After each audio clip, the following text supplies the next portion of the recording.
Let it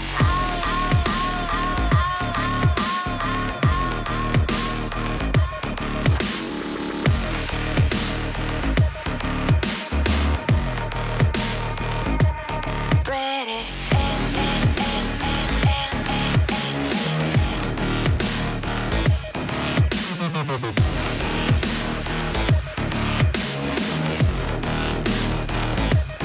Let it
Previously on the European LCS.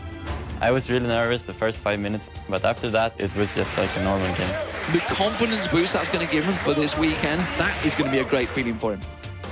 I'm not really satisfied because we're not playing as good as we could be playing. And the Lemon Dogs are going to take down Fnatic and go top of the table here. We play our game and the scrims go fine, so I guess something is working out. I don't think any team is a problem if we put the time and effort to practice. And there is the victory for Evil Geniuses here over SK Gaming. If you win a game, the mood is up and you forget about like the past. You will just try to do better. Fnatic are going to take victory once again. Losing is never positive for the team, so I would say that you need to win every game. And that is Gambit taking down Alternate here. If you lose 3 or 4 times in a row, you will be the 8th place, and then there will be no playoffs for you.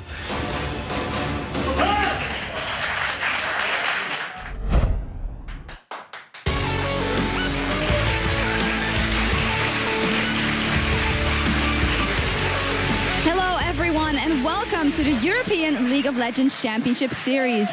I'm your host, EFJ Supporter, and we are in week 8 of the summer split, where the standings are still extremely close. And with the playoffs just around the corner, this weekend can completely change a team's prospects. For better or for worse, that is, but no matter who ends up on top, today's 6 games are going to be full of excitement. Now, before we see any matches, though, let's head over to Joe Miller and Trevor Quickshot Henry to catch us up with everything going on in the European LCS. Thanks a lot, Shocks, and welcome, ladies and gentlemen, and welcome back, Quickshot. Yay! Thank you very much. It's good to be back. I missed everybody. I had fun in NA, but I missed you the most, Joe. Oh, that's nice of you. But how was it? How was North America? I've not had the pleasure in these last 2 splits, NA sadly. was great, and Cloud9 were better. That team is just mental. They're on a 13-game win streak. They've got the best win streak ever. They've got the best record the LCS has ever seen. 21 wins, 2 losses. And they're guaranteed first place going into playoffs with 5 games still left to play. Well, that's North America, so let's have a look here at Europe. The first big story around the league is the return of the man himself, Creatine, to Alternate. He's one of those players, we've seen it already, that can have an impact on the entire league. Yeah, the first half of the split completely belonged to Creatine. Absolutely nobody's been able to match his KDA of 8. Yeah. That's with him being gone for 3 weeks. And even more impressive, he's got the second highest number of kills in the league at 99. I mean, that's just scary. Combine that with the fact he's only died 24 times and has 93 assists for the split, and those are far and beyond some of the most impressive numbers we've ever seen. If he plays as well as he did before breaking his hand, Creatine could mean trouble for every other team. Well, we've also got some news for you about the 2014 promotion tournament. Now, just like last split, the top 2 teams are safe.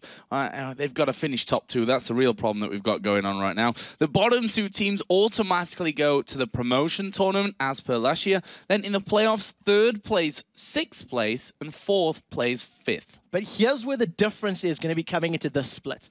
The losers of those 2 matches, the quarterfinals, do not automatically get sent to the promotion tournament.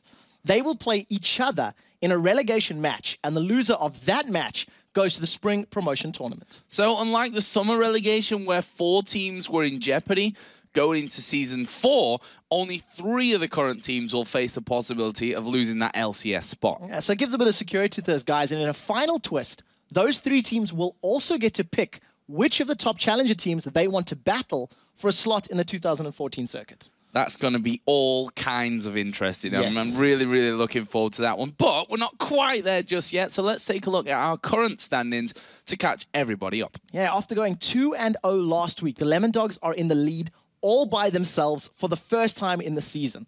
1 game behind them, the recently dethroned Alternates sit in a 3-way tie for 2nd place, along with Fnatic and Gambit. Then we have Ninjas in Pajamas in 5th place, Evil Geniuses following them in 6th place, and tied for last place, but we should really mention still only 4 games behind 1st place, are Meet Your Makers and SK. And yeah, as we're getting closer to the playoffs, I do want to remind people how ties in the standings are going to be sorted out. Playoff seeds will be determined by the 2 teams' head-to-head record based on how many times they've played each other this split. And if that record is 2-2, they will play a best-of-1 match. In the event that we got more than 2 teams tied, like Gambit, Alternate, Fnatic, those teams will then play a best-of-1 round robin to determine who advances. and they'll all be replayed if we get those ties, which honestly, look at that league table. It could definitely happen at the end of week 9's action. So that could be not only a super week, but a super duper week by the end of it, for some teams at least. So we know how the table looks. Let's have a look at what the matchups we have lined up for you today. Okay, first up, Gambit takes on Evil Geniuses. Then we see SK Gaming versus Alternate. And up third, Lemon Dogs against MYM. Following that will be Fnatic versus not Evil Geniuses, Ninjas in Pajamas. Alternate and Meet Your Makers then play 5th. And we close out the day here with Lemon Dogs versus SK Gaming. Most of today's games feature top-of-the-table teams taking on bottom-of-the-table teams. And with this table being so close, that means anybody has a shot at making playoffs. And it's really, you know, hard to just say top and bottom of the table right now, because there is really no top and bottom of the table apart from the numbers that stand next to those teams. And, you know, those teams that haven't been performing, they're still a massive threat. If they can have a good weekend here, then, you know, going into week 9, into the Super Week, you know, those teams that are at the top and feeling comfortable could all of a sudden be feeling very uncomfortable and fighting for survival. Yeah, this entire season's been defined by teams playing fantastically one week and then playing terribly the next. And with all the roster swaps and changes that we've had, the teams themselves have needed to figure out how to play with their new teammates. And for their opponents, they've been needing to figure out, well, how do we play against this brand new team? All of the volatility within the teams, within your opponent's teams, and of course, with all the wealth of talent we have, has contributed to the extremely close numbers we've got here. Yeah, don't want to miss any action today, that's for sure. But before we get into the action, let's head over to Shox, who has your Twitter question of today. Thanks very much, Joe. Now, you've been answering our questions all season. Well, today, we're going to switch things up. You'll be asking the questions, and we'll be providing the responses. So tweet us questions about the European LCS that you'd like to hear us answer. And if we read yours on the air, you win a Logitech G400S gaming mouse. To be eligible, all you need to do is follow @LOL Esports and, of course, use the LCS hashtag. And, of course, you can check out all the results, standings, and much more over at lolesports.com. While you're there, you can vote for who you think will win all of the weekend's matches. Well, we need to take a short break, but stay with us. Gambit has been making some interesting choices with their champions. We'll see if they have any surprises in store for Evil Geniuses, who have been mixing things up themselves. That's when we return.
week 8 of the summer split. Now, before we go to our first match, you can help us out by giving some feedback on the show. We want to know what is your favorite part of the European LCS broadcast other than the games themselves. Give us your feedback over at bit.ly EU LCS feedback. And now, let's go over to Joe and Quickshot for the game. Thanks a lot, Shocks, and welcome back, ladies and gents. It's time to get things underway with our first match of the day. Yeah, the two stalwarts of Season 2 clash for the third time this split. Yeah, so let's have a look straight away. No messing around here at the lineups. And on the blue side, Gambit with Darian in the top lane, Diamond in the jungle, Alexic in the mid lane, Genja the AD carry, and Voidal there. Newly confirmed support since, I think, last night or the night before at least. He's now obviously taking over that role from Darker. Yep, 100% official. He's the new starting support. And we see another minor swap for EG as well. Wicked in the top lane. Snoopy will be playing this matchup as opposed to Shaka. Froggen in the mid lane and the duo of Yellow Pete and Crepo. So you guys have been voting all week long and this morning, I suppose, as well, for who you think is going to win this matchup. How's it looking, Trevor? 62% in favor of Gambit. And it's interesting because the scoreline's the other way around if you actually look at the split. Yeah, we'll get onto that in just a little moment. But at this stage of the season, Gambit, you know, they need to start finding that consistency that they had before. You know, this is a team that, if we look before the LCS started, had been winning tournaments left, right, and center, had hardly lost any on paper. Now, they need to step things up and find their consistency once again if they, number one, want to take first place, and number two, actually hold it. Yeah, one of the things that's, that we see from Gambit is they either control the matchup completely or they actually look like they've given up. And multiple times this split, we've seen that they've been completely controlled and shut out of games. And it's something that we didn't see often or at all in the previous split or throughout last year. So we're going to have to see which Gambit we're going to see today. Well, back in week 2, Gambit went 3 for 0. Then in week 3, they went 0 for 2. And since then, it's been really back and forth. And one thing that we really have to point out is the fact that they have played with substitutes in their lineups. Yeah, it's, Spontex had a small cameo appearance. He played 2 games for them. Darker actually played for several weeks. Was their support up until today or 2 days ago, where Voidal was now confirmed as the starting support for Gambit. And with 2 support players being changed in such a short space of time, this has added pressure to Genja, who really needs to find a way of stabilizing his performances in games. He does have second place as far as the AD carry KDA is concerned, but he has had games where his unique builds haven't exactly given him the presence in these mid-game team fights. Well, the Russian squad most likely be going to try something new today because this is the point we talked about a little bit earlier on. The Evil Geniuses are currently leading this season's head-to-head contest 2-0. Now, the other interesting thing is that Gambit has not killed Snoopy at all this season. That's 0 deaths across both of their previous matchups. That's a very important thing to point out, especially when you consider, when you think about EG, it's Snoopy the man that you look at in terms of his performance. He will be playing in today's games against Gambit, and with the great record that he's got this split against the Russians, I think it's a good decision. I think Snoopy has played against, Gambit so many times in the past. He knows the team. And the last game that he played was against MYM in Tenerife. He had a fantastic game. That added pressure of Shaka in the background, maybe making him step up. So even though Evil Geniuses are 6th and Gambit are tied for 2nd, if EG have a very good week and Gambit goes on tilt and has an awful one, they'll switch places in the standings. And with those standings so close as they are, I mean, every single win or even loss here makes just a massive difference. We're at week 8 of 9 right now. Yeah, and with so many ties like we've seen throughout the last 8 weeks, head-to-head records could really come into play here. If EG secure a victory here, they guarantee a head-to-head lead going into the end of the season, which means if they're tied with Gambit, they will go, into playoffs a position above them. Yeah, they get that advantage. We mentioned that earlier on. And you can find all that information over at lolesports.com and the standings as well, because they are changing per game basis here in Europe. So we're going to be jumping into the bans and the picks here. What are you expecting from this one, Trevor? So I want to see where Evil Geniuses prioritize their bans. They could actually maybe target Voidal. We've been seeing him play Sona. We know he likes to play that champion. And if you can put the newest member in a bit of an uncomfortable position, it can play into your favor quite well. I think Zac may also be a point of contention, and maybe even that jungle Calm. I think those will be the highlight champions so far. Well, so far you're not too far wrong in there. We're going to see Sona banned out here for EG along with Shen, Malphite towards Wicked, Thresh towards Crepo, and Ari against Froggen right now for Gambit. That's actually a very brave call, or a pretty directed ban from Gambit, the Mel fight. Wicked's played it 7 times out of the 20 games this split. And there's also played Zac 7 times. And there's so much discussion around Wicked Zac. And I think it's because he's had so many topsy-turvy performances. Some games he's had 0 impact, and some where he has dominated the matchup. One of the things we do see has been left open is Twisted Fate, and we'll have to see if Gambit decides to go for it. And Elise as well, another champion which Gambit are definitely not scared of running. Darian has played a fair bit of Elise himself, and you know, it was Shaka that actually brought out the Elise for Evil Geniuses in there, the first victory that they had with him over in Tenerife as well, but that will be taken away. Of course, it does leave the likes of Jace in right now, who, you know, he's had that hit, obviously, and the changes to Tia in particular, but he is still pretty strong. Yeah, the thing about the changes to Tia, even though it does take away some of his power, it just delays it, really. Yeah. You know, the power, the damage it still puts out, it still gets to that point. It just takes a couple minutes longer.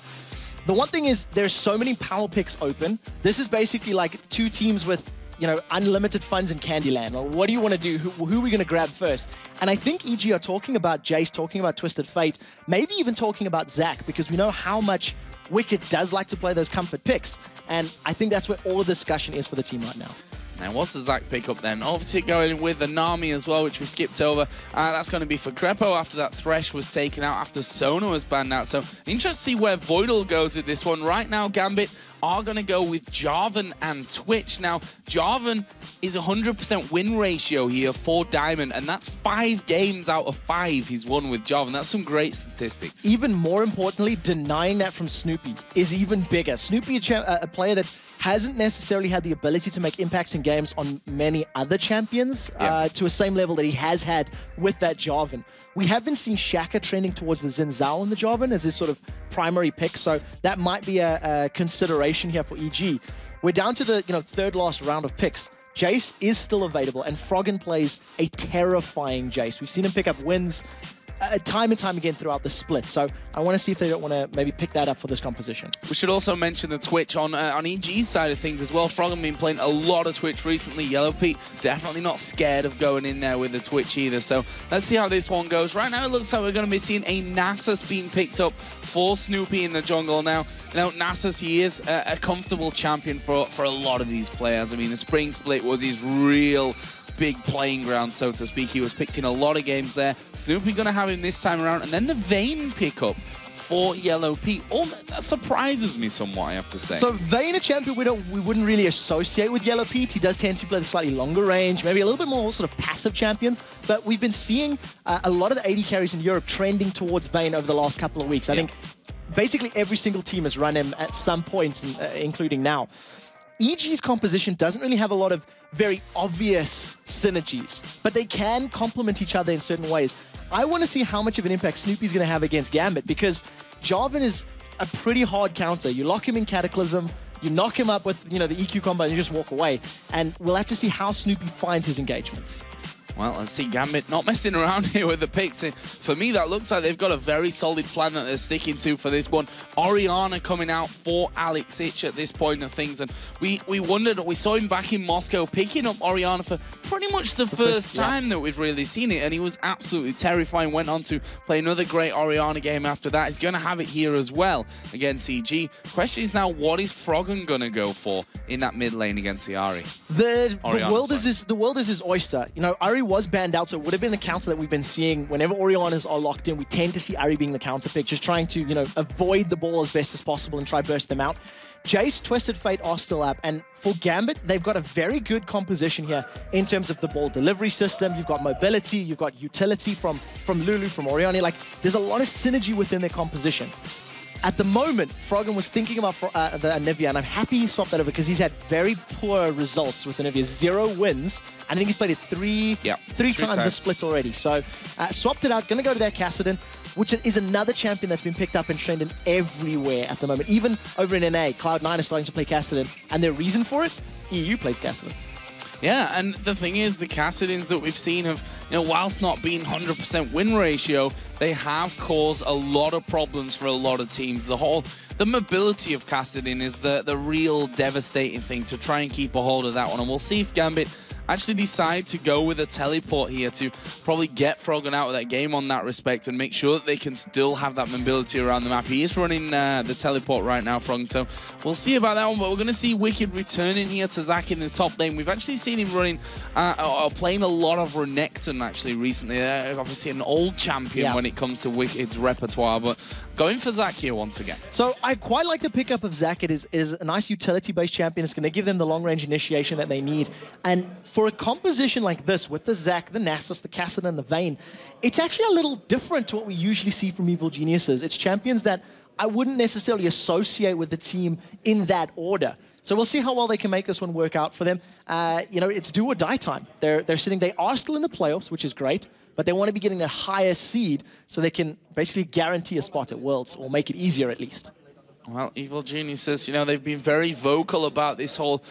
we've been very vocal even about the whole 6-man roster really that they're going with there. That's obviously to discount and rated from the actual roster itself, who's doing a lot of work behind the scenes when it comes to the analysis and preparing the team and, you know, pointing out their weak spots, which is what someone who, you know, an ex-Fnatic player can come into Evil Geniuses and probably do really, really well. Yeah, we'll see how well it works out for them, because, of course, the analyzing of the weak spots is fantastic. If you've got the theory crafting, you have to implement it in the matchup. And I guess it's it's perform or, you know, notch up another loss.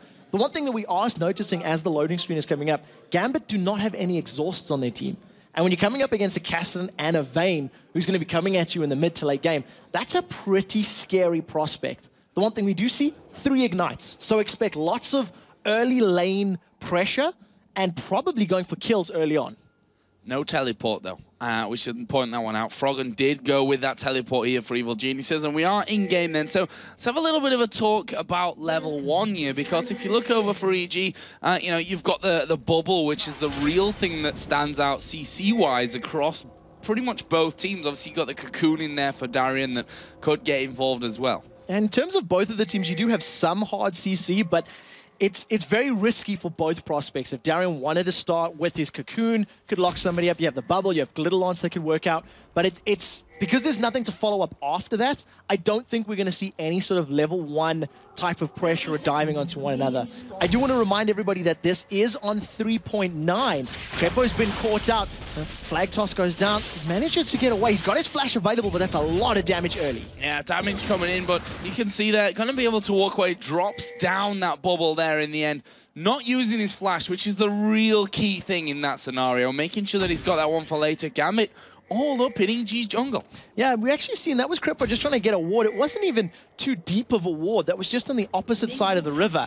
Takes all of that damage and decides to, you know, manages to get away. If Gambit had been tighter stacked, or if Gambit had been poisoning themselves for a red buff invade, that could have been first blood.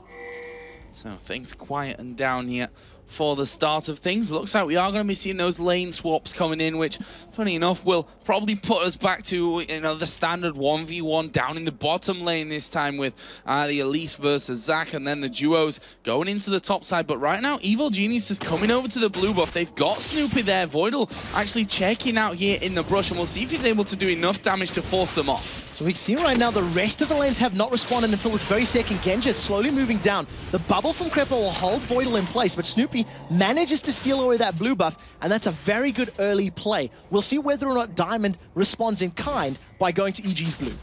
Well, I certainly would expect him to do that one, and we can see on the minimap that he is going to be crossing over right now, up at level 2, of course, after taking his red buff, and is going to be sliding straight through from that one.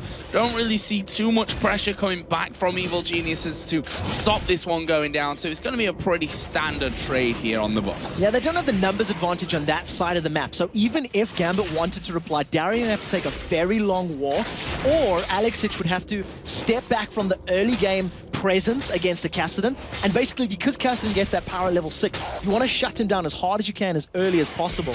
The one thing that was great there from Diamond, he even steals away the big wolf.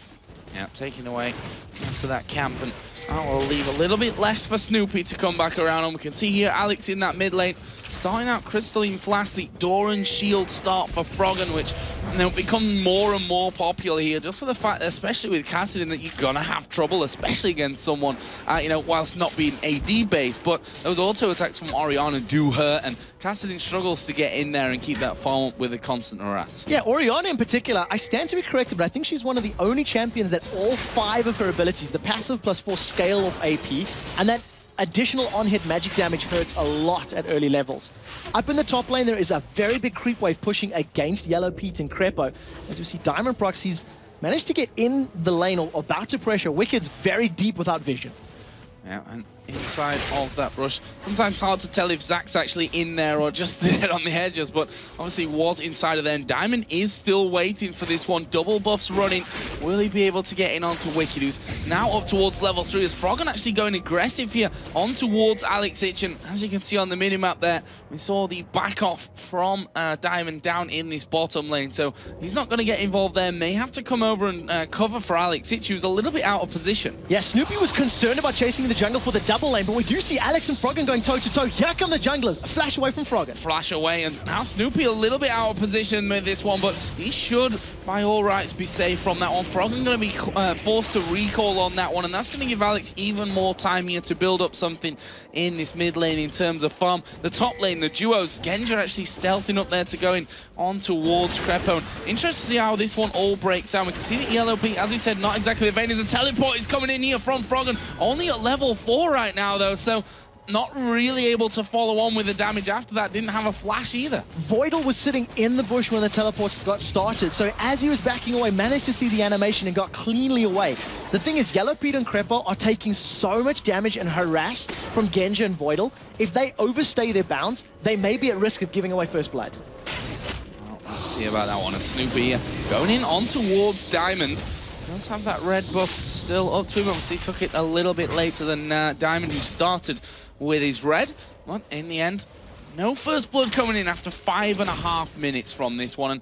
And I think a lot of the games that we're going to be seeing this weekend will be very similar in terms of we're at a very risky point of the season to be making mistakes. Yeah, there's so much on the line right now that they simply can't afford to get caught out.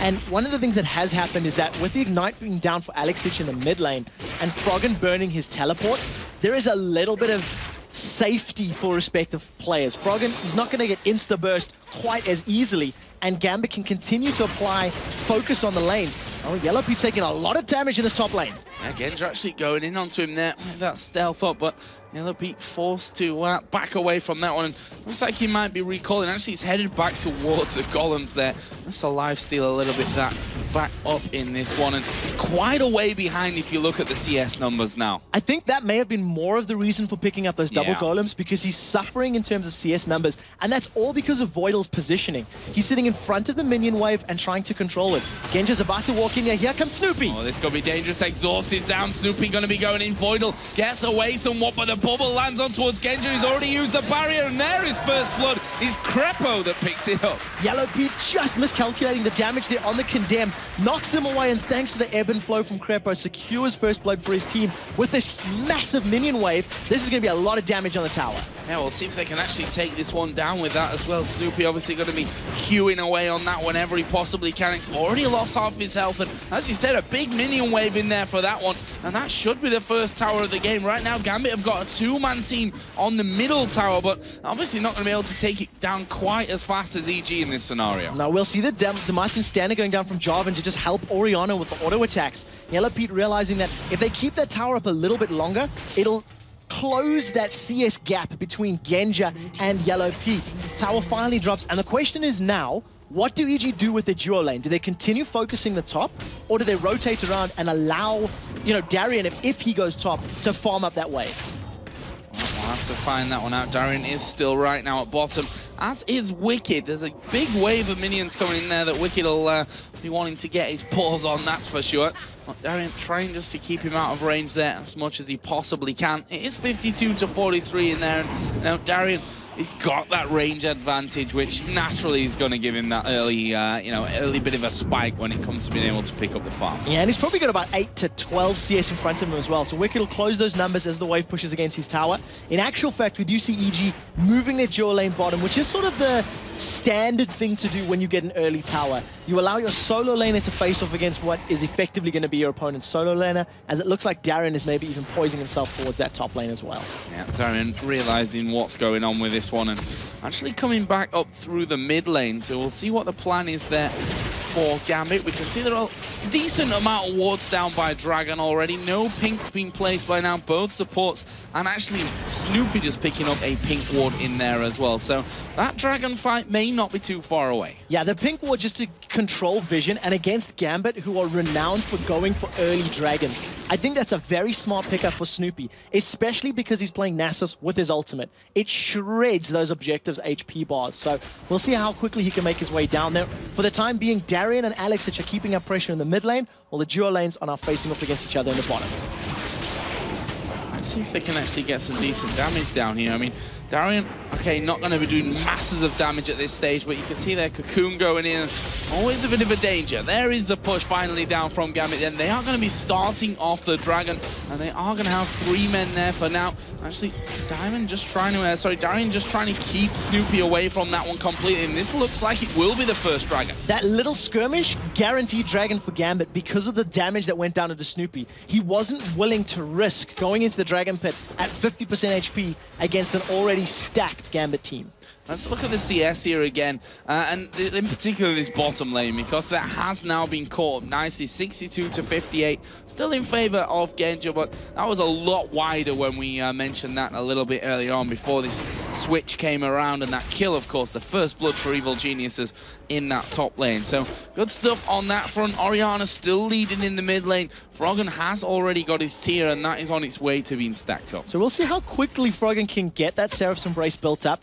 Yesterday, we actually heard from Cloud9's High. He was talking about Cassidy, and he said there is no need to build a Rod of Ages on Cassidy. He says it's simply not necessary. But we can see Froggen's got the Ruby Crystal, so he'll most likely be building that itemization. And it will give him the HP later, but it does take quite a while to get that power point. So Wicked has now come down into this mid lane, and Froggen going to go top, thinking he might have a bit of an easier time in there. And we can see the overall statistics there for Cassidy, 11 picks so far in the summer split, and over a 50% win ratio. And we'll see whether or not which category that falls into right now. As Diamond Prox has moved himself towards this bottom lane, he hasn't been spotted yet. He was outside of the vision range of his opponents. He does have Cataclysm available, so if anybody gets locked in, it's going to be Crepo. You'll see that Vayne should be able to just tumble through those walls. Yeah, tumble away from that one as Crepo here. Getting nicely slowed down by Voidal. Always a bit of a pain, that one. Snoopy is still waiting here for this one. Diamond just at the back.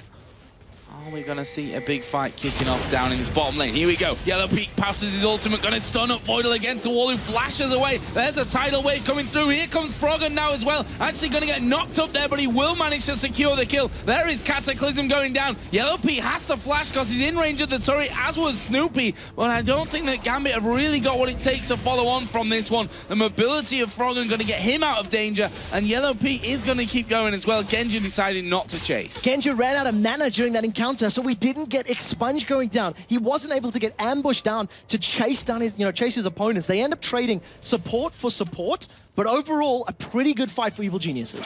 Yeah, that kill coming in for Froggen, something that, falling behind there, he'd definitely be very happy for. That's giving him that catalyst to protect her. So we'll see how quickly he can get his tier charged up and his items completed, because that's when those Castellans become terrifying. Diamond Prox is just trying to babysit Genja now. With the minion wave being so far pushed against Genja's tower, he almost gets a knock-up. He very cheekily tumbles away. Yeah, he was obviously stood on a wall there, so he knew exactly when that was coming, trying to bait him out of that one completely. And Pete decided not to go back from this one. He decided to stick in that lane and make sure that he doesn't fall further behind and almost get back to square one, which he was in before they got that first blood up in the top lane. One thing we have to keep an eye on this bottom lane is that both Flash and Barrier are still available for Genja. So if Voidal is able to put some more poke down or find Yellow Pete or Crepo out of position, we could actually see Gambit going in because they know that the exhaust is down for their opponents, so it could play into their favor. Well, let's see, Crepo looked like he was just going to maybe put a ward down in the tri-bush, make sure that Diamond doesn't come sneaking down, and that's exactly what he will do from that one. That's up in this top lane. Similar things being done by both Froggen and Darian there to make sure that they've got that vision. Snoopy is waiting here inside of the brush, and Darian might find himself in a little bit of trouble. Where's the rappel? There it is, coming down onto the back line there. That final minion, but will he be able to get away from Froggen? He's going to use a flash from this. No tower, of course, behind him. Here comes Wicked from the side. Can they lock this one up? Let's Bounce being used, and there is a second kill for Froggen. Very well played by Evil Geniuses. Froggen and Snoopy setting that one up, and Wicked just closing the kill. Very crucially, he didn't even use his Ignite. He could have guaranteed that kill with a Summoner spell, but realized they had the damage with Let's Bounce and the Rift Walk to chase it up. It also sets them up to steal this blue buff now.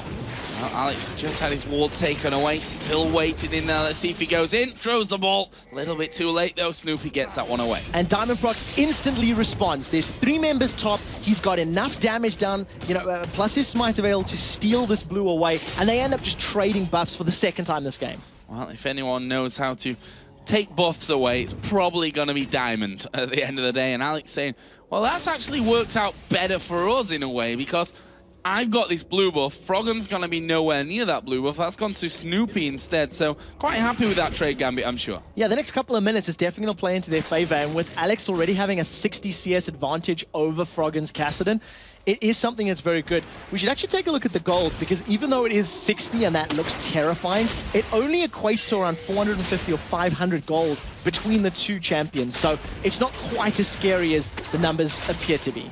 Froggen now got that blasting one in there, and there are the numbers for you. So see that one and how it's all working out. Pete right now 10 CS behind, and as such around about 400 gold behind from that one as well. 2 assists on Pete, not really bringing him quite up to that level that he would have hoped by now, but Froggen's certainly been kept in that one with the kills, that's for sure. As Wicked here taking a lot of damage from Alex, and that's the problem that they're going to run into with this one. Got that blue buff on now, Alex. His next couple of minutes going to be very nice for him. And right now, Genja's in such a good power position. He has his Blade of the Rune King already completed. Yellow Pete is playing very dangerously here because he only has the Bilgewater Cutlass. He's got enough money to finish the items, but for this little period, it's Genja in the power position. Well, as we say that, of course, they decide, you know what, let's equal that one up. And go back and pick that up. So here's Dragon number 2 just spawning in Gambit. No real surprise, they've got the timing down to absolute perfection. And now that aggression alone from Genja has taken EG out of the bottom lane and given Gambit even more safety on the Dragon. Yeah, and Yellow Pete was sitting on the money for a while. He had about 400 or 500 gold extra. He could have finished his Blade earlier, which meant if he had done that, purchase, they maybe could have challenged for that Dragon, but Evil Genius is not in a position, didn't have the timer for it, and effectively just gave that one away to Gambit for free. So we already saw a little bit of a probable sign of things to come here, I think we can say, for Evil Geniuses. And that was Froggen pushing this top lane completely onto the inner turret. Luckily for them, I say luckily for them, I mean, Darian has gone home guard boots here, so he knows that he can get back to that inner turret relatively quickly to stop Froggen really doing too much. What you're seeing right now down this bottom lane, Yellow Pete and Crepo can out-duel Genja and Voidal. Vayne with Blade of the Rune King in comparison to Twitch is going to be a much better 1v1 or 2v2 duelist. If you're at a team fight, however, Genja would be in the power position. So Yellow Pete and Crepo will try to find a pick. If a single bubble lands, that's going to be a dead rat. Yeah, going to go straight in for those ones, no doubt about that one. Still, that 10 CS lead persists for Genja, but now the turret's starting to take damage. And now Gambit, they've got the ability to slow, to use that polymorph from Voidal as well, and the slow out of Genja, but they've not quite got the lock-up potential that you have there with that Nami of the bubble, then the tidal wave to follow through, a condemn here as well to really knock things about, as Genja actually going to take a lot of damage, flashes away from the bubble. Good flash, and the reason this is such a scary position for Genja, the tumble damage from Vayne is maxed out, so that's adding around 50, 60 damage on a tumble, and with Crepo almost hitting max on his E, Tidecaller's Blessing, that's 70 damage for 3 auto attacks. Simply put, Genja cannot deal with that additional on-hit damage. One thing we're seeing in this mid lane, Wicked's been left to fend off Alex for the last 4 or 5 minutes because Froggen wants space to breathe in that top lane. Yeah, space to breathe, though, is almost given Alex more space to breathe as well. I mean, it's 197 as we are going to see them coming down to the bottom. Teleport coming in. Voidal going to get locked up. Tidal Wave coming across, but they don't seem to have the damage. Diamond coming in as well. He's pretty much the protector of this team in the bottom lane. Diamond scares away Yellow Pete and Crepo, and Yellow Pete was tanking up all of the tower hits, which meant they couldn't stay there for as long as they wanted to. Snoopy is coming to join the party, and you can see Wicked roaming around towards this bottom lane as well. This is going to become a 4 versus 4, 5 versus 4 very, very quickly.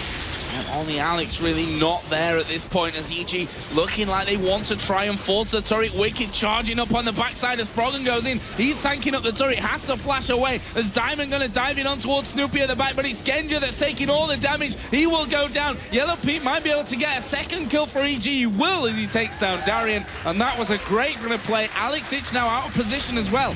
Great shockwave, pulled Snoopy and Wicked back. Alex is going to try run away, not going to be enough. No, I don't think he can escape this one. Wicked going in there, gets the knock up onto him. This should be a simple case of just finishing off from this. Bubble comes in from Crepo, and Yellow Pete picks up another one, a vital second kill. The turret's going to fall as well. Two very important things about the course of that fight. First and foremost, Yellow Pete did not get locked up in that Cataclysm for anywhere near long enough, and Evil Geniuses focused down Genja so incredibly hard. Once he was down, the damage threat just simply wasn't there, and Vayne was allowed to tear through the rest of Gambit. So great play from EG, but they're only 800 gold ahead because their opponents have 2 dragons. Yeah, those 2 dragons coming down. The next one not going to be too far away from things here as well, so we'll see how that one goes in. Whether Evil Geniuses will now feel all of a sudden a lot more comfortable to be getting involved with those dragons. And we can see that Wicked, you know, playing Zac a champion, which he's so comfortable on. He's absolutely not scared of anything right now. Got that Spirit Visage in there, which obviously going to give him that extra magic resist, which against someone like Darien's Elise will be making him a happy man. And now EG coming down for another steal on the blue. They've had the timer on this one since the very beginning of the game. Diamond's going forward because he feels confident his team is there to back him up. And we do see the blue, it actually gets taken away by Snoopy thanks to a very good smite. He landed that one. Smite coming in, and I wonder if EG are now going to rotate quickly over to Odzare and Blue, but Froggen coming in here. He's misjudged it. Diamond's gone away. Oh my God, Froggen. And he's not a double lift. Double lifted a blind dive over the wall yesterday. He picked up a kill, close but no cigar. And you can see that as EG are moving towards maybe their blue area, you can feel Froggen, maybe he should get in there and take that blue buff. Well, we'll have a look at that one because Gambit not really in a position to do that one with Diamond just going back. But once he comes back in there with full HP, they might feel like they can challenge for that one and get it back over to Alex Ich here once again. Few wards going down by Crepo inside of the Gambit jungle, so they want to make sure that they keep vision up on that side of the map, and that may just be enough here to force Gambit, you know, into a second thought about whether they can go in and steal that blue. Yeah, we'll have to see. Not only that, with Dragon coming up, this could be the time for Gambit to start grouping towards the bottom half of the map. Darien, if he recalls, has got those home guard boots that he can run down very quickly. And you can see that with Crepo, he's been warding up. Oh, Genja's been caught by Yellow Pete. Oh, Yellow Pete popping the ulti. Genja just stealthing away from that one and saying, nope, you're not going to catch me out. And Lulu actually coming in from the back here. Voidal going to look to support his teammate, but we've got that Zeal now added in as well, and we can see the Evil Geniuses are doing their own blue buff. So unless Diamond's able to sneak in there, he'd actually just put a pink ward down by Dragon. Decides not to. That's a blue buff finally on their own side of the map for EG. And for the first time in a long time, EG now have timing and positioning and vision control to play for this Dragon. They delayed picking their blue buff earlier because they knew roughly when Dragon was coming up, and you can see Crepo, he's placed a string of wards across the map, which are now routinely being taken out by Gambit, which signals, hey, Dragon's coming up. Teleport is not available for Froggen, but will be shortly, so this could become a next big fight for both teams. Bit of a pink ward war going down there as Crepo choosing to put his pink in there instead of actually going with the Oracle for that one, which obviously now in 3.9 persists through death, so a little bit less risky to do something like that, but you don't want to give a kill away whatever the weather, whether you've got an Oracle or not. So Dragon is available now. Both teams going to dance around this one. Froggen not quite there, but look at his cooldown on teleport just come off, so he can get involved. Okay, so the key to a team fight here for Gambit is if Evil Geniuses go into the Dragon Pit and they stack up for an Orianna ultimate hit on 2 or 3 of them, that's going to be scary for EG. The Orianna ultimate plus Twitch spray and pray will tear them apart. What you do see, though, is Gambit get positioning, and they take down the tower in mid. They've caught our Wicked. Yeah, they've caught our Wicked. He's going to try and let's bounce himself away from that one. The Ignite not quite enough to take him, no, or at least pop his passive from this point, as we see Diamond here inside of the jungle going in on towards Snoopy and Crepo. Crepo decided to flash away from that one, and Gambit decided not to follow in. Now EG are moving on to this bottom side. Are we going to see him fight again? Teleport is up if Frogger wants to join. Tidal Wave is available here for Crepo as well. So even though he's taken damage, if they can kite, if they can stay spread out, EG can maybe make something work. Here comes Froggen! Froggen in from the side. They've managed to catch Alex Ich there in all kinds of trouble with the bubble, but the wild growth goes down. Crepo's a dead man. He flashed earlier on, don't forget. And now Yellow Pete on the bottom side. He's already lost 2 teammates in this fight. The Dragon looking like it should be in there for Gambit as well. Will be smited away by Diamond in the end. Wicked is still there. Alex going very low. Froggen going to come in and assassinate him. Can they get any more from this one? Darian going super low as well. That will be a kill this time for Wicked. As Yellow Pete has come back into it. Genja goes down before he can stealth up there. The flash is coming out, but Boyd will get slowed. He's a dead man as well. Froggen now unstoppable at 5-0-4. Brilliant comeback from Evil Geniuses. The start of the fight was questionable at best. They went into a team that was stacked and grouped up and just got collapsed on. But the kiting power, they stayed split up. You had Froggen in the top, Wicked directly in the middle, and Yellow Pete just backing in and out long enough for them to close up, picking up a tower and 4 kills. Well worth that trade. Yep, and this one should be going down as well here, tanking that one up, as now Wicked has even got his passive to rely on. Doesn't quite need it there though. Will be able to just simply walk away from that one. So funnily enough, it was Wicked who got low at the start of that very encounter between the outer and inner turrets in the mid lane. He had the time to get back into it, and the tankiness of him, and the, you know, the let's bounce, which did a great job for them earlier on there, or for him to escape, obviously wasn't available. But the fact is that he's still a menace with the knockup that he has from the slingshot, with the slow that he's got as well. He can still lock people down. The carries, the important players for Evil Geniuses were alive. Zac, Cassidy, and Vayne. And they did not stay stacked up long enough for the team of Gambit to focus them down. Gambit looked towards one target as Wicked jumped in, and it allowed Froggen and Pete to just deal damage from the sides. Then the second that Pete and Froggen got looked at, they just went, nope, don't want none of that, backed away, and came back in as Gambit were split focused. So as long as EG can keep controlled chaos like that, they can continue winning team fights. So 25 minutes in, as the chaos breaks a little bit, it gives us time to look over where things are. Evil Geniuses, pretty much for the first time here, I think since First Blood, have themselves a nice gold lead. It's only 1,000 gold though, which is definitely nothing to really write home about. But they got in there. They know the timing on that last dragon. They know that they can fight for them now. They've got 3 turrets to their name as well. And if they have control, I think this middle outer turret here for Gambit may be crucial in them holding on to this game. The one thing that's very important about that middle tower for Gambit is if it drops, it allows this incredibly mobile Evil Geniuses team access to the jungle even easier. The top outer tower is down, both bottom towers are down, so we could even see EG setting up wards to maybe steal red buffs as it's coming up. And you can see red buff is fully, visioned up for Evil Geniuses and recently. So that tower is crucial to maintaining some semblance of control.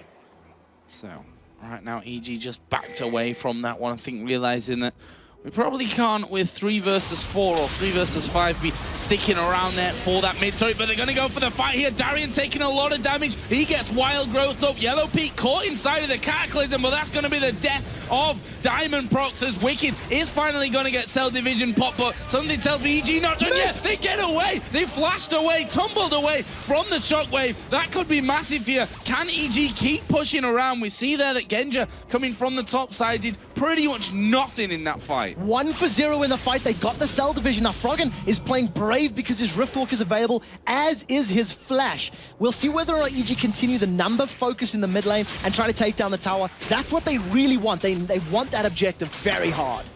such a big fight with so much in it there. It was very low scoring in terms of the kills that were picked up there for, well, for EG in the end of it, of course. That Cell division finally popped there for Wicked, 27 minutes 20 into the game, and he's up at 215 CS there, the most in his team actually, but should still point out the fact of Alex, it's 288 to the 191, almost 100 CS lead he has over his opponent, and well, 6 kills is what's giving Froggen the advantage on that side. 6 kills, 3 towers, and a dragon, and it means that Froggen is actually only 100 gold, or 300 gold, sorry, behind that 100 CS difference, which is massive at this point.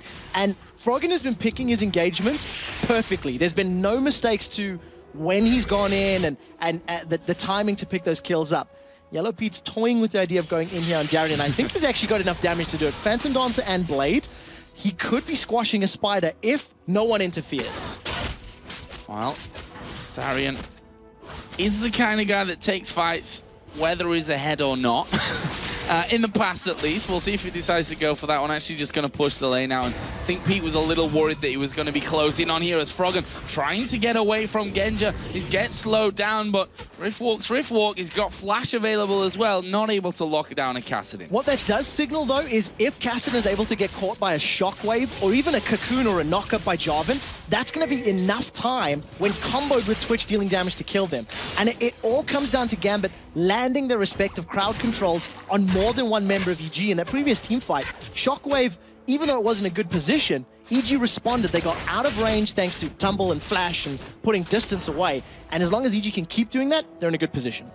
Yeah, and we see there that Yellow Pete constantly on this bottom side of the map, taking away the golems there. Does now have that CS advantage plus a nice kill advantage, which now setting him up towards that late game. This is the dream position almost for every Vayne coming closer into the 30-minute mark of the game to be ahead in kills, to be ahead in CS and the items as well. As we see there, 5 seconds, Dragon coming up. This is going to be an important one. So we'll see how well EG can position for this one. The previous time they tried to play with it, they ended up losing a tower because they were out of position for the timer of its spawning. And right now, they're a little bit more focused, but Vayne is not there. Yellow Pete is very far away as Diamond Prox eats a huge amount of damage from Froggen's Kassadin.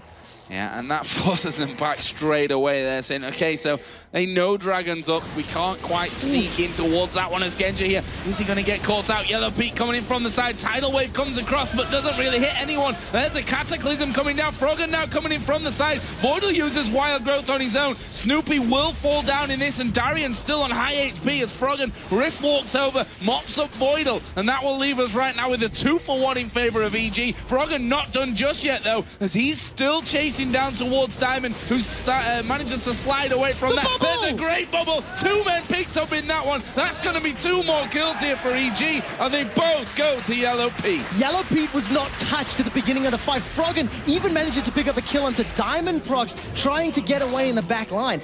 That was actually all started because Genja tried to stealth up and deliver the ball, deliver a shockwave into the guts of Evil Geniuses, and they didn't group up. They didn't stack up, so it didn't happen. The counterattack came down, and EG with the ace, the tower, and probably Baron. Looking for the first Baron of the game. I say first Baron of the game because if, the match history between these two teams is anything to go by, it might not be the last, but EG got a commanding lead now in this one. 44.7 before Baron up to 46.5, let's call it, to 41,000. So a very solid lead built just from that fight and the Baron pickup. Obviously taking down the outer turret as well. They should by all rights get this Dragon as well. Yeah, Snoopy's going to be able to solo this one probably before anybody can contest. However, it's taking him a long time to get that one down. Right now, Evil Geniuses, they've constantly showed they can pick kills up, and they're going to continue to try do so. Snoopy may try stick around for a smite steal. Well, Diamond does have smite as well, which he actually mistimed there, by the way, which Snoopy probably was watching and think, damn it, that could have been my chance to actually steal that one. Obviously, it doesn't quite work out, but that was Dragon number 4 here for Gambit. And now EG have had a lot of control on the map since early on, but they've not been able to hold on to that Baron. You have to wonder, if they'd taken those 4 Barons as well, this game might be close to over, if not already done for EG. Yeah, they would have been able to have that massive item advantage, which they currently are building towards. You can see a Guardian Angel now completed for Yellow Pete. The only threat from his opponents is that Shockwave Spray and Pray combo, and once that's down, Yellow Pete should be able to sustain most of the damage unless everyone's on him. And with the GA as well, even if he doesn't, he's got a second lease on life to do it all again. Yeah, if you just look down the scores there on the EG side, Wicked 2-0-10 with the Zac in there, Frozen Heart, Spirit Visage going in there for the Leandri's Torment as well for that bit of extra damage. Froggen now got the Rabadon's Death Cap added into his Rod of Ages and Zerus Embrace. We already talked about Yellow Pete in there, so now if the fight goes well for EG, a team which we always used to say, you know, if you look back to CLG versus Moscow 5 times, that EG team fighting phases were the team to beat probably in the world. And we'll have to see whether or not they've still got it, because it's been a little questionable in the last couple of months. Right now, though, it definitely looks like the team of old is busy playing, albeit with slightly different champions, and Yellow Pete's Vayne is absolutely phenomenal. Froggen and Wicked, they've set themselves up, the slingshot is charged, they pull the trigger! And Genja's dead. Yeah, I mean, that was obviously a very easy kill to pull off for EG. Rift Walk plus the slingshot coming straight in, and while the Rat stands no chance of getting himself away from that one. Genja's like, I just wanted a little bit more farm guys in that top lane, but now they might lose the inventory. And actually, they're going for the fight here. Alex gets caught with a bubble. Tidal Wave coming through. Diamond now right at the back of the team will be focused down. Yellow Pete's going crazy at the front. He gets another one, and just like that, 4 men down for Gambit without a single reply. 40 seconds on the clock for 3 members of Gambit. They're going to be able to finish this one out. Yellow Pete has had 3 or 4 team fights in a row where he has not taken a single point of damage. They've got the first Nexus turret down. They've got the next one down. This guarantees a 3-0 head-to-head record. In the event of ties, Evil Geniuses will advance ahead of Gambit. So there we go then. Evil Geniuses taking down Gambit for the 3rd time in a row here. The 2 big European teams from Season 2 going at it once again, and you see what it means to EG, and I think to Snoopy in particular as well. Did he actually die in that game? He did die twice, which is 2 times more than he's died in the previous 2 games. I say 2 times, but there's not really anything times 0, so it's 2 times more than he did, technically, because he died twice. Whatever. In 3 games, 2 deaths to his name. That's the summary. That's it. I'm more impressed at the fact that Snoopy's picked the game to play where he's confident in his ability to affect the matchup. He did it against MYM. He was key in getting Yellow Pete 2 kills early on in the bottom lane. He did it here, was key in setting up first blood in the top lane. And perfect play from Evil Geniuses as far as their team composition and who plays is concerned. And you know, one thing we always used to talk about with Gambit is Diamond and his ability to really impact on the enemy jungle. This time around, if we think back to the blue buff of Gambit, well, it wasn't really Gambit's blue buff at all. I don't think one time that they even... Maybe they got it once. I think the second spawn, maybe.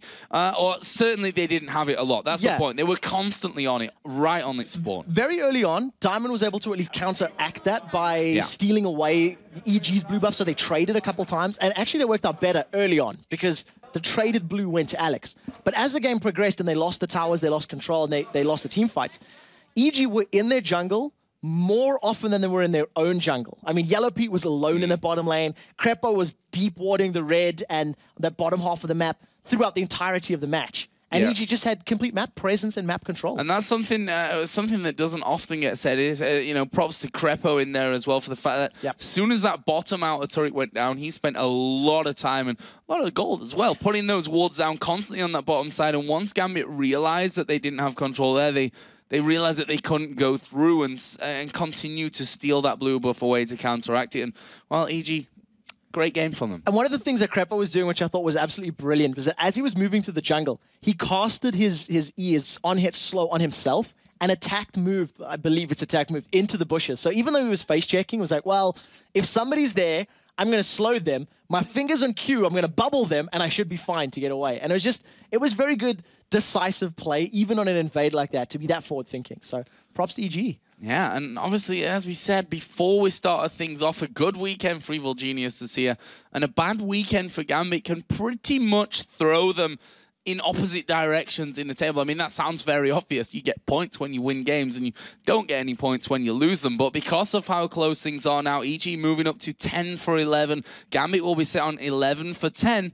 They're only one win away from leveling it right up with them. Yeah, it's very, very scary. I mean, if either of these players pick up wins now, it's one win ahead of Ninjas in Pajamas. It's 2 losses behind Meet Your Makers, for example. It's too close to call. So it's just a matter of seeing how the rest of the games go and then saying, well, let's make what we can of it. And that's the funny thing is, it's just getting closer all the time, and there's absolutely no way to even predict who's going to be finishing in the top spot or in the bottom spot. That's why we love it over here in Europe. So let's head over to Demon and Jason to break down EG versus Gambit. Thank you very much, Joe. And, well, what a great game. And that's now 3-0 for Evil Geniuses. They were happy with that score to start with, a 2-0. They're just like, this is the one we can win. Well, I mean, the thing is, we have to remember, we're so close to the end of the season. Every matchup series really counts because you want to have that up against the other team. Because if you are obviously tied with them at the end of the season, you have to be up one more game to, kind of skip that tiebreaker game, that game of 1 to really get into the playoffs. But yeah, it was really interesting to see what happened because EG, they just kind of ran away with it the entire time. Like, that wasn't really even a close game. And we've talked about it, throughout the whole season, really. The fact that there's 2 weeks left. There's 12 matches this week, 3 for each team, and 5 next week. These are so important now, these matches. And to win a game against Gambit, who were second themselves, for Evil Genius, who was sat down that bottom of the league, it's a big confidence boost. Big confidence boost for Snoopy as well coming in. Obviously, Shaka's been sat around. He was sat behind him there. They were like actually saying, Shaka's going to do the mouse, Snoopy's going to do the keyboard. We got this covered. Yeah, I mean, you have to give him a lot of credit because during the entire game, we had a replay to show you, but it's the whole thing of where EG picked their fights. Every single fight they picked up was really like calculated. Like, all right, we're going to fight here, we're going to fight here. And they always won those fights pretty heavily handed. But the one fight at Dragon in particular, where you saw Snoopy die right away, you saw Crepo die right away. And even though Gambit picked up the Dragon, it was in the end a 4 for 2 because EG just kept bouncing in and back and forward with Froggen on his Cassin jumping in. Wicked, who was a little bit late to the party, ended up showing up anyways and made some big plays. And then Yellow Pete, who I really have to give him credit. His vein was very strong because in that fight, he got pushed out right away, but he would run back in just to get Genji's attention. So Genji would chase him down instead of going for Froggen, who's in the middle of the pit. And because of that, they were able to turn the fight around completely. It was really well done. It kind of shows a lot of growth within EG. And Froggen tried that a couple of times. He teleported in a number of times. Sometimes it worked, sometimes it didn't quite work. The first one did not work out well. He was level 4, left the lane very early on, which you don't really want to do as a Cassin. And because that, you end up falling about 30 CS behind in the middle of the game. But obviously it didn't matter in the end since he was able to snowball the kills. But that's teleport. That's like the pros and cons. It can either work out really well for you or work out horribly for you. And luckily for him, it kind of had a little bit of both. So he was able to make up for it. And what do you think overall it is that Evil Geniuses has over Gambit? I mean, is it just simply the years of experience from playing them that they just know what to do against Gambit now? Yeah, it's really like a long history behind these two teams. We have to think back to, I believe it was IM Kiev, where they actually, Gambit actually beat them now, or known as Moscow 5 then, but I think it's a little bit of that, and it's a little bit of N-Rated coming into the team, because we can't overlook that fact where he's brought in a lot of analysis. He's really helped show them where they would be arguing over, oh, we threw the game there, oh, we messed up there. And he's like, yeah, but guys, what about this moment? And they're all like, oh, yeah, that was a good moment. But I think it shows that with him coming to the team, with Shaka coming to the team, with everyone stepping up, they've really upped their game. Well, it was a fantastic performance. We are, of course, going to go over to Shox, who is standing by with Yellow Pete. Thank you very much. Congratulations, Yellow Pete. Impressive victory. So going into picks and bans, how wary were you of the fact that, of course, Gambit could pull out something special like the Karma Jungle we saw last time around? So how did you get into that one? Well, that one we obviously knew from last week. We decided it wasn't really a priority pick or ban for us, so we just wanted to let that go through if we really wanted to play it. And we just left Jarvan open as well, so we basically had to choose, and Jarvan is a jungler he really likes to play. The other picks were not really predicted by us. Like, we wouldn't have necessarily expected Elise or Twitch, but yeah, it wasn't really anything extraordinary anyway. So eventually you ended up in a 2 versus 2 lane. So how did you fare as Vayne and Nami against a Twitch Lulu lane up? Early game was kind of rough. They had a lot of lane presence and poked us really well. We just basically got back into the game with that one gank where they didn't have vision from lane side, and Snoopy managed to get really, really close. And yeah, from there it wasn't really that hard anymore. We could just tie form and pressure them and eventually dive them bottom lane with the castle and TP. Yeah, you guys had Snoopy in the jungle for this game. How different is it for your lane specifically? How different do you play, or what other things you put emphasis on when it is Snoopy in the jungle instead of Shaker? I don't think it's that much different. I think Shaker overall prefers to gank the 2v2 lane a little bit more than Snoopy, but it's not essentially that different. And the lane up against Voidal, in opposed to playing against Darker, is he more aggressive? Is he less aggressive? What does he pull out in lane? I haven't played against Darker too much, so it's really hard to say. In this game, Voidal was really, really present, especially in lane. Later in the game, he couldn't really, like, he didn't really have much impact, but it's not necessarily his fault. So, yeah, I think he did really well for what he could do. Yeah, not his fault, because you guys were pretty a lot ahead. But of course, Gambit is one of those teams that they can just come back in the game and farm that goal back up by taking objectives. So how did you prevent them from doing that and being able to close it out? Well, we had really, really strong 1v1 and like dueling champions and also ganking potential. So we decided instead of going for a usual approach of like sieging towers, we would rather split a little bit more and catch them off guard, and then in the end that worked. Like with one man down, we could eventually dive as well. So that was our approach. Thank you very much. You're welcome. Now we need to take a short break, but stick with us. Last week, Alternate got evicted from their home at the top of the leaderboard. They'd like to move back up, but SK is in no mood to help them get there. We'll see them do battle after the break.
So at the moment, we played only 2 weeks with our main lineup, and we went 8-2.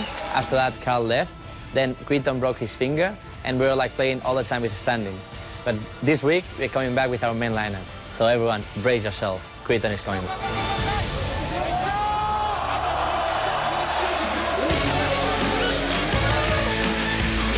Welcome back, boys and girls. Earlier this week, alternate fans rejoiced at the news that Cretan is back. But SK have plans to ruin the reunion. So, to see if they can pull it off, let's go over to Joe and Quickshot. Thanks a lot, Shocks, and welcome back, everyone. It's time for our second game of the day. Even though SK Gaming is in last place, they're only 3 wins away from being tied for wins with alternates for a second. It makes no sense anymore. So let's have a look at the teams. That's something that does make sense here. First, on the blue side, we have SK Gaming with Kevin in the top lane, Hercubot in the jungle, Ocelot in the mid lane, Candy Panda the AD carry, and Nif the support. And for alternate, of course, it is Kerp in the top lane, Arnea in the jungle, Pharrell and Lord in the mid lane, Cretan back on AD carry, and Jerry in support. So alternate and SK have met already 2 times this season, and they each have a victory to show for it. Now, heading into this match, both of their confidence levels are high. Have a look at this. SK is a really strong team. They are probably the best level 1 in the actual LCS Europe. So I feel good to face alternate again. We are pretty confident to beat them. I feel they are not really secure of each other and they don't know how to end the games. We are confident that if it goes to late game, we're gonna win.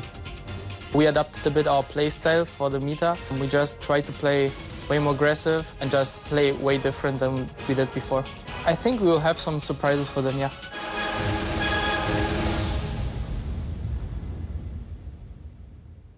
So let's check out then what you guys at home have been thinking about the game so far. 61% of you think that alternate are going to be winning this matchup, and it's no real surprise. SK have been sitting at the bottom of the table for a while, and you actually even heard their alternate like, yeah, we think if it goes to late, we're fine. SK goes, oh, if it goes to late, we're fine.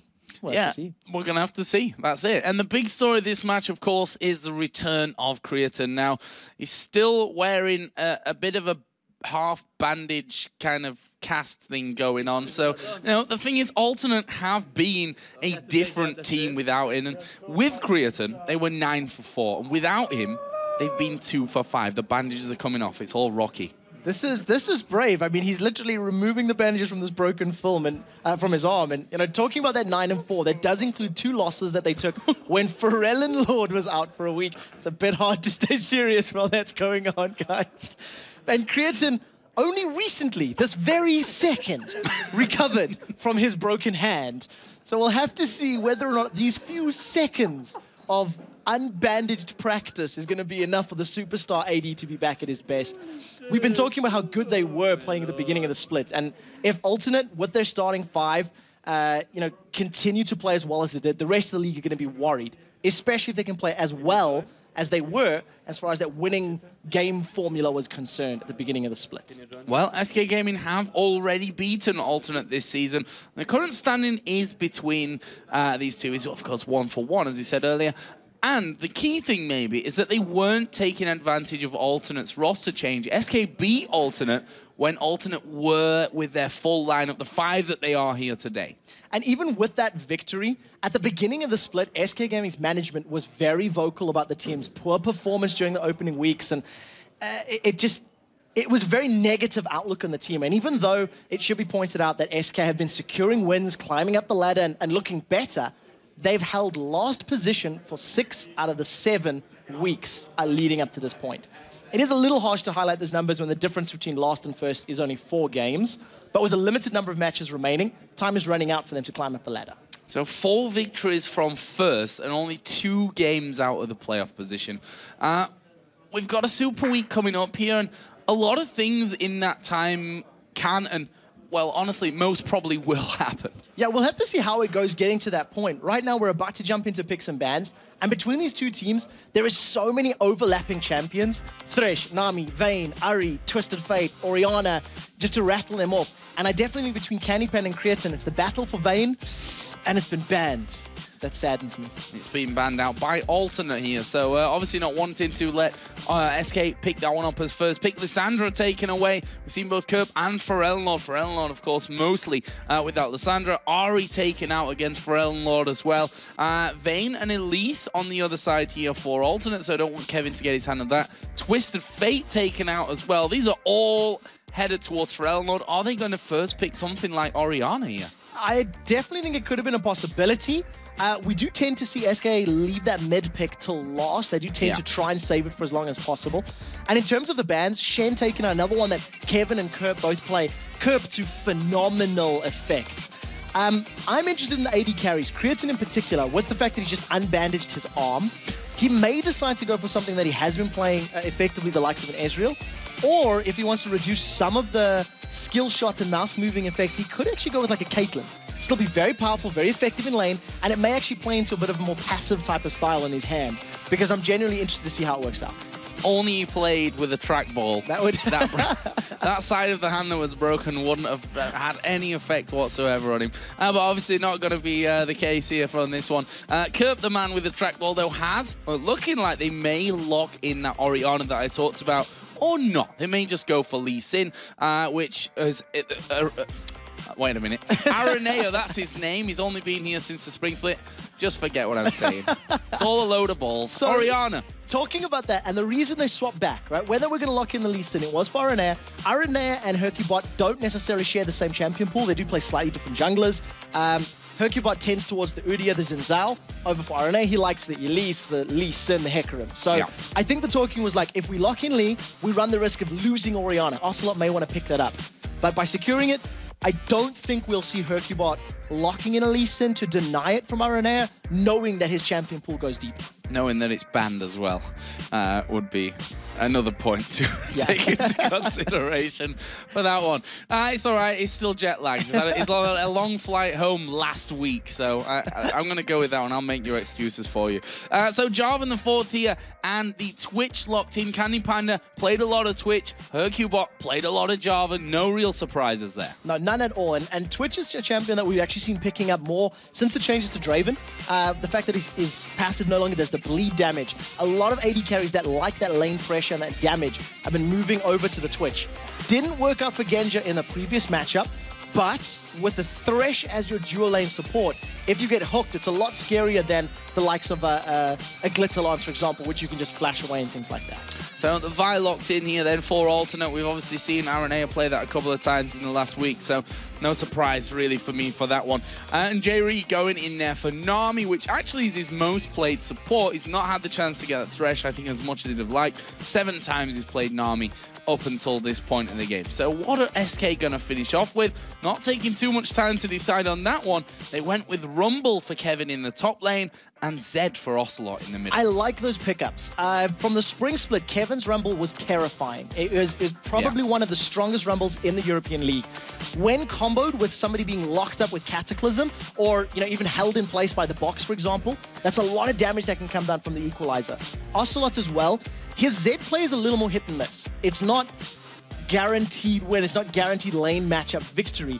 And coming up against an Orianna, as long as Forellenlord keeps his HP relatively high, he shouldn't be an insta-give material. So that may just be a pretty farmy lane, but I like the pickups for SK.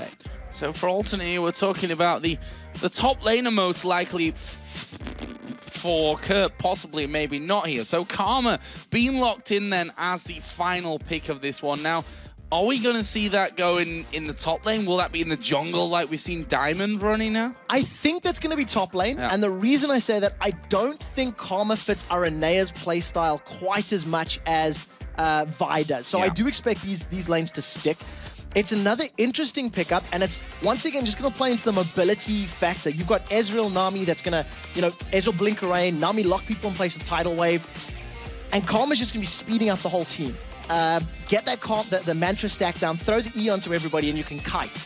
But the scary thing is, if they all get locked in, to a Cataclysm and an Equalizer, that's a scary amount of damage that can go down. Yeah, you can only really run in circles there when you get locked down in that one. It doesn't matter how fast you move in then, does it? So we're going to get into this game here in just a few seconds. And as we said, this one right now tied up 1-1 in the head-to-head. And we keep going back to this head-to-head thing because it is at this stage in such a tight league and such a tight scenario that we've got here in the summer split. So important because at the end of the day, it could actually mean the difference between, you know, that second and third where everything's all definite for you to the playoffs or not, or even at the bottom side of things. We just don't know right now. There's one of the things that works in favor here of SK's lineup. Because they've got the Karma, the Vi, and even Orianna, that's a lot of shields that come in. Karma can shield a single target, or she can shield a team if they're within range. Vi gets her passive, blocks some damage whenever she lands, damage from her abilities. Orianna going to be shielding people up. And against a burst damage team of a Rumble and a Zed, that actually is going to play into their favor as long as they don't get completely caught out and completely popped instantly. Those shields will drag it out. And you can see RNA on your screen. His look of focus right now, very serious. Yeah, it's definitely serious. Actually, paying us a visit in before this one, and we saw it in the video as well. And it's nothing new from RNA. The confidence that just emanates from him. To be honest, I mean, I think if they were like 0 for 20 right now, he'd still be coming in week after week feeling confident for the win. That's just the kind of person that he is. So we are going to get into game SK versus Alternate here, and let's talk a little bit about level 1 because this time around there are certainly some things that could change it up. Okay, so you never want to invade against a Nami or against a Thresh because of the power of the Aqua Prison and the Death Sentence. I actually think we may have another slow start to these level 1s, and you can actually see both respective teams. Kerp is going to be in so much trouble. Oh, puts down the flash away there. That hook was actually in the right direction for him. He's forced to flash away from that one, but you know he's going to escape for now. SK have that positional advantage over by the Tribush at this point. The question is, though, are they going to stick around for this one? Alternate are coming up to the top side. Alternate have got a bigger numbers advantage as well. Ocelot's nowhere near if a fight were to break out. So if SK stick around, they could be in a little bit of trouble. The question is whether an Alternate can get a numbers. Can they get a read on SK? At the moment, SK realize they're at a disadvantage and they back up. Well, they know there's a ward there in that top brush, so recalling from the Tribush would actually be a great move on their point because it keeps Alternate guessing on that front, but at the same time, they're not actually there. So it's going to slow Alternate down. You cause them to be a lot more cautious as Ocelot just having a dance with his shadows. I've seen him in a few clubs dancing with his shadows before as well. Bit of a lonely guy sometimes. Obviously, I'm kidding there. If only that were true for all of us. Alternate stood right on top of a ward. So SK fully aware of Alternate's position. They can even see this ward now where Alternate moving into. So SK have got a massive information advantage. Keep in mind, Kerp with Flash Teleport, he blew his Flash earlier, and that paints a big target on his back for Hercubot to go and gank the top lane as quickly as possible. So there is a red buff start here then for Hercubot. We'll see what he does after that, and kind of expecting him just to go straight over to blue, although they know that Aranea is on that blue side of things, and we can see that he is actually headed across there. Thresh moving in as well. Looks like they want to go for the steal. We'll have to see how quickly they can do this one. The numbers advantage is in favor of SK, so if Aranea does try to contest this, he's going to be in trouble. Wisely, though, going to just trade blue buffs, which is something we see very often these days, as both junglers stick to the side of the map where they've got more assistance from their teammates. Aranea is in there as well. Actually, Kevin is coming back here somewhat just to see if that is going down as well. And you'll actually be seeing these last couple of creeps going down as well. So he's going to have a definite timing on that one. And, well, the junglers get those blues. One thing that's happening at this point, though, is that Hercubot is sticking around to do the wolves, but Aranea has decided to do the same.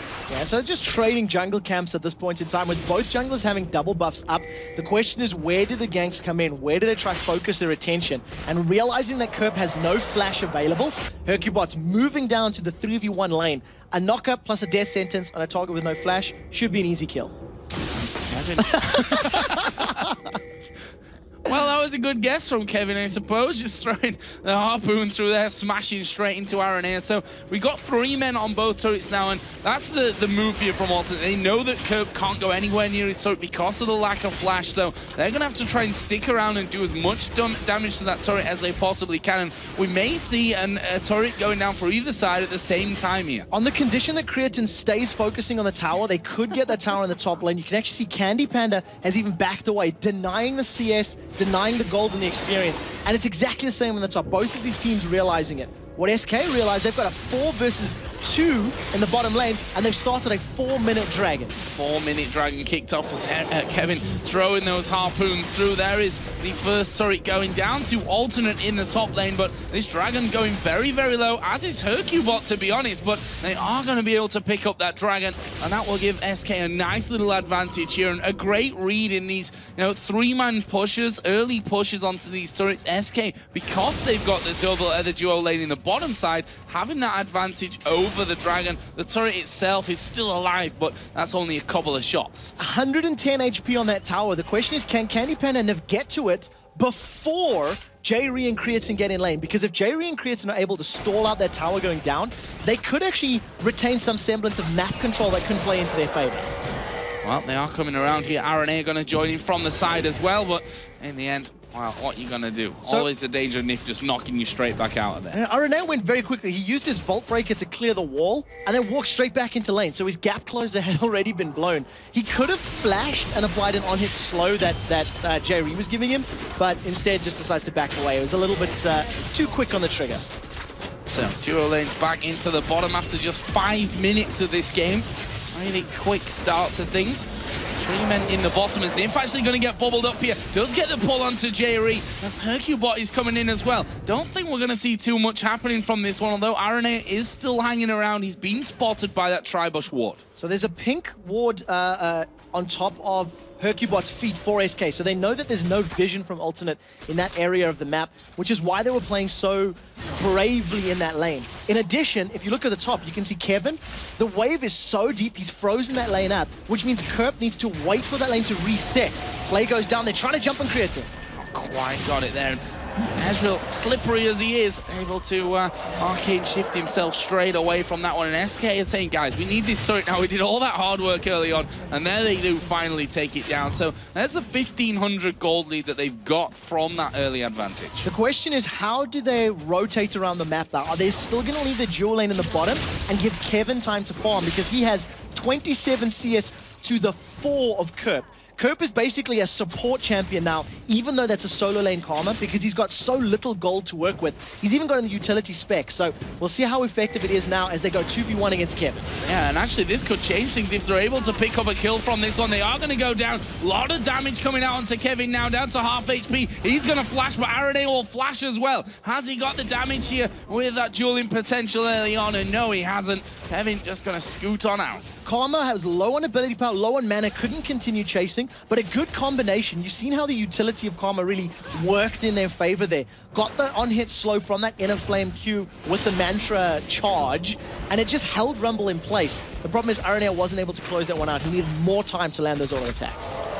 So Candy Panda and Nif have stuck around here in that bottom lane. The Vamp Scepter double Doran's blade start coming out off Candy Panda's Twitch already.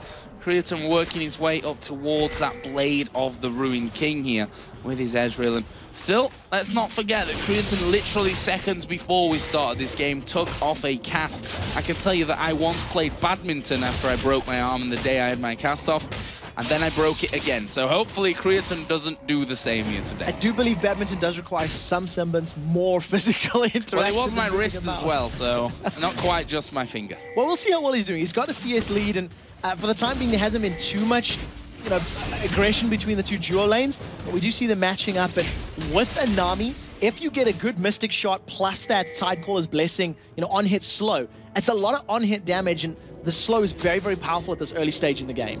Oh, Hercubot just going to walk straight into Forellenlord here. You see the damage already coming down. He's actually missed the push over there to the flag and was forced to flash in the end. And that means any chance of this blue steal should probably be out of there. Nif was hanging off to the side to see if he can get the final hits off there, but not going to be able to compete with the damage that Forellenlord can put out. Hercubot got caught a little bit because he didn't anticipate where the rest of the members of Ultimate were. He tried to push in on the buff without seeing everybody in the lane.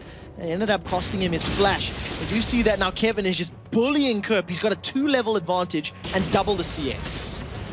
Doing really, really well with that one. And that's the thing we always said in the spring split. Why is Kevin not playing Rumble? We said that so often. He was banned out a lot against him, but for my opinion, we didn't see enough and haven't seen enough of this Rumble because Kevin is an incredible, incredible Rumble player, and we'll see how he really goes forward in this game right now. SK, of course, having a lead. Ocelot visiting top. So we'll see how quickly they can pick up a kill onto Kerp. He still does not have level 6 available, even though all of the abilities are there, and the shield that he's got is not going to be enough damage to block Deathmark plus Equalizer, which are both available. Luckily, RNA realizes the potential threat and is going to be in the area. He does have his Ground Slam ultimate available. Well, Kevin just getting hit there. And Jerry actually coming up to the top as well, so they could find themselves with a disadvantage in terms of numbers. And Ocelot just starting off the guns there, realized that Jerry was on top of him. Ward comes down into the brush, and that's going to signal SK to at least back off for now, but they've got pretty much the entire team closing in. And there's a great synergy here between Vi and Nami that's in lane. Once a Sultan Battery gets thrown down, somebody gets locked in place and you can bubble them up.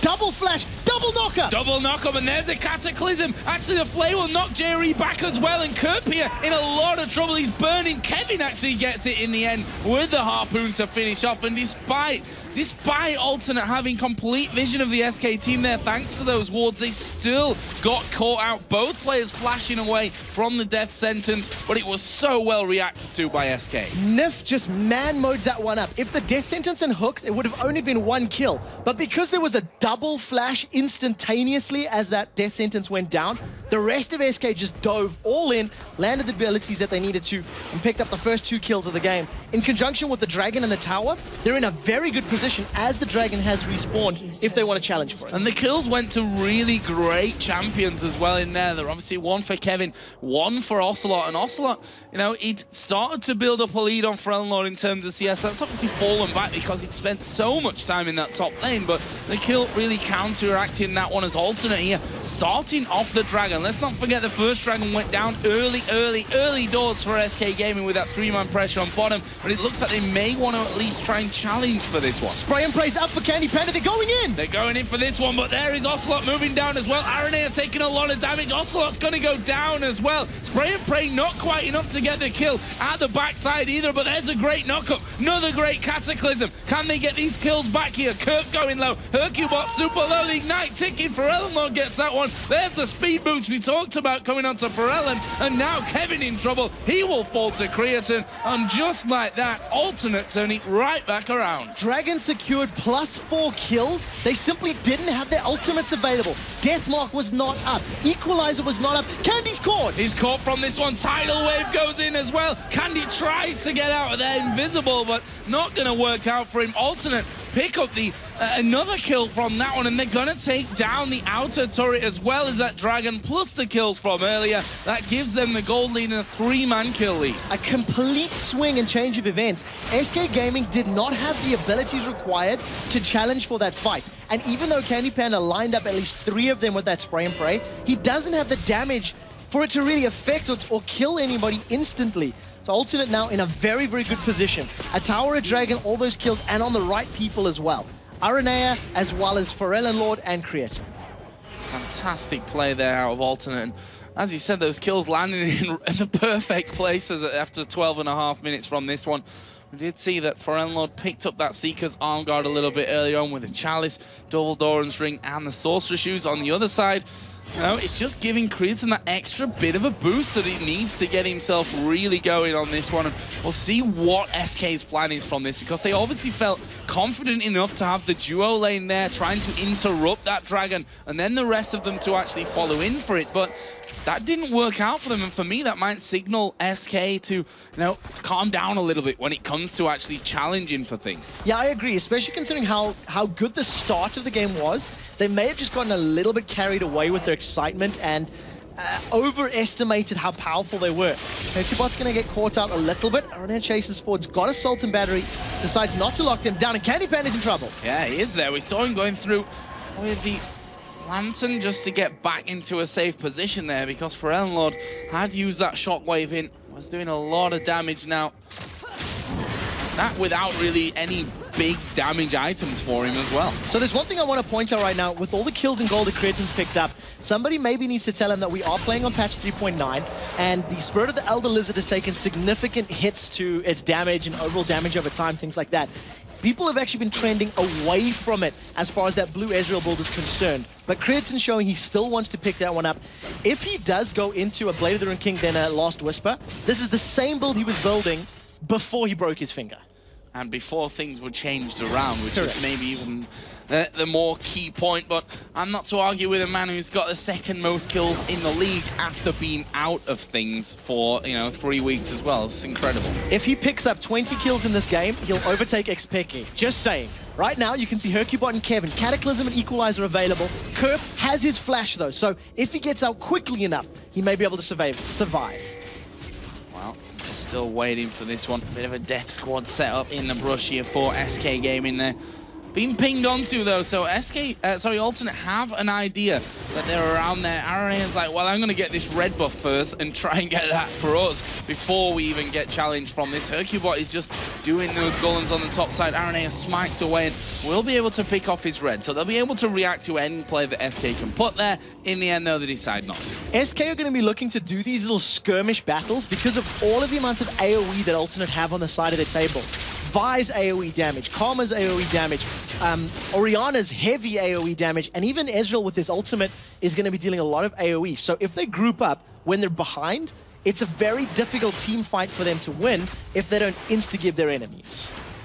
So let's have a look down the CS at this point. Creatin 132 to 118 up. Ocelot has started to fall even further behind in that one. As he said, he was ahead until that roam, which gave him the 2 kills in the top lane came in, but Forellenlord has kept that trend up here. He's continued to make sure that he stays ahead on that front. There's still a 20 CS difference though between difference. I'll get it out at some point between Kevin and Kerp in that top lane. What we have seen from Alternate is less math movement than SK. They've been swapping lanes, trying to invade the jungles, trying to, you know, put themselves in positions where they can set up kills, and Alternate are pretty happy to just sit and get towards that lane game position. It's actually what they said in the matchup. Hercubot once again trying to jump in, and then they go on Creatin. Going into Creatin, but RNA's position giving him a bit of a shock there, but now he's trapped up inside Cataclysm. Can he get away from this one? In fact, it's Hercubot that flashes completely out. Kerp uses teleport to come down bottom. They might be able to have enough pressure here for a turret. So Ocelot went a tiny bit early on to Creatin, needed a little bit more CC before the damage was down. Kevin does have Equalizer available if he wants to try and fight. Decides to just let that tower drop. They don't want to repeat to the dragon. And it was just the presence of RNA who kind of walked out the bush, then went back in, and also it's like, nope, not going any further for that one. Hercubot, I don't think, quite got the memo as he Cataclysm right in on top of them. And from his point of view, I mean, they got Creatin to half HP just with that little combo. They possibly could have finished him off there, but again, it's all about weighing up what you get and what happens to you from that. They may have both gone down in the long term. Don't forget that Jovin's also got that percentage of, you know, current health damage on top, so it is a little bit bursty sometimes if you can hit people, but unfortunately Creatin wasn't really healthy enough for that to be big enough to drop him down. What we do see now with the tower going down and with the fact that Alternate have just bought their items, they're actually in a stronger position to challenge for the dragon that's just spawned. And you can see Kerp is actually putting all the vision around as well. So that's probably going to be the next big fight. You can see everyone's positioning for it. All 10 men coming down towards this bottom area. Creatin just keeps up that poke damage as much as he possibly can. Alternate decide, you know, let's force out this mid lane. Kevin gonna get shockwaved in this one. Push going through. Alternate not quite got the damage, but here comes True Shot Barrage, and it lands onto him. Rumble goes down as RNA now chasing in on towards Nip. Flays him back, but Alternate have won the Dragon position. That is very important. You never want to fight Dragon against an equalizer. It is one of the most powerful, disruptive abilities in the game in that narrow corridor. So Forellenlord, realizing that, instantly drops the Shockwave down into Rumble, and Kevin wasn't expecting it. Who's going to use Shockwave for a single target? So Kevin gets caught out, gets dropped, and another Dragon goes the way of Ultimate. Yeah, and Kritzen actually stepped back to use True Shot Barrage there as well, so it would come now from out of the fog of war almost and not see, he wouldn't see him casting down and wasn't quite able to dodge it, which now it's not the hardest, but also probably say not the easiest one to be dodging as well with the width of it, but still it's a kill for Kritzen, who's now up to 3-0-3, continuing as he left off before he broke the hand. Here's Aranea, he's charging himself up, gonna go in on towards Hercubot, who actually goes over towards Forellenlord. Cataclysm comes down. There's the Zhonya's being used. Hercubot locked up. The kill comes down for Aranea. It might not be done just yet. Equalizer is down. Forellenlord gets himself another one as Candy Panda has to use his barrier, but look how low Alternate are. Ocelot chasing in. Can he get the finisher? Candy Panda going low at the back, but there's the shutdown. Kerp going to be in trouble. Double kill for Ocelot as Kerp speeds himself up out of there. Aranea is actually trying to go back here on the turret as Kevin comes in, so SK managing to turn that one around a little bit. They trade 2 for 2 in the jungle, but after losing everything leading up to that, it's still an advantageous position for Alternate. That all started because Aranea was stealing the red buff away, which he did steal and did get away with his life. So overall, not bad for SK to get some gold back, and they're going to need to do more of that if they want to close this 3,000-4,000 gold gap. So, almost at the 20-minute mark of this one, and we heard from Alternate that their opinions of SK are somewhat that when it gets towards that later game, they very much struggle to finish things off. And I think it'd be fair to say that's been our experience as well a lot of the times throughout this summer split. And I even played them a little bit in the spring split as well. So we'll see how that one comes in. Obviously, they're behind by a little bit on this one. So Alternate, they're not usually a team that seem to have problems closing out games, and especially when you've got your AD carry up at 3-0-3, even your jungle at 2-0-3, and Orianna already got that Zhonya's Hourglass in there as well. It's a very important item to have because it immediately means that Ocelot can no longer target Forellenlord. He's just immediately going to drop that Zhonya's Hourglass, avoid all the damage from the Death Mark, and not really be in instantly killable position. Kerp that we just caught a glance of, he's actually pulled himself back into this game. He's still a long ways away as far as items are concerned, but he's maintained that 20 or 30 CS difference, and he's being impactful in the fight. In the jungle, he was able to slow down Candy Pan and prevent him landing auto attacks, and they've caught Kevin. Oh, Kevin actually going in for that one. Equalizer puts down Kritzen, gonna get shielded up here. Needs to get off the Equalizer, to be honest. So with the burning damage coming in, he loses half of his health, but he picks up another kill for the pleasure. Up now to 4-0-3. Bad news, if that keeps happening here, Kritzen's only gonna be doing more. That is a lot of damage that went down onto him, and he had Command Protect on his shoulders, and he was life-stealing through that ult. So if you add a little bit of CC, a single knock-up, or even a slow from the box, oh, they've jumped on Forellenlord. He's gonna use the Zhonya's in this scenario. Nif gonna knock him back. The Shockwave was pretty much out in the middle of nowhere there. We saw that the flash was used by Candy Panda to get away from it as well, just to make sure he didn't get caught in that. Ocelot actually stood on top of a ward there as well, so they know he's around.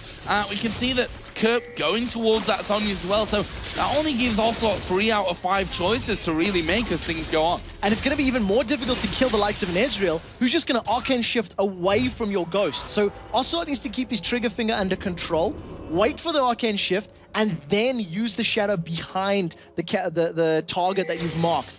And we'll see how well he can make that one work for him, because that Zhonya's Hourglass for Kerp will be finished very shortly, and he's picked up in CS. He's 5 away from Kevin. So great play from him considering how slow and how difficult his early game was.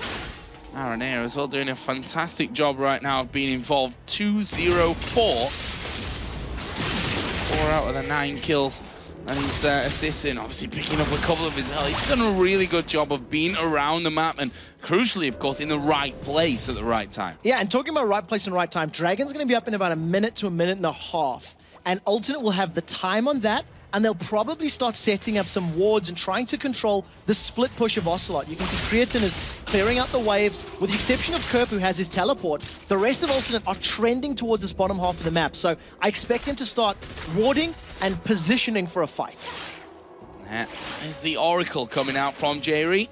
Again, just to let you know, if you didn't realize already, we are on patch 3.9 here, so the Oracle changes. Obviously, the 4 minutes instead of 5-minute duration, the slightly lower view range that it has, but the persistence through death is in the game at this point. Yeah, we'll have to see how well Jerry can control the vision.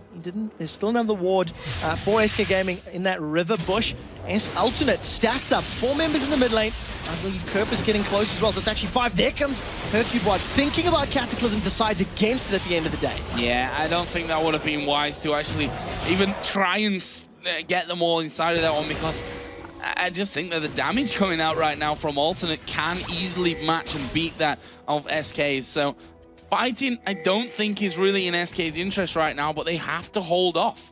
So we do see that Ocelot has just joined, and if they can combine Equalizer plus Deathmark, it may be enough. It looks like that's what they want to do, as Hercubot and Ocelot are sniffing. They so badly want to go. Equalizer's blown. Equalizer going to be blown as they going on towards him. There is a shockwave coming out. True Shot Barrage comes in the back of it as well. They're so very low. Kevin goes down to Pharrell Lord, and they're not done just yet. They're attacking the towers. Pharrell Lord actually getting really close to taking too much damage there, but look at that. They basically wedged themselves in with a nicely placed shockwave and are able to take the turret with them. But that's not over just yet. Aranea here being flashed onto by Ocelot, and there's a kill back. Well played by Ocelot to instantly react as soon as he got vision on Aranea, but because of the numbers advantage, Alternate should be able to pick up this dragon. I think this may have been the original objective, and they just went, hey, we got 1.5 minutes to kill. Instead of passively sitting in the lanes, let's go pick a fight. Let's go challenge SK, and it worked out completely in their favor.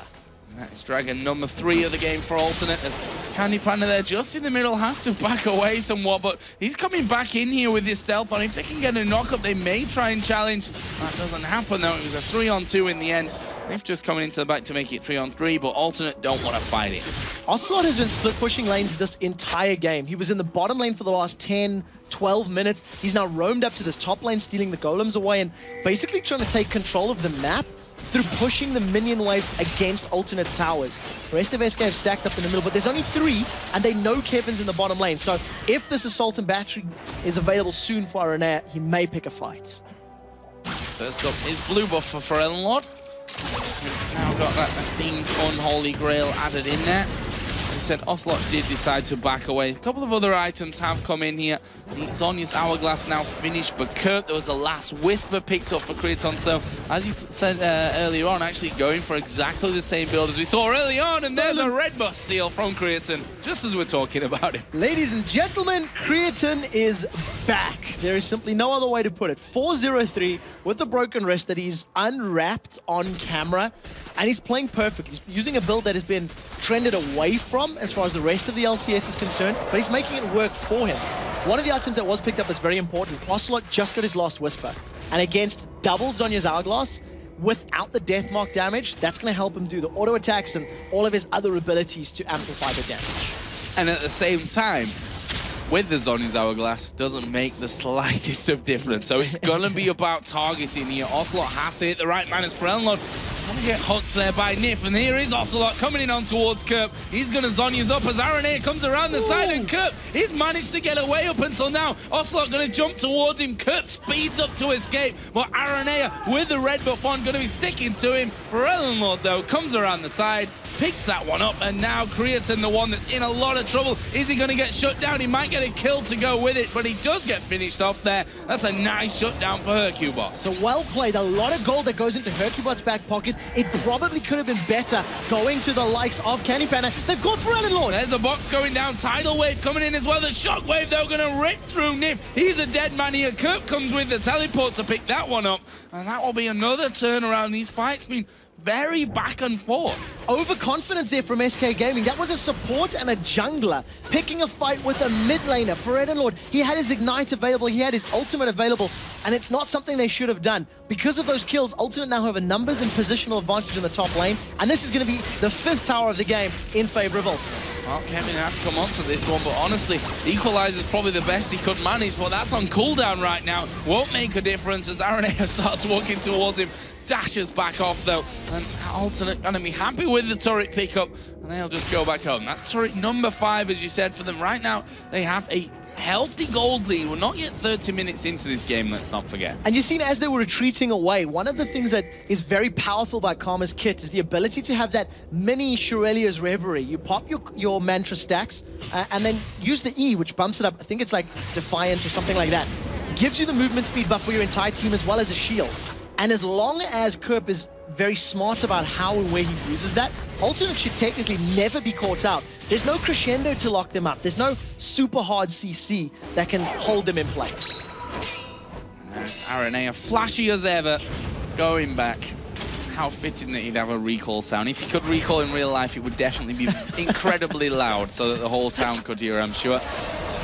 Right now, he's justifying it as well. 2-1-6, as he said, done so very well with this Vi in the games that he's been playing her with in the recent past. Right now, Jerry again with the Oracle on up by the Baron, and there you see the slightly changed view range as he goes up there and didn't spot the ward. Yeah, it is a smaller radius, so you need to get a little bit closer to those wards to clear them out. Jerry also maybe not using attack move in that one also could be a factor to play in it.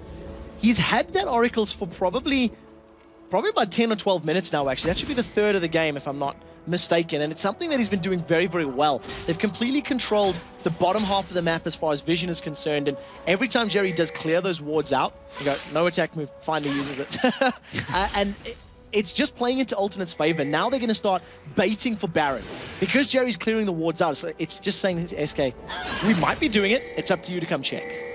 I saw Runic Bulwark being picked up there, which may have confused a few of you because obviously it has been removed from the game in 3.10 as Ocelot here going to get caught in the assault and battery. For Ocelot going to take a lot of damage, but he's got Zhonya's. He's trying to use that just for the escape purpose. As Ferelno gets away, Shockwave gets 2 of them. Ocelot still alive here somehow as Aranea and Kerp both joining the fight from the side now. Kerp going to be picking one up. Actually, it's Aranea that gets it in the end, but Kerp is still going here. Going to get thrashed back there, but they're on top of Candy Panda. There's a Zhonya, there's an Oracle. You can't go invisible from J-Ree, and that will be 2 kills picked up, but nothing for Alternate. I have no idea what Candy Panda was thinking during that one. He got caught out a little bit and thought, well, maybe I'll take them on a walk. I'll stealth up and run past, see the Oracles and went, oh, damn it, got dropped down. So Alternate, the numbers advantage, they're going to pick up their first Baron of the game, and we'll see how quickly they can close this out. Alternate team not just sit on their laurels when they have that Baron, but they do like to pick fights and chase in. As you can see, they want to catch Kevin.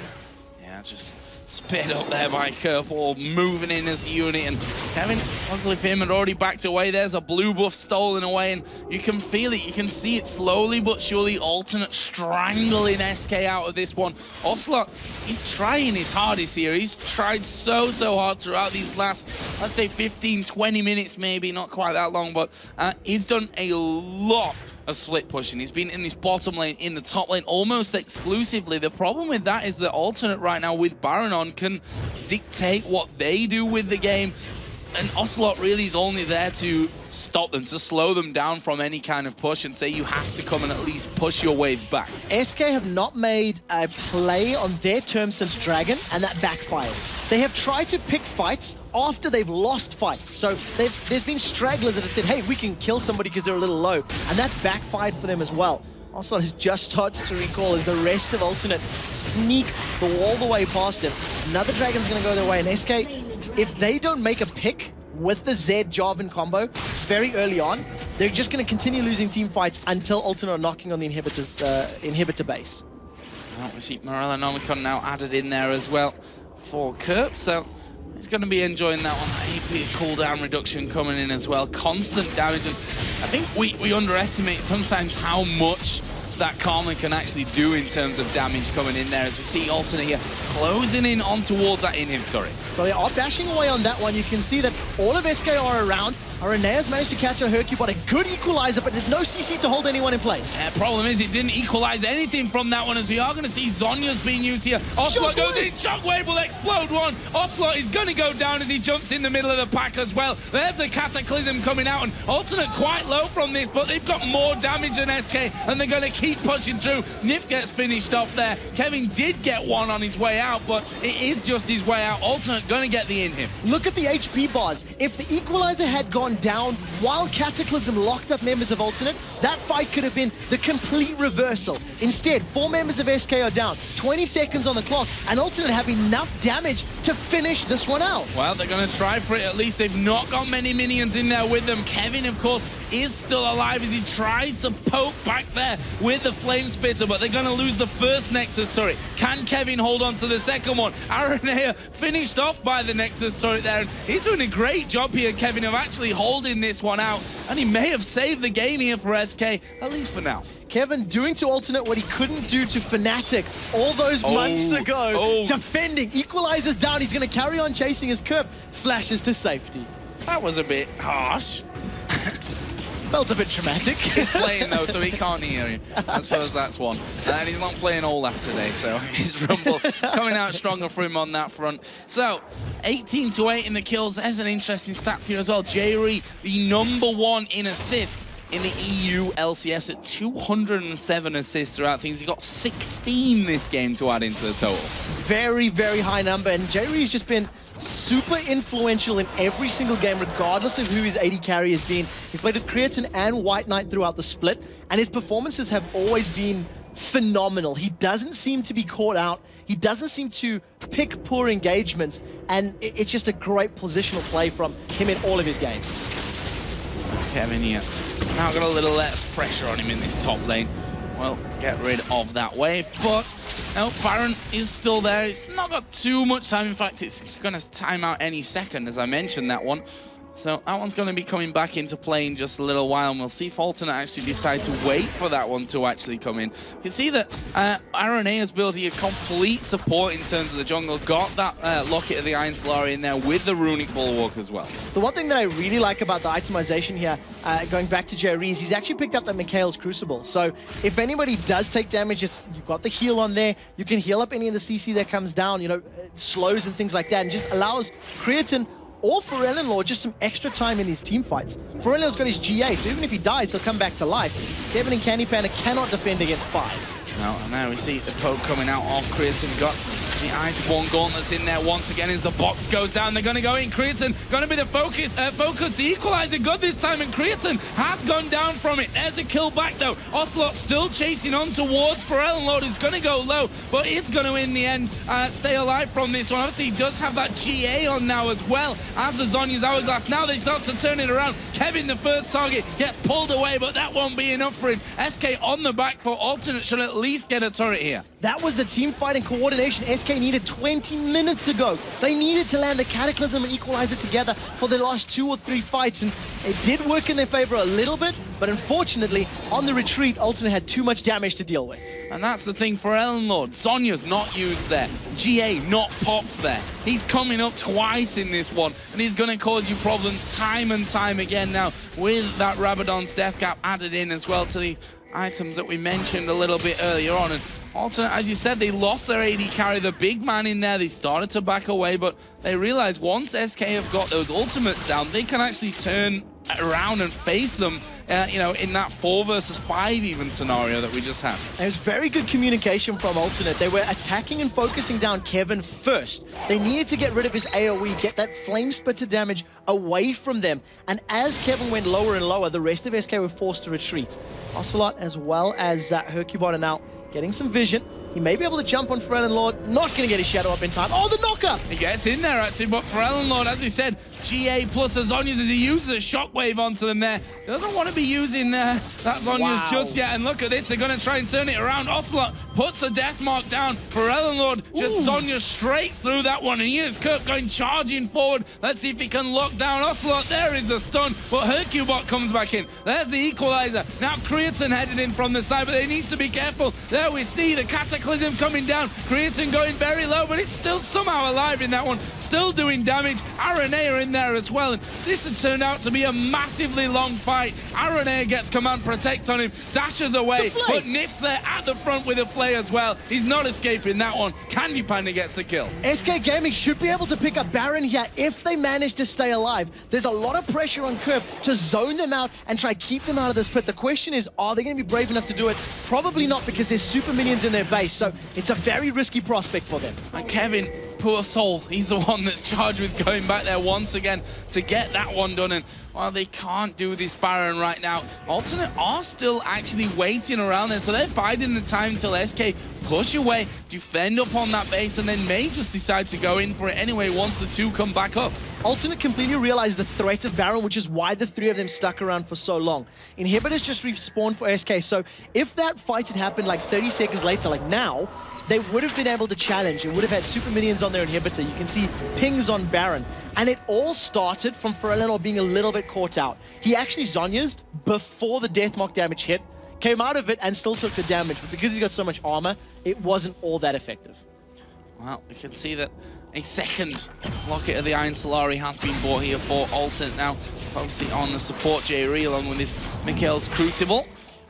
Other things that just were bought, a Void Staff coming down for Ferelino. I don't think he's got enough damage right now. That Orianna, 598 ability power, has hit the 6 items mark, so we'll only really be looking to pick up those consumable elixirs with the rest of the gold, and we'll see how effective his shockwaves can be. If anybody can change a game with a shockwave, it's going to be Ferelino that can do it. Yeah, and I'm going to avoid calling them what they were called by everyone in the world earlier on, when of course Alternate picked up the spot here in the Summer LCS, but well, he is pretty much a master with Orianna. We know that one, but we also know that a missed shockwave can end up costing teams games, so we'll have to see how that one goes.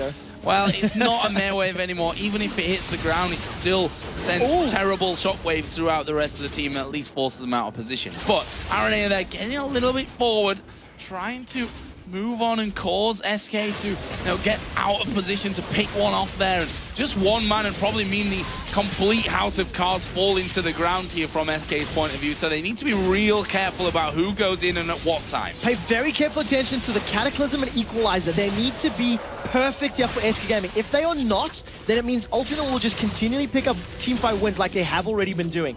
There's been a little pokes into this inhibitor, but Creatine hasn't actually been brave enough to right-click on the objective. He's just trying to zone control with those mystic shots.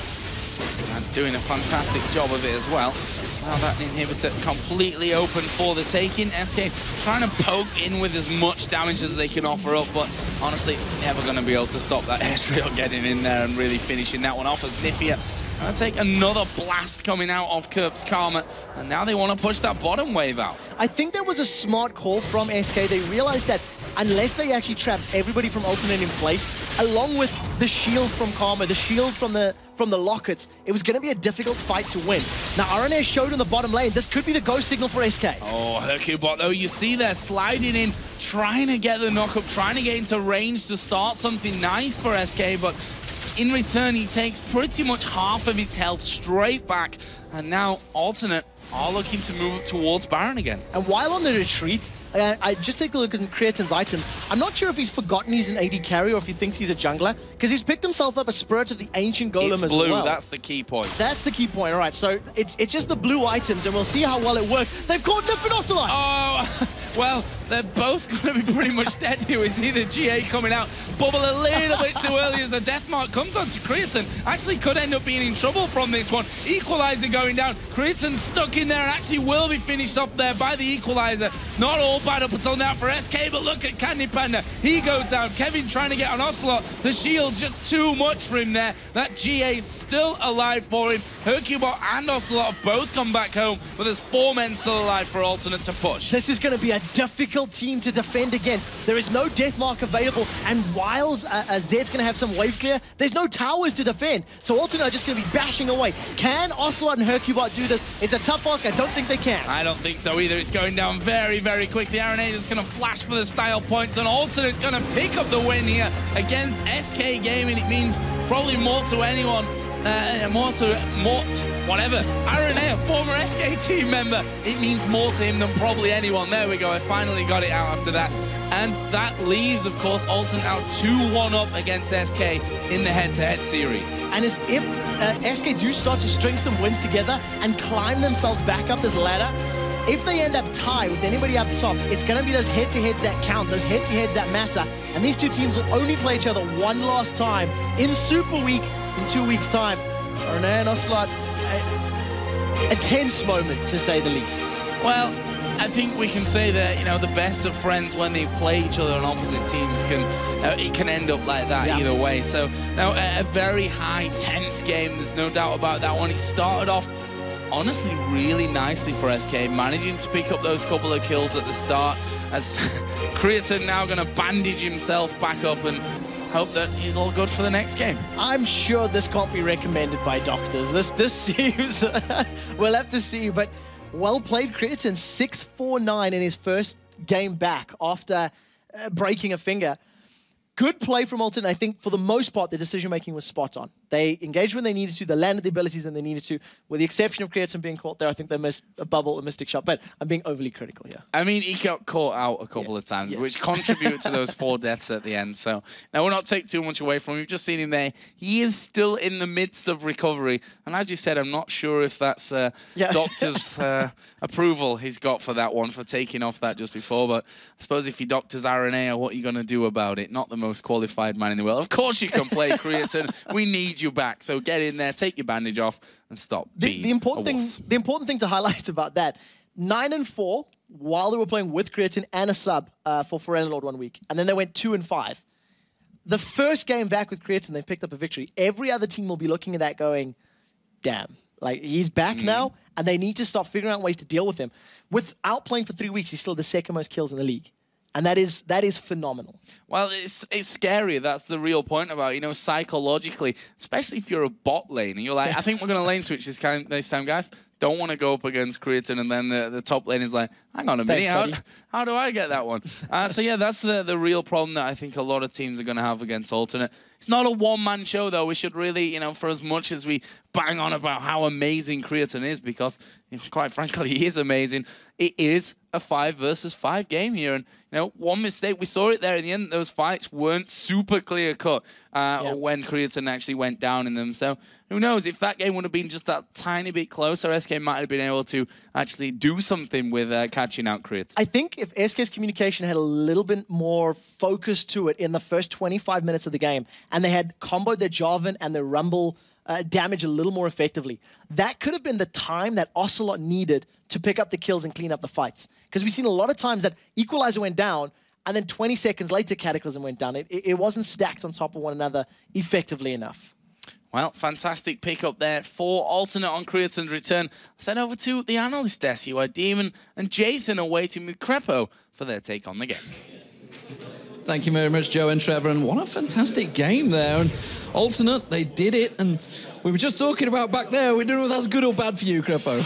I don't know whether we have to look behind us or look ahead of us, but I guess it's good that we're getting closer to a guaranteed 6th, although nothing is sure, but the bigger the gap gets for us, the better, I guess.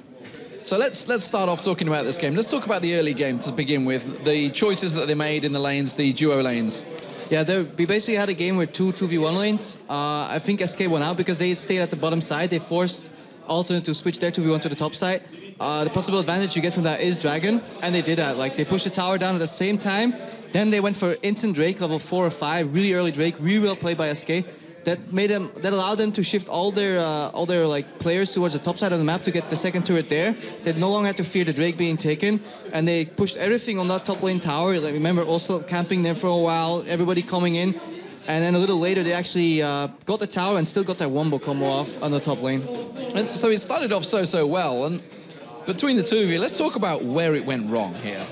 Yeah, first, like, we have to point out, like, what both teams do. Like, SK is really good at those concentrated team fights where they go in and they literally wombo combo. They trap people in the Jarvan ulti, put an equalizer on top of it. Zed jumps in, like, AoE damage, blows one guy up, fresh with a lot of CC, and meanwhile in the back, Twitch, spray and pray constantly. Compared to that to Alternate, a little more mobile. They have the Karma pick coming in with a lot of mobility, like soft CC, but nothing really hard. A lot of poke from Orianna and Ezreal, so they want to, like, stand back in the fight. turn it around when they can, go for like the little side skirmishes with Vi picking one guy off, but they don't want a straight team fight. And where it went wrong is later when SK was feeling a little too powerful. They just had a really good fight at top, but Rumble ulti was still on cooldown, I believe, and then they went for Drake. And there's one thing actually about Alternate's composition that I really liked that I don't think we really even talked about too much was the fact that they had those double shields. So if Zed Ultimate went on to anyone, pop the double shields on them, even if they don't have a Zoners, even if they don't have a GA, they're most likely not going to die, and that was really powerful as you saw the game that's a really good point. If you combine that with Nami actually having a lot of disengage with her wave and her bubble to prevent the follow-up, and then also allowing Orianna ulti to as a disengage as well, it actually makes a really, really solid combo. They could still get AoE ultied, but it would mean that SK would have to nail every ulti together, and Alternate would have had to add 0 flashes. Okay, So, yeah. well, and speaking of where the game kind of went wrong for SK, we have a replay to show you. If we can get that on your screen, you can kind of walk us through it, Crepo, exactly what you saw and what really set up that entire fight. I think really important what we have to point out now is that SK was actually ahead at this point, so they caught Alternate going for Drake after they won a decisive fight on top lane. I think they made a little mistake contesting this Drake. If you look at the gold, it's 16,000 gold for SK, 12.7 for Alternate. They could have easily just let this dragon and pushed another tower later, waited for all their ultis to come up, and when you have those 5 ultis up, you can win another straight team fight. However, they felt like they didn't want to let Alternate get back in the game, but that's exactly what they did. You have also a Nif approaching from the bottom. You have Candy Panda approaching from the left side, but other than that, Java's not there, Rumble's not there, and even if he is, he doesn't have ulti. And they think it's 4v5 possibly, but I think they forgot about the Karma TP. Okay, well, let's go ahead and start this replay up and just show you exactly how this fight really develops. And Crepo, obviously, you're just going to walk us through it. Oh, that is the wrong button. Sorry about that. And we're going to go softly back. Yeah. Good engage by Fresh, hooks one box, good E, but a good disengage from Cretan. Lines up his ulti together with the Orianna ulti. RNA comes in, sinks to AoE as well, and that's basically the fight's lost here already. Karma's gonna TP behind Candy, so he can't be offensive anymore. He'll probably get caught as well, and the game's over. There was no equalizer. Really good turn here though. This is what the Wombo combo almost looks like. Jarvan ulti plus Twitch ulti, but no equalizer, so it's too little to win the fight. Like they couldn't turn it around. They tried. Later in the game, you saw them as well. They kept trying and trying to turn it around, but Alternate just wins this fight because of the lack of cooldowns on SK's part. Yeah, and you know, we were talking about this earlier, like the part of it in terms of for SK where it went wrong. If they had that Rumble ultimate up, do you think the game would have went completely different? Yeah, probably. I mean, it's not super likely. You can never look in the future, but a Rumble ulti combined with a Jarvan ulti there would have definitely made a big difference. You saw how low they were. It would have meant the difference between 2 more auto attacks or running for your life, and at least made a little even trade. And you saw it around about the 35-minute mark when they finally landed that wombo combo. We thought the game was effectively over. And they did land it on that bottom lane, and then it almost turned around. But it was too little too late. But it did show like how powerful that combo is, even when behind. But at that point, Alternate had such good control of the game already. They kept catching SK left and right, on the top lane, on the bot lane, always surviving, except when they got a little too cocky. But they still had their GAs, their double shields. And yeah, Alternate had the pace of the game in their control at that point. And is that simply obviously a team choice when coming into this matchup, saying we're going to go for this combo, and this combo, if it doesn't work, basically we're screwed? Or do we go for a team comp that's a little bit more safer? It's an approach. Either you go for full-on team fight, either you go for some split push, either you go for skirmishes, either you go for early game, for late game. I think both compositions made sense. I would have liked to play SK's comp because I like the hard team fight aspect. I think SK played really well, except for I think they forgot the Orianna TP other than Drake. No, the Karma TP rather. Yeah. And just the Rumble ulti. I mean, if they had Rumble ulti, that would have looked so different. Well, let's hear from the guys themselves. We're going to go over to Shox. He's with the man that you saw take his cast off on air. It's a little bit of gamemanship there, though. It was great on. Thank you very much. Yeah, about that cast, we saw you putting it on the bandages after the game immediately. So after your first game, back in the scene, back on the stage, how much trouble do you have with that hand as it is? Does it hurt when you play too long, or? Well, at the beginning, when I took the cast off for the first time, it was really painful to play, but now I think I get used to it, and I have to put it on because doctor said I can play, but I have to be careful about my hand. If like someone touch it or something, it's gonna be dead forever, so I would prefer not to risk. Yeah, don't do that. Anyway, back in your first game here, immediately with a victory, and you played very well. Tell me about the picks and bans. First off, a Karma in the top lane. We saw it, of course, last week in the jungle. How did it work out in the top lane for you guys? Well, Karma is really annoying, and she gives the team like epic mobility and also shield, so it's a really good pick versus Zed, and we pick her because of Zed mainly. And then on the other side, we saw Ocelot playing an assassin in the form of Zed, something he doesn't do that often. Did it give you a lot of trouble? Actually, after the Drake fight, he couldn't do anything because we all were fed. He couldn't like 1v1 Orianna, 1v1 me, so he didn't cause any troubles for us. Yeah, about that Drake fight. SK first built up an early advantage. Did you expect that they would come out swinging and put a lot of pressure on you guys in the first minutes of the fight and of the game? SK is known for doing that, for early pressure, so we knew that, of course. We knew that they're going to invade and try stuff like this, and we try to predict where they go. At level 1, we didn't really predict it, but it went pretty fine for us anyways. So give me then that dragon fight from your perspective. Was it them that just stayed too long, or did you just pull off the perfect engage? For me, they just engaged too early with Thresh because Jarvan and Rumble, they were real far away. So I think it was a misplay, maybe miscommunication. I don't really know, can't say. But for me, they engaged too early. Now, of course, it's your first week back here, and it's an incredibly important week. Well, all games are now incredibly important. And last week, Alternate fell out of the top 1 for the first time.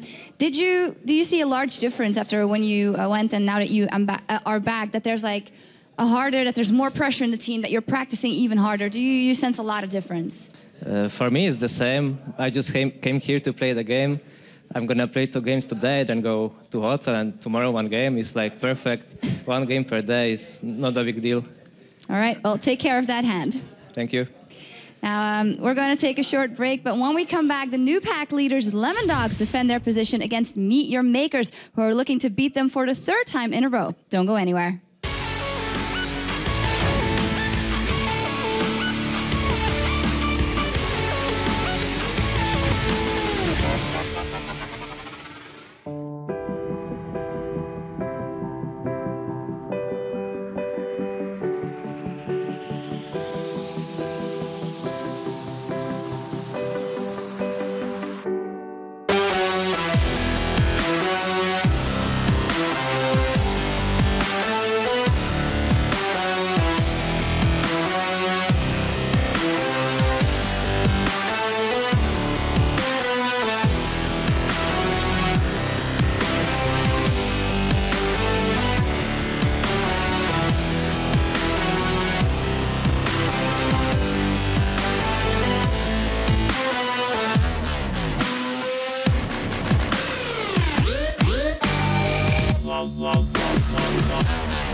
Welcome back, you guys. Week 8 has barely begun, and we've already seen some great games. And of course, we have 4 more to come. But first, I am joined here in the interview lounge by Voidal, the brand new support for Gambit Gaming. And Voidal, let me start off by asking you about the game versus Evil Geniuses, as it didn't go very well for you guys. So what went wrong? Yes, it didn't go very well. We picked our early or mid-game team comp. We wanted to snowball before they can get their Vayne really fed. Not to mention they had something like Kassadin and Zac that can just jump in and instant kill one of us. That's why I picked Lulu. So we were doing fine in the early game. We were zoning their bot lane, and Alex was out farming, and Diamond and Darian were doing quite fine. Sadly, Gensha got baited a little bit too hard, and they got the first turret. It still wasn't the fatal thing for us. We tried to get some fights at the Drake, which didn't sadly happen. We did get one at the fourth one, but at that point it was just too late, and the failed calls that we made during the game ultimately cost us the game. Yeah, some stuff to work on for your next games. But for you personally, after the first games with Gambit, how are you feeling in the team and playing in front of an LCS crowd? We know that Darker, when he came in, he did very good with the stress. How are you dealing with that? Well, my first game was, let's say so, very disappointing. My second one was, I'd like to say perfect, but I did some minor mistakes that I could improve. After that, we started talking a lot and improved in scrims. And before coming to today's game, I thought we couldn't lose to Ichi. Well, it did sadly happen, so that means we need to practice even more. And I don't know, Darker just didn't have the synergy with Gensha. It isn't necessarily a problem with him. Gensha is a very difficult AD to play with. Yeah, tell us a little bit more about that, of course, coming to that. Is it something, a problem in communication, or what is it that's hard in working together with Gensha? Gensha plays a very different AD carry than the others do. Usually AD carries pick their AD carry to carry the game. Gensha just picks the AD carry to support either Alex or Darian to carry the game. It usually does go so, but like in this game, there were no kills by the minute of 8, 9, 10, I'm not sure. And we decided to go aggressive, which didn't go well. Now, rather than Genja alone, of course, you come into a team of 4 guys who've been playing together for a long time, and you're quite vocal and opinionated. How is it to come into that team of people who have been playing together for so long and then being kind of the new kid in the lineup? Yes, it was very weird. They played differently than other teams. I had to adapt like a week or 2 before I finally understood how Gambit wants to play the game. And I think I'm doing fine at the moment. What of a difference do you think there is in lane now that you are in a matchup with Genja? Do you think you're more aggressive then? Do you think you're more passive? Do you make plays yourself more? Well, for example, I don't think Gensha would ever have picked Twitch with Darker. We discussed a lot in Trident and Scrims, which was quite successful for us. Well, sadly it didn't go today like that.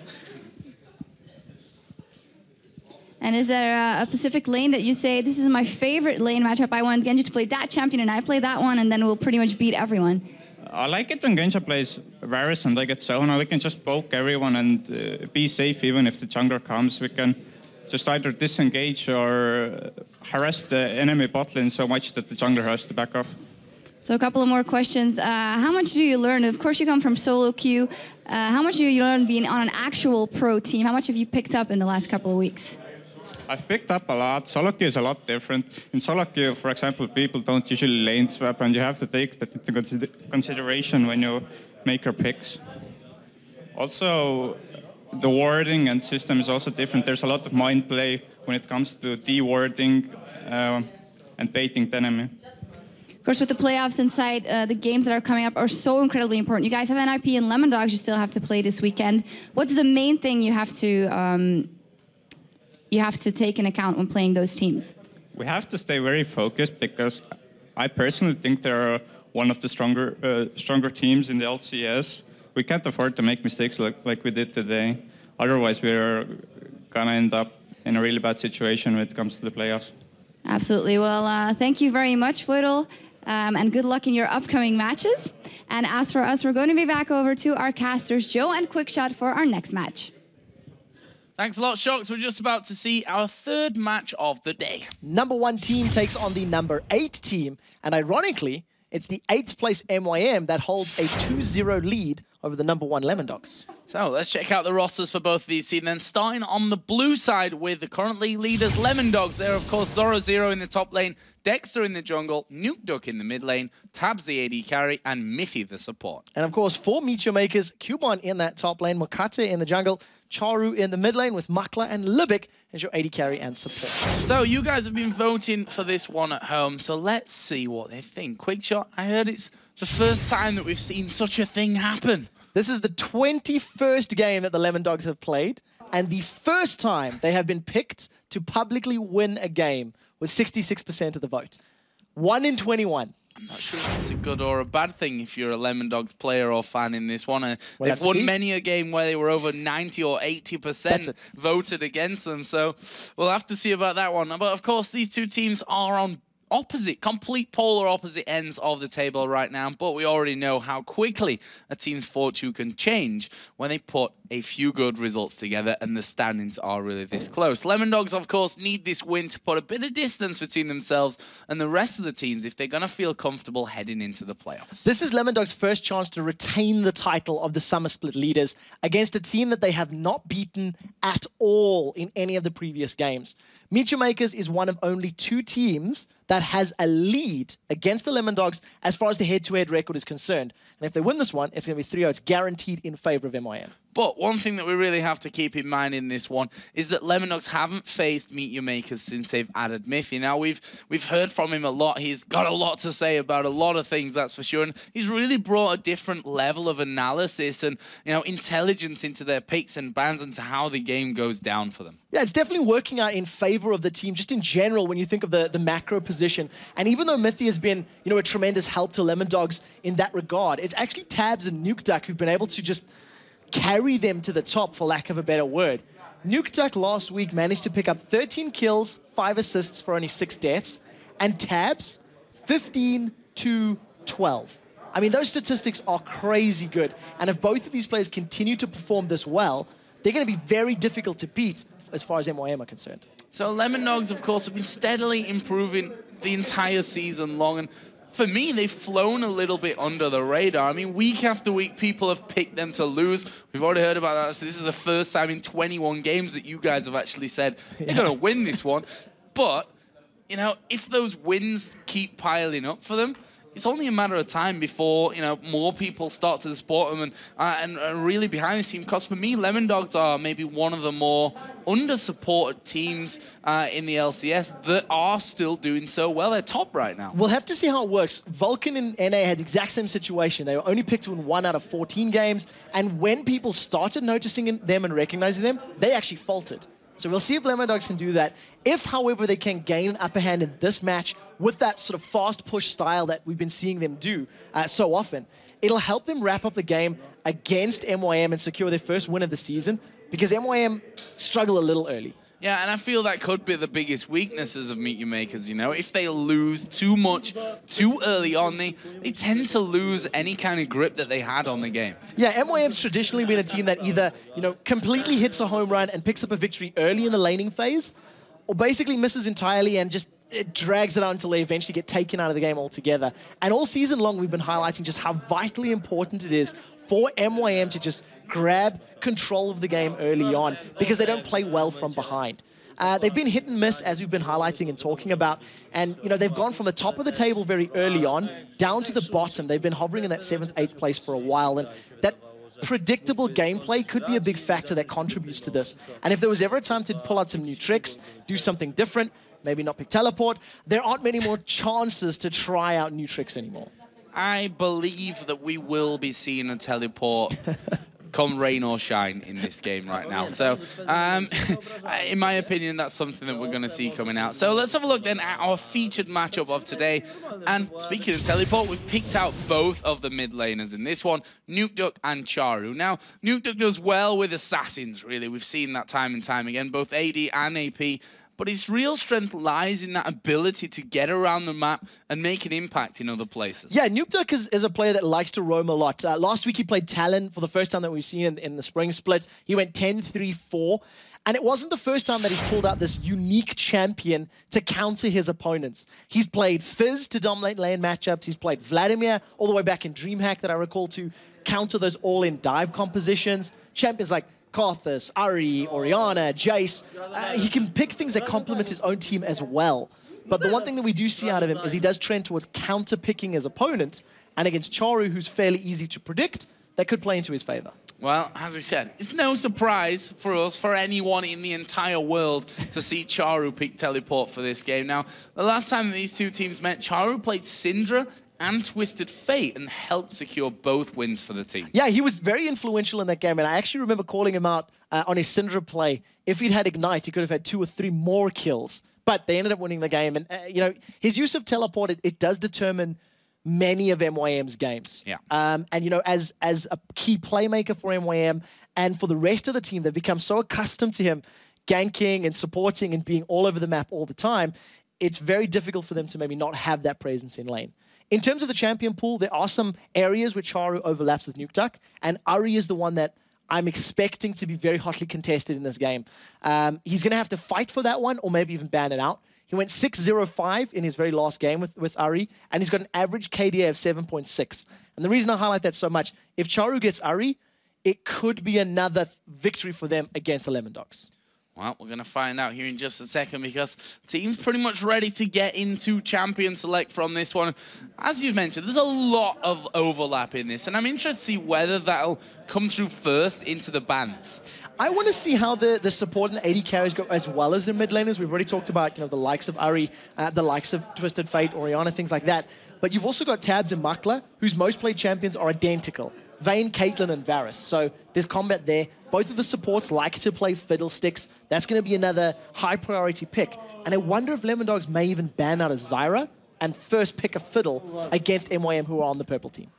So there you see on your screens, Meet Your Makers, and looking very chirpy today, as to be honest, they always do. I don't think I've really ever seen them looking so down on themselves, to be honest. But we'll see from this one. Their first ban coming out will be Zed, Ari taken away, Vayne taken away. So I guess that kind of answers our questions as to whether we're going to see those highly contested champions going out early. The question for me still remains, what does Lemon Dogs feel is a priority first pick?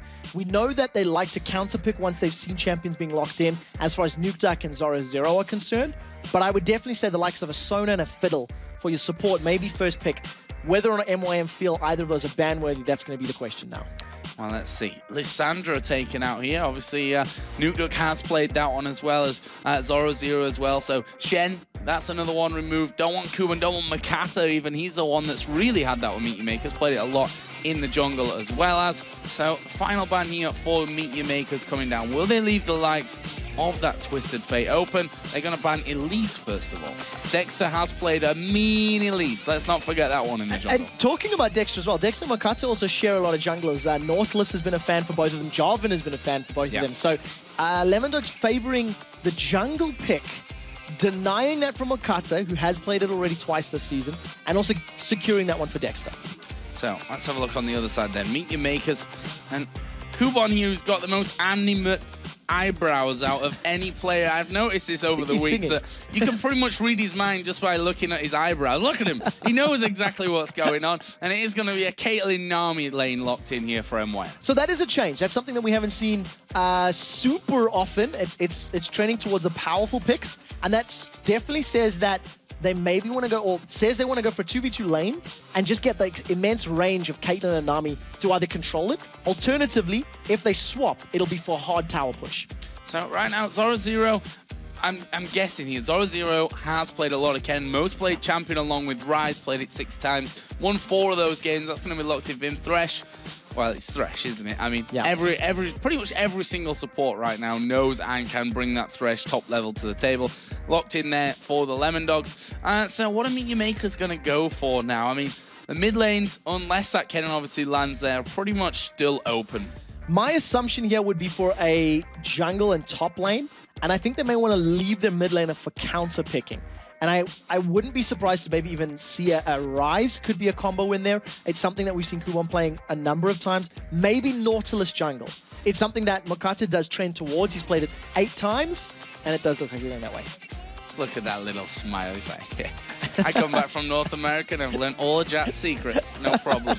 So, what Lemon Dog's going to go with Cogmore. Now, that'd be an interesting one. Definitely not up there in Tabs' 3 biggest played, but Vayne was in there. Caitlyn's already been taken for him, so maybe they're looking for that late game dominance that they could get out of the Cogmore, and Twisted Fate being hovered over, but that's totally available to be countered here. So the thing I like about a Cogmore, if it does go that way, all right, we'll let them decide before I chat more. What you've got is a synergy between Cataclysm, Slicing Maelstrom, and the box for Thresh, Kennen, and Jarvan. If they're all locked in the same place, not only can they not get out of the Cataclysm, when it drops, they can't get out without being slowed, they're going to be perma-stunned. So the Cogmore is a safe pick in that regard, because you have that huge area of effect, just stay where you are, Cogmore needs to kill you kind of thing. So there's less pressure on Tabs to be positionally correct. And that is even more complemented by the fact that Nukeduck's Twisted Fate can jump into the back of the fight, he can jump around, he's got the destiny to join as and when he wants to, once the other 3 have dived in.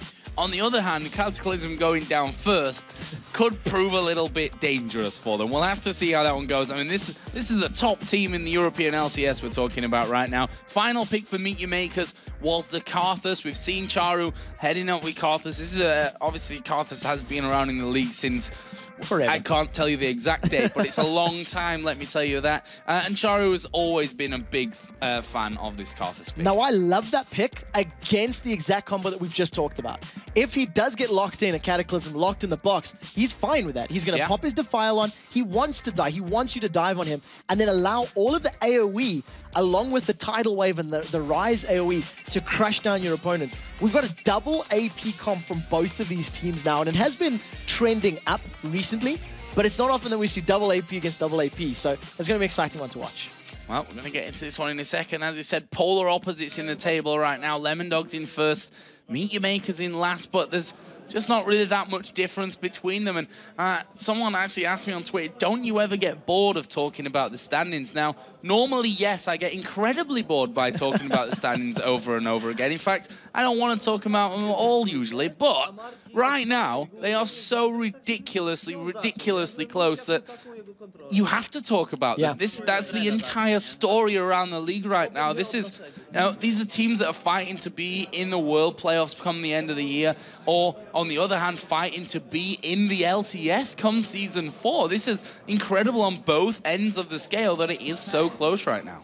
If Meet Your Makers is able to secure a victory here, they're only 2 games away from tying up with Evil Geniuses as far as the 6th place is concerned and actually making it into a playoff spot. So it's 2 or 3 games that differentiate these teams right now. And MYM smiles across the board. They're looking pretty happy as far as they're concerned, and we'll have to see if they can make that count in-game. And I apologize for giving you the info on Kuban's eyebrows, because now you've seen him, you'll never unsee them. They are incredible things. So, here we go then in-game with Lemon Dogs versus Meet Your Makers.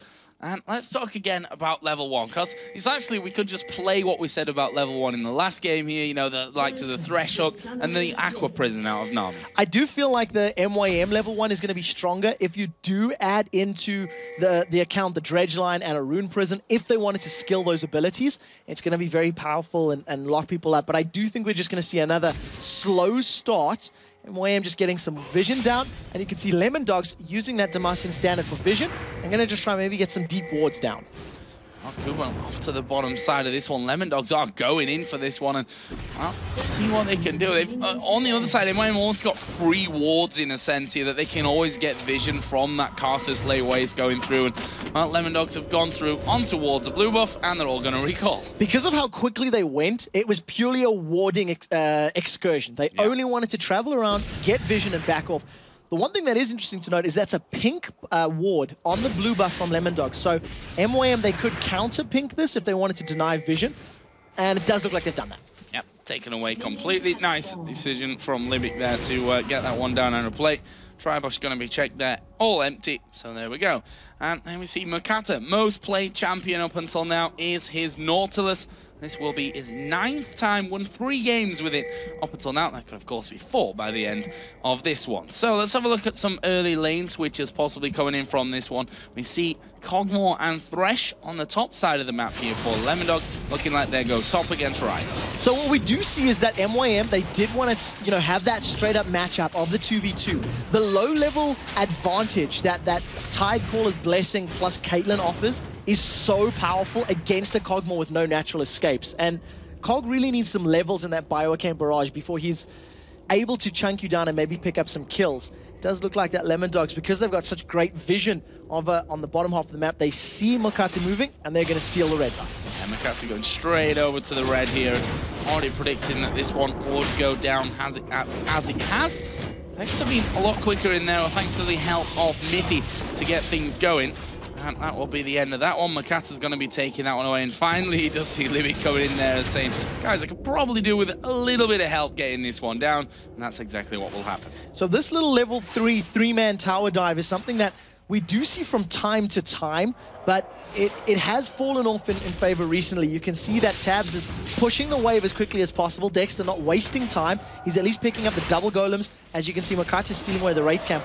I want to see whether or not Dexter's brave enough to make this dive under the tower. Well, I'm not sure about that one. I mean, the thing is, as we said before the game, Mithy has come into this team and become like the brain of the team almost. So wouldn't surprise me to see something pre-calculated like this one as Kuban actually comes in. Dexter stops the recall, goes off onto him, so Kuban's at least going to be denied experience and farm from this lane right now. Well, Meteor Maker's doing the same, as we are going to see the exhaust going on to Zoro. He's falling very low. Dredgeline actually connects. Final auto attack comes in. First blood for Meteor Makers and Makla. Very well played. Lipic took the tower aggression. He was taking all of those hits, surviving long enough. Mokate only hit 1. Now they've got enough of a wave here to get this tower down. If you flick over to the top lane, you can see that Tabs as well as Mithy, they're just trying to deny CS from their opponents. Kuban still only level 2. He's backed away. The first tower's going to fall in favor of Lemondogs. Yeah, just trying to get rid of as much CS as they can. Charu and Nukedog having a little bit of an altercation. And of course, it is Nukedog that's really putting down the pressure there. And in the end, first story went to Meteor Makers. They were a little bit quicker with that one, but Minions in the top lane will finish it off and bring this to 1-1. And look at this, it's almost a repeat of what we saw in the last game, with the duo lane being closer to Dragon, getting the tower down early and going in for that Dragon kill. They've got a numbers advantage here, which is going to play into their favor. The fact that they've got a tower and a kill in their name is definitely going to help them out. Tower goes down, and even though Dexter's got you to put a ward down, he's just going to have to cry himself a river because it's gone, I'm afraid. Yeah. Numbers advantage. Got me confused there. I was thinking along the lines of, well, yep, there's only one Dragon. My mind works in interesting ways sometimes, let's put it that way. As Nukedog here got himself a bit of time alone after that Dragon was picked up. Karthus going home now, picking himself up that tier to get that one all stacking up nicely. Which now, as we said before, just to reiterate that so you guys know exactly where we are in terms of patches, because of course on live you guys are a patch ahead of us at 3.10 now. That tier stacks slowly, but honestly with Karthus, you're going to be stacking constantly anyway. Yeah, very, very powerful. It continues stacking while your Defile is on, and along with any of those sort of toggleable spells, and it's just going to help him collect up as quickly as possible. We'll see whether or not he can match the Froggen level CS that was on Reddit a little while ago, 300 at 20 minutes. Currently he's falling behind, and Dex is going to look to interrupt that. If he gets a knock up here, Charu could be in trouble, but he does have a flash available. Here comes Dexter. And there is the flash straight away from Charu. Obviously got hovered over there as Libic actually going very low here. The bubble looks in, missing, flashing. Tabs is going to pick up a kill. Nice comeback here from Lemondogs. Makla trying to put down pressure there, but as Tabs dives off into the brush, there's a lot of minions as well. Can't go too aggressive on that. And that will be a kill coming back for Lemondogs. Nicely done in that 2v2 scenario after Meteor Makers got the first blood there. And they didn't even use the exhaust from Mithy. So that was just a straight-out death sentence and flay. Caught Libic out of position, locked him up, and even though Libic got the Aqua Prism down into Tabs, it wasn't enough time for him to get away safely. So a counter kill back, and that's going to put Tabs in a very good position to at least try and even up this item deficit. And the same goes for, you know, what we talked about, a Vayne earlier on in the game, that ahead on CS, ahead in kills, or I say ahead in kills, but that's technically level right now. Tabs here, all he needs to do really is keep up with that of Caitlyn. If he's doing better, he's doing a fantastic job of things. Is Mithy going to throw out the hook? Not quite landing on Makler, who dodged that one nicely. So there is one thing that does play into MYM's favor the later this game goes, is that Cogmore with his Bioarcane Barrage is going to outrange anybody at max rank. But while that's on cooldown, that is Makler and Libek's opportunity to strike. So the key is timing it correctly. Wait, survive the Bioarcane, back away, and then re-engage once it times out, and you've got that superior range advantage. So, mid lane here. Let's take a little bit of a look at that one. As once again, Charu actually forced to back away. I say forced to back away. He's actually pretty full HP right now, so he just wanted to get in there, get himself another Doran's Blade. Doran's Boots, of course. And Doran's Boot? Doran's Ring. So it's because he bought boots at the same time. Come on, leave me alone. Doran's Boots picked up by Charu. In 3.10, you can only buy one pair of boots. So I think that's maybe where your mind was, thinking that way. We do see with that kill in advantage of Lemondogs, even though they're a dragon down, they're only 400 gold behind. In general, they're a little bit ahead as far as CS, and that Twisted Fate passive is definitely playing into their favor. Remember, the loaded dice change has not come into effect in this game. So globally, everybody's getting that +2 gold. Still coming in from that, and Charu gets himself a blue buff as well. Dexter now on the invade once again. Of course, he did take that first red buff away from Makata. The question is here is whether, Dexter obviously going to get this one, whether he can actually get the one in the bottom side of his jungle as well before Makata realizes. And Makata's actually coming up here, so Dexter should have that safe. Yeah, it should be a safe one, and the reason for that is it's riskier for Makata to invade the red buff because of the dual lane being down there. Dexter, with only a 1v1 or maybe even a 2v2 if the mid lane and top lane has come to play, it was a safer play or safer steal for him. Zoro Zero has only got a ward in that tri-bush, and he's very overextended. He's feeling extremely confident, and as soon as I say that, he decides to back away, because that was very deep for that top laner. Oh, that's complete trouble here for Makler. Actually, will use his flash to get away there, and Bubble lands onto Mithy, but he doesn't really care about that one. They'd already started to move away from him. Dexter is going to be getting that red buff from this one.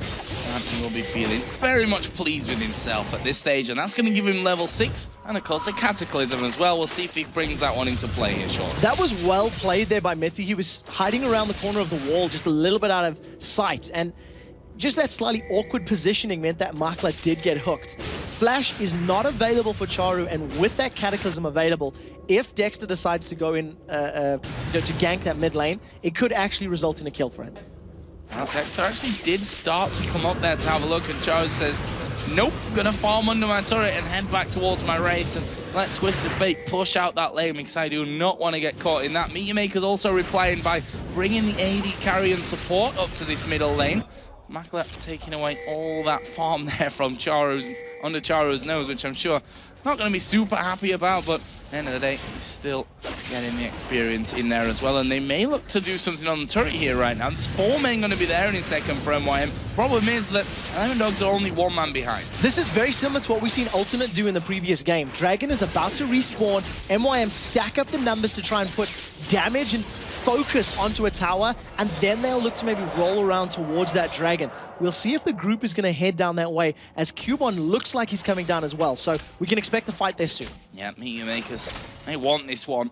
We saw them getting it early, but will Lemondogs let this one go? That's the question that we're going to see from this. Pink ward's down. Makata just trundling on through the backside of the jungle here. They've got a pink ward in the tri-bush as well, so they can clear out on that front. I know there's at least 3 of them there, and you can see that Lemondog's actually edging their entire team down as well. So they're going to be a little bit careful. That's a lot of good damage onto Dexter, which makes his, Cataclysm attack or potential invades a lot less scary. But there is a Lantern available and a Flash. So you can see those EQ, Smite, Steal, Lantern, Escape combos coming in. As MYM, they're trying to set up a fight. They have pulled the Dragon, and it went for a little bit of a walk.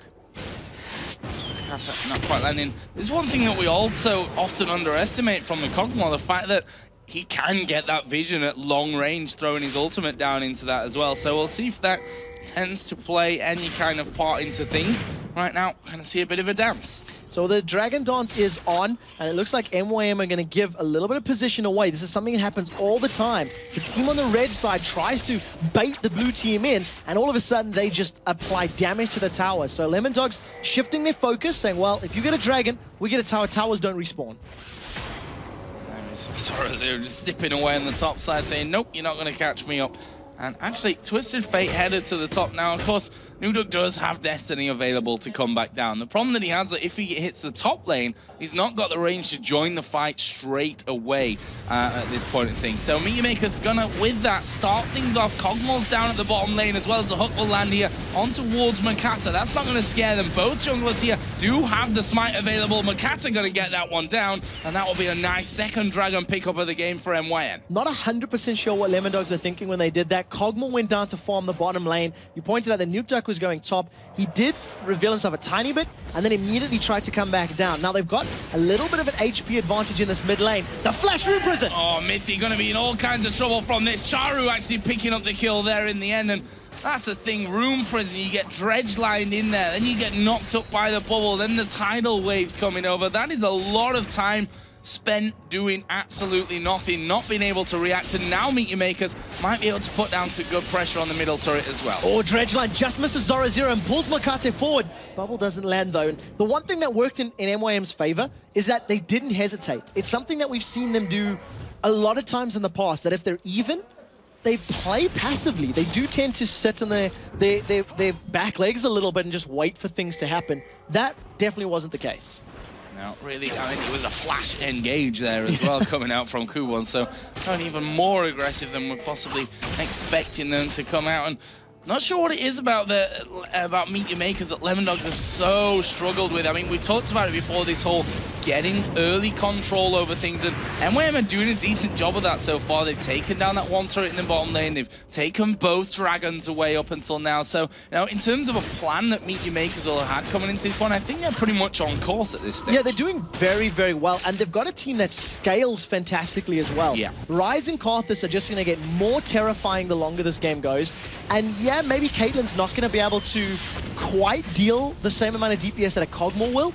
She's going to have higher sustained range, which makes her safer against a Cataclysm, against a Kennen throwing himself in there with Slicing Maelstrom. So that's going to definitely play into their favor as long as they don't get caught out. That's the key. And the key to not being caught out is getting map control, which means I think they're going to focus either the top or the middle tower down for these next couple of minutes. Climbing there onto Libic, and not quite able to follow through with that one with another 3 men to back him up.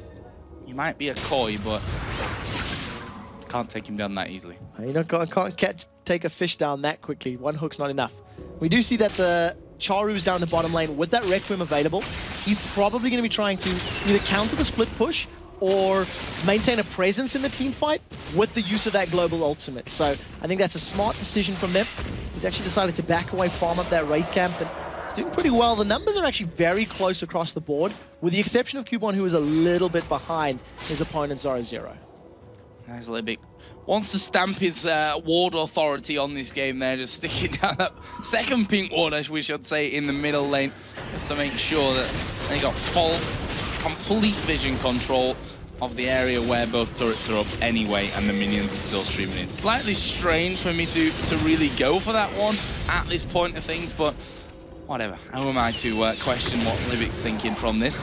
Another hook comes out, Dredge like almost connecting there on towards Mythy as well. And one thing that we didn't really touch on here, as I wanted to before the last fight came in, is, you know, the whole counter engage. We talked about Lemon Dogs as complete pile it on, go in there composition, but on Meteor Maker's side, you know, you've got the depth charge from Makata, which is in a line going to knock people up. You've got that tidal wave coming straight out of there with the bubble as well. You've got Ryze, who's able to lock one down, as we'll see Destiny pop to your Nukeduck, I think, just trying to get out of any harm's reach. Nukeduck got very afraid there. As soon as Kubon was approaching him so confidently, Nukeduck thought there was more people coming in, so he was prepping that Destiny, trying to get away, you know, waiting for the Rune Prison and then going to time the ability afterwards. Nevertheless, the cooldown is down. They get the slow onto tabs. manages to get the lantern away. And you can see MYM, they're still keeping up this focus in the mid lane. Is Charu's caught? Oh, he is caught here as we are going to see him flash. Actually caught inside of the Cataclysm. He's going to go down from that one. A great pull in from Lemon Dogs, and that's what they're going to be relying on to get things started off here, is to just single out that one target and just dive on top of him before they get to that real powerful stage where it's literally all pile on. Mithy is definitely finding ways to make those hooks land, make sure they're important. We've seen him dodging a dredge line from Makata's Nautilus and then grabbing Charu, pulling him. We still have not seen a single Requiem at the 17-minute mark. Haven't seen Charu filling it. They've caught out Kuban. They have caught out Kuban. They're going to go in for him as well. He will flash back from this. Dexter was the one that took most of the damage. Actually, Kuban is burning here, but not quite enough damage to take him down. But the turret won't have a similar success, and that will be the second one of the game here for Lemon Dogs. 0-0, stunning up Mackley here, down on that bottom turret. He's happy to exchange that damage. Nuke Duck is coming down, may be able to finish off the kill. There's a flash away, flash in though, as a barrier is going to be used. Nuke Duck now has the help from the team. Dexter finishes off. Brilliant play from Lemon Dogs. We've seen 0-0. He didn't commit to the fight with his Slicing Maelstrom because his team was coming through the jungle. It was quite clearly saying, we've got this, back off. So they didn't expend the ultimate. It is still available for them to use if a big team fight breaks out, which could be the case as Dragons respawning in 30 seconds. And how much is that going to affect Meteor Makers here? We talked about how much they love that control and how that they seem to lose the grasp of the game once they don't have that anymore. And with those 3 outer turrets down, that could be a problem for them. But 16 seconds to that Dragon spawning. They are in position. Pink wards are down. Caitlyn a little bit far away from this one. At the same time, we've got Kennen down right in the bottom lane. Twisted Fate right up top. So the one thing that does play in their favor is that Charu on Karthus shreds single targets very, very quickly. Those little skittles that keep dropping deal a lot of damage. Dragon has just spawned and dropped it down to half already. Caitlyn is in range and Destiny is available for Nuke Duck in a couple seconds time. We might see a steal from Dexter. Well, he tried to get in there, but Makata bang on the mark there with that Smite. Smithy caught by the wall of pain, but they hook in Charu once again. Are they going to go for it? Yes, they are. Depth Charge comes out. There's Cataclysm down. He will flash away as there is the Requiem. First time in the game that we've seen it come in. And Charu actually managing to get Dexter there right at the very end. That'll be a 1-for-1 plus the Dragon as well. MYM will be happy there. Yeah, overall trade that definitely trends in favor of MYM, just getting that additional gold. They also secure their blue buff on the way out. And because Lemon Dogs were dropped so low from that fight, they don't want to keep attacking in this mid lane. So they're able to defend the tower as well. It was a questionable engage, and MYM got caught. It was the second time Charu's been hooked there by Mithy. He really needs to be a little bit more aware of his positioning to avoid that from continuing to happen. Well, his first time Requiem, you can correct me if I'm wrong, I don't think we've seen a teleport now at all. Maybe one that was used earlier to get him back into lane, but I don't even think that was the case. He's certainly not made that much of an impact with him as well, but he has in the past gone this way as well and just used it in that late game stage to be really making an impact. But we'll have to see if he can actually really do that with the Karthus. Yeah, and he did the exact same thing against Lemon Dogs when he was playing Syndra. He held onto his teleport. Now, admittedly, he was winning his lane against Nuke Duck pretty convincingly, and he just didn't need it or didn't use it at all. I think he used it to move into lane once throughout the course of the game. And it's just that Charu needs to get more deep wards. So you can see there's some in and around the red buff area of Lemon Dogs. And if there is more vision on the Lemon Dogs side, that's when the opportunities to teleport in from behind, combo it with their solo laners, can work in their favor. There's that next red buff going down. Only the first one, and I say the first one really, that was of course Makata stealing away the red buff from the other side. It's the single one that they've managed to pick up in this game until this 20-minute mark that we've actually hit here.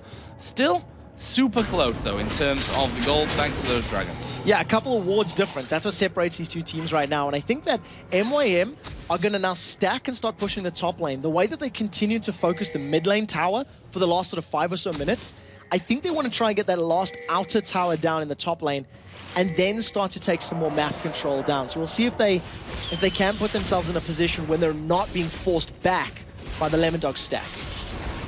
Well, MYM with the Oracle on Libic, just trying to get that vision back there, as mentioned earlier on. So see what happens with that one. Charu actually probably had a bit of a heart attack there when he saw them coming around the corner for him, and then just realized, all right, there's only 2 of them. They're not going for me just yet. They're just doing their general rounds at this point by the looks of it. Nukduk is just waiting at this stage, so whether he's going to be thinking about getting in there with Destiny or just waiting for that wave to push back his way and get a bit of extra gold before he goes on remains to be seen. I think Nukduk's going to be sticking to the split push strat. He's picked up a Lich Bane first, which is going to allow him to move faster, clear waves a little quicker, more importantly, put more damage to towers. And the fact that Charu's got teleport up and has been spending so much time in this bottom lane solo, I also think that's part of the reasoning for that. Keep control of Karthus. Both of you have got this sort of teleport global presence. And you can see the rest of MYM feeling like they weren't under pressure. They tried to get some positional in that top lane. Yeah, well, look at Lemondog here. Very aggressive. Actually going towards this middle turret now. We are going to see Destiny coming out there on towards Charu. Let's get hit there by the wall of pain, but the rest of Lemondogs are in there. That turret already down to half HP. Meteor Makers have to fight or lose. So they do manage to... Not the game. Let me point that out. They've lost minions for the time being, and MYM, they missed their opportunity to get into lane. Tower goes down without any form of contention from MYM. They tried to take a tower in the top lane, backed off, ended up losing a tower in reply, and this is going to make them play more defensively and much slower, as we've seen them do all season long. And look at that, Twisted Fate again down towards this bottom side. MYM starting to close in a little bit further. They're gonna try and hook on to someone like Zoro0, who there's nope, they just continue to back away from it. And now 4 men from MYM in middle. Difference this time around is that Lemondogs have at least 3, with a 4th coming into that mid lane to stop the next turret going down. And we'll see if Libby can get the on-hit slow onto Zoro0. He does have his flash though, and that was a massive chunk onto Libic. This is now all of a sudden put the pressure on them to back off. Bubble gets sidestepped. Lemondogs may want to pick a fight here. Libic going so low from pretty much nothing that he could have done anything about there. Everything really stacking up nicely for the Lemondogs. Charu has now finally pushed that bottom lane back past the halfway point. And surprisingly enough, Nukduk's going straight back down there to push it back in. They're going to be doing that the entire time. And I wonder if MYM are going to put the brakes on until an Aegis of the Legion is picked up. The magic damage that's going to be coming down from Kennen, Twisted Fates, and Kog'Maw is going to be very difficult to deal with. And because there's an Aegis in Dexter's back pocket to help mitigate that magic damage from the Rise and the Karthus combo on MYM, I feel like that's probably going to be their focus for the time being. Get that universal MR up, and then look to pick a fight. So a bit of a slower period in this game, as well, since we are so close, and since both of these teams need a win technically, even though they're at opposite ends of the table, it's, as I said, very strange right now to talk about the whole standings thing and what have you. Then it's no real surprise that we're seeing things being a little slower in pretty much all the games that we've had up until now today. We started off certainly very slow and then started to move forward a little quicker. We do have Dragon coming up here in just a little while, and Meteor Maker's actually not in position for this one this time around. Middy was thinking about that. He's got an Oracle Zone. He gets locked up in place, and here goes MYM. Yeah, taking a lot of damage through from that one, but look at this. Teleport actually is now coming down from Charu. Libic again takes a lot of damage, flashes away from Kog'Maw's ultimate, but Lemondog's not done with this one just yet. There is a Cataclysm coming in. Zoro0 off to the side, and there is the kill for Dexter. Wow, Requiem coming down here just to push them away. Actually, Thresh was very, very low. I didn't quite see where he was low from that one. Oh, he was actually back. He was actually back. He was actually back on the fountain there. So that's why I didn't see him. He'd already backed off and gone back to base. But either way, Lemondog's going to get himself a dragon. So crazy. That's definitely something Lemondogs will be happy about at the end of the day. Destiny gets used. Gold card catches Cubon. Yeah, going in onto him, but have they got the damage? Zoro0 coming around the side as well, but they've already got underneath the tower, but they may be able to have a tower away here. 25 minutes on the clock. I don't think we've seen a single slicing maelstrom from Kennen. That threat is ever present, and you can see MYM, they're afraid of it. A lot of damage has gone down onto the tower, and they don't want to pick a fight because Kennen can still just throw on that ultimate and shred through people's HP bars. Yeah, and the thing is, while Zoro0's flash stays up as well, even if Cataclysm, traps him away from getting that full-on combo down, could always flash in there and really make the big impact that he's going for. Also working himself up towards that Zhonya's Hourglass as well. Already got the Seeker's Arm Guard in there, as is Nukduk as well on Twisted Fate. On the other side, Rod of Ages for both Rise and Karthus, and a Void Staff now done for Charu. Yeah, so a little bit different in terms of build. We do tend to see those Void Staffs a little later on in the build, but when you consider that You've got the magic resistance on Zoro Zero. He's gone for that Abyssal Scepter. The Runic Bulwark is already completed for Lemondog, so that aura is going to be there for everybody. I think that's a very intelligent pickup for Charu to give a nice big spike to his damage in this mid-game period. They're a little bit slower to get up to that Runic Bulwark, which both teams unsurprisingly going to have here, since we have double AP combo on both sides of things. Mithy right now, with the help of Dexter, just clearing out some wards. And it's interesting if you look at the minimap now and compare it to, say, 5 minutes ago, so how that's changed as Nuke Duck here taking a whole load of damage just from the lay waste there. Almost being taken out by Charu, who's going to back away. Got no Requiem to finish things off, but he's going to at least force Nuke Duck to back. And very importantly, Charu realizes he can't chase a Lichbane Twisted Fate. The movement speed difference is too big, so once that Wall of Pain slow had worn off, Charu immediately backs away. That also makes Nuke Duck very wary now. So the next time they're going to be split pushing 1v1, Nuke Duck will be less inclined to pick a fight. Lemondogs, however, they've got a numbers advantage in the mid lane, and they might get a couple of auto attacks on the tower before falling back. Yeah, look at that. That's a decision-making again coming out for Lemondog. You see Charu and Kubon in that top lane there, and they say, well, they're up there. Let's move back from this one. No teleport on. Zoro Zero has got minions with him in his bottom lane, and he's not quite going to be able to take it down, but doing decent damage to it. And that inner turret down there is definitely not healthy. Lemondog's pinging it. They're going to go for it. Lemondogs have got the full 5-man team in this bottom lane. If a hook lands, you could expect him to tower dive. They've got a lot of good damage that can go down. You see them backing away. It's actually MYM that commits. Yeah, Charu going in there, and look at that Cataclysm holding him in place. We do see Requiem coming out. They're not going to kill on towards Nuke Duck, but the rest of the team able to walk off. You're 1-for-1, both mid laners going down. So it does play into into Lemondog's favor, because they managed to get that tower so extremely low. It's down to 42 hit points. So a warm breath of air is just going to knock out one over. The next time either of those lanes split push. But what you do see is they're trying to use this Kog'Maw as bait. Dexter and Mithy hanging around the side. If the death sentence lands, someone's going to be in trouble. If they step up for just a second, there's no vision for Lemondogs there. So if you manage to back away, that's a tiny bit late. Yeah, a little bit. Just a tiny bit, though. I mean, as you said, no vision of it, so well, it's easy for us to say when we can see everything. It's like, oh my god, why don't you just throw it in there a little bit earlier, you know, as if you can read minds and stuff, but not quite the case here today. So let's have a look at the overall picture, because we're almost approaching that 30-minute mark. 6-5 in kills, 4-2 in turrets, both in favor of Lemondogs. The gold reflecting that as well, but it's only a 1,500 difference. Okay, so it's 1,500 gold difference, and that's actually pretty good for MYM, considering there's a Twisted Fate for Lemondogs. And the fact that Lemondogs have been pushing the lanes and pushing the map so successfully, they've basically dictated where and when MYM can go. They've now picked a fight in Charu. Yeah, there is a wall of pain coming down. Charu down to, well, pretty much nothing here at this stage. Tab's going to finish off from the back, and there is the absolute terror that is Destiny coming in. Follow up quickly from Lemondogs. Their focus is Baron. What I was trying to get to was that they're going to push these lanes. They've had impunity anywhere they go on the map. And I think they're going to set up vision control and then try to contest Baron. They've got Libic. Oh, Libic hooked in. The Flay actually flashed away from there, but Slicing Maelstrom comes down. He's caught in the bubble, but the damage coming in there. Can they finish him off? Great Tidal Wave comes out, and they've up till now been able to walk from this. There's a stun though on Makata. He puts down his ultimate as well. And there's a blast from behind from Kog'Maw of Libic.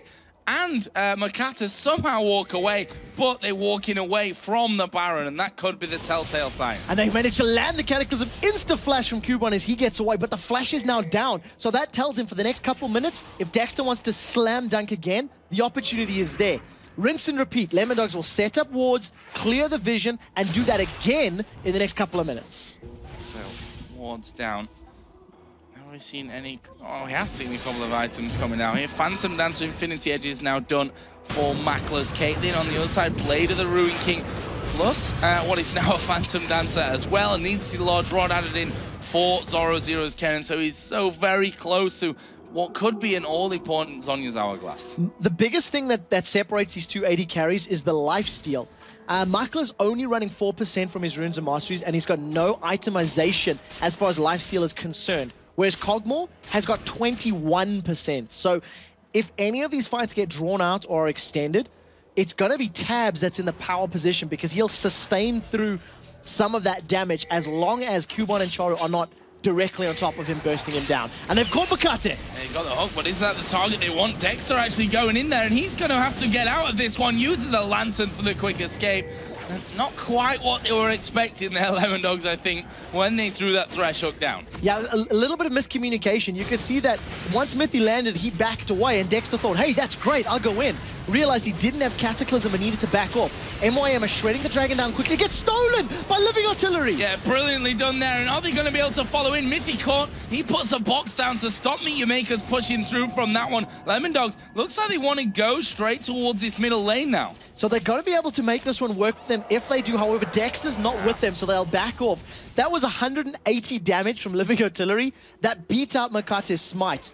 Brilliant play from Tabs, and that just gives them this confidence boost and this psychological edge in their matchup. Yeah, and Tabs is, I mean, knowing his personality, he's a player that when he gets into that confident mood, that's when he's at his most dangerous as a player, and especially as a champion like Cogno, who's only getting stronger and stronger and stronger as things go along in this one. So we'll see how this next encounter all works out. But you know, for the sake of where we are, over half an hour into the game, the goal is still really, really close. If you took Twisted Fate's passive out of that one, they'd probably be right bang even now. Yeah, it definitely would have dropped it down probably 1,500 or so if my math isn't too terrible. And the thing that is playing against MYM, they're not really playing the map. They're playing their opponent's champions, and they're waiting for the engages, they're waiting for spells to be down, and then they're picking fights. Lemon Dogs, on the other hand, they're just continually applying pressure on every single lane. We've seen solo laners pushing bottom, pushing top.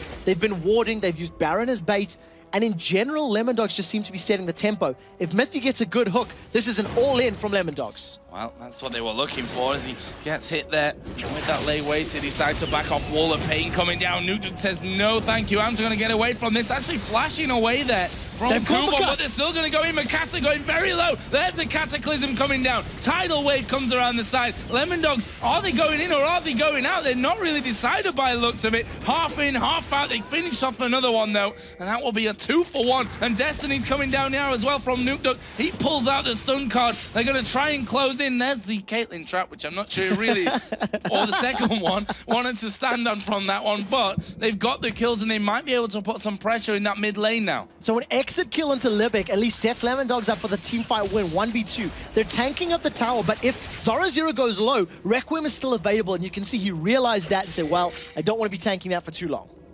Good decision, I think, overall. And that was a strange little fight there from Lemon Dogs. Half in there, half out, not really wanting to go down, and especially since that Zhonya's is up from Zoro Zero, expected a little bit more aggression. So there was two things that played into that. Number one, once the Cataclysm went down, the tidal wave from Libic actually prevented Nuke and Tabs from getting in instantly. It slowed them down, knocked them in the air, and made it more difficult.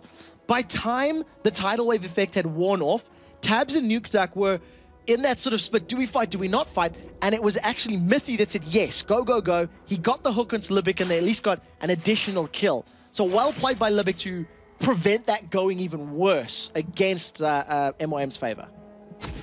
So, more wards down towards Baron. Of course, not one being picked up just yet, as Makata here going to get caught. They are going to hog him in, but have they got enough damage to actually kill him out from this? He wants to get up towards Charu. Actually, the Zoro Zero is in there as well, but they're a little bit afraid to go in for this one. There's a side nicely dodged by Makata, who will dredge line away to the wall.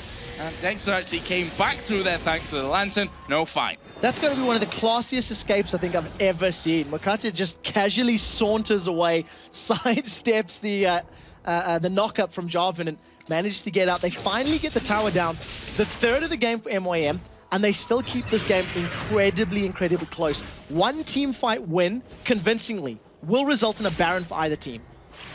So let's have a look down some of the items recently finished. Runic Bulwark finally now for Makata after he did that bit of sidestepping magic over the other side. Service Embrace also now there for Rise. Void Staff for Twisted Fate. The Oracles all coming in, and then we're back to that Zhonya's that we saw a little bit earlier on picked up by Kennen, and now the Last Whisper being picked up by Makla. That's probably the most important item pickup of the lot in the last couple of minutes, because Makla's positioning in that mid lane fight was very, very good. He didn't take any excess damage, he wasn't in a position to get focused, and thanks to Livic's protection, he was just laying down the hurt.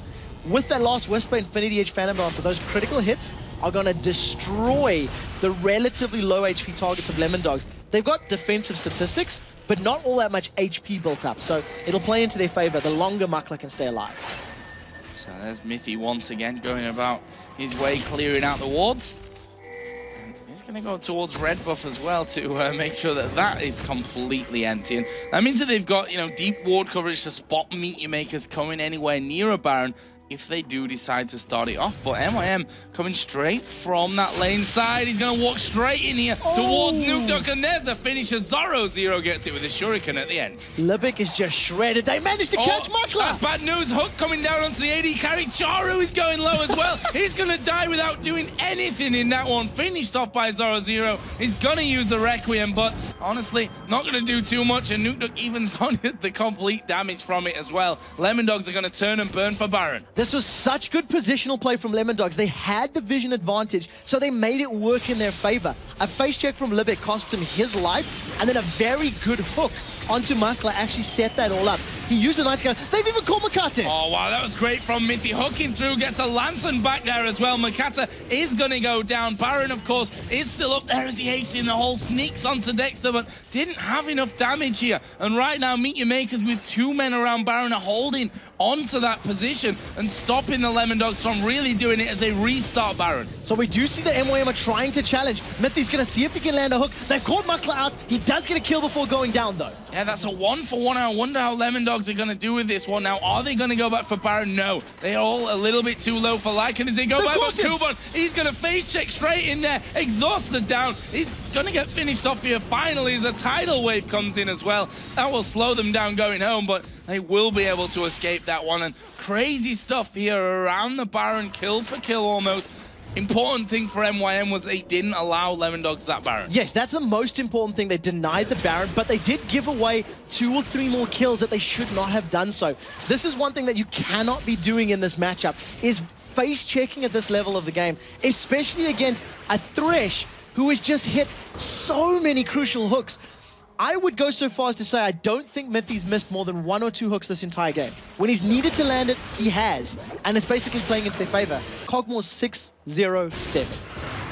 That's a scary thing. That's scary. That's a very, very scary thing here for Meteor Makers. I mean, how are they going to stop that with the protection that he's going to have coming in? I mean, we've got both AP champions there. The Kennen and the Twisted Fate now have got that's Onya's Hourglass in there. The Void Staff's now being added in as well for Nukeduck a little bit earlier on. Kennen's got another needlessly large rod along with that Abyssal Scepter, along with the Haunting guys from earlier on. So it's going to be hard for them to stop tabs. And, well, you see it in his scoreline, they've not been able to do it yet. Yeah, one of the things I also want to highlight about Nukeduck's build that's really playing into his favor is he's picked up those Alacrity enhancements on his boots. So not only has he got the movement speed from the Lich Bane, he's even running quicker thanks to that enhancement, which just allows him to stay out of range of the Wall of Pain, stay out of range of the relatively short-range Rise, and just keep himself at a safe position, continually throwing gold cards down and wild cards. Right now, Lemondogs realizing they no longer need the bait of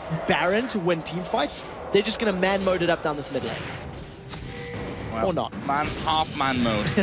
We'll go with that one from there. I say, go halfway and like, nah, you know what, guys? Not feeling too comfortable with that one because the bottom lane right now is being pushed out somewhat. So we should probably think about getting rid of that. On the other hand, Baron's up and MYM are in the middle of the map, so they've got to make the right decision here. Yeah, I definitely think the bottom lane's probably what made them say, okay, we want to do this. Ah, damn it, like we've got to deal with this bottom lane because it was a massive wave. So they sent Nukeduck, who can respond quickly. He's got the quickest movement speed out of the whole team thus far, and he's going to be able to get in here quickly. Destiny is available. He's thrown it down so they can see MYM. MYM wisely back away. Look for Mithy to land a hook. That will be their go signal. Makla actually keeping the Baron tagged up there and took a lot of damage for his thanks from that one. And Lemondog's trying to keep MYM around Baron, but at the same time, Nukeduck is pushing through. He doesn't have Destiny, Charu's teleporting mid. So Charu just teleported. He's got home guard boots on. He's coming in behind Cogmore. And there we go. Ultimate coming in. And look at Lemon Dogs. They're having to run towards Meet Your Maker's base as a tidal wave comes around. There's a 3-man cataclysm coming in as Charu is now very low. He's going to be finished off as Limit goes down. Zoro going to be using the Zhonya's. He will die as the Requiem comes down. Nukeduck managing to Zhonya's the entire damage from that one. But they're completely out-positioned here. Ace in the hole goes through. Nukeduck takes that one and Meet Your Makers have defended it. So well played by Meet Your Makers. They used the teleport probably for the first effective time this game. Charu using that home guard movement speed boost to come in behind. They got a 2-for-2 trade, but they did lose the inhibitor turret. So good play from Nukeduck to get enough damage down to take that out. And it just means that if Lemon Dogs make the same play again, it'll be an inhibitor that gets down, taken down for them. So we go back to a more passive, let's get everything out of the jungle, see what we can buy up for the next time that we're going to dance around by that Baron. And we see a Rabadon's Death Cap for Kennen, Spirit of the Spectral Wraith as well for Rise. Now that is a massive, massive pickup. Cubon's Rise, he's got his Spirit Visage completed, Magic Resist plus bonus from regenerative effects. You've then got the Spirit of the Spectral Wraith, which is going to give him Spell Vamp. On top of the Spell Vamp he gains from his ultimate, which means as long as he's continually casting spells, he's going to be practically unkillable in these team fights. So that means the onus is on Cubon to be in a good position to make these fights work for MYM. Positioning certainly is going to be a massive thing coming in. And is Baron going to get started off? Yes, it is. Tab starts hammering away on that one. Meet Your Makers don't have Charu anywhere near, and he's got no teleport. He used that in that last fight. That could be the key thing from this one. It's a 5v4 as as Miffy gets the hook into one. Makata gets hit there by Dex, who's going to want to make sure that Baron is keep going down. Yeah, 2,700 it's on. Kubon getting caught from this one. Lemon Dogs, though, back away, and they've held it up here long enough, Meet Your Makers, and the Baron didn't reset.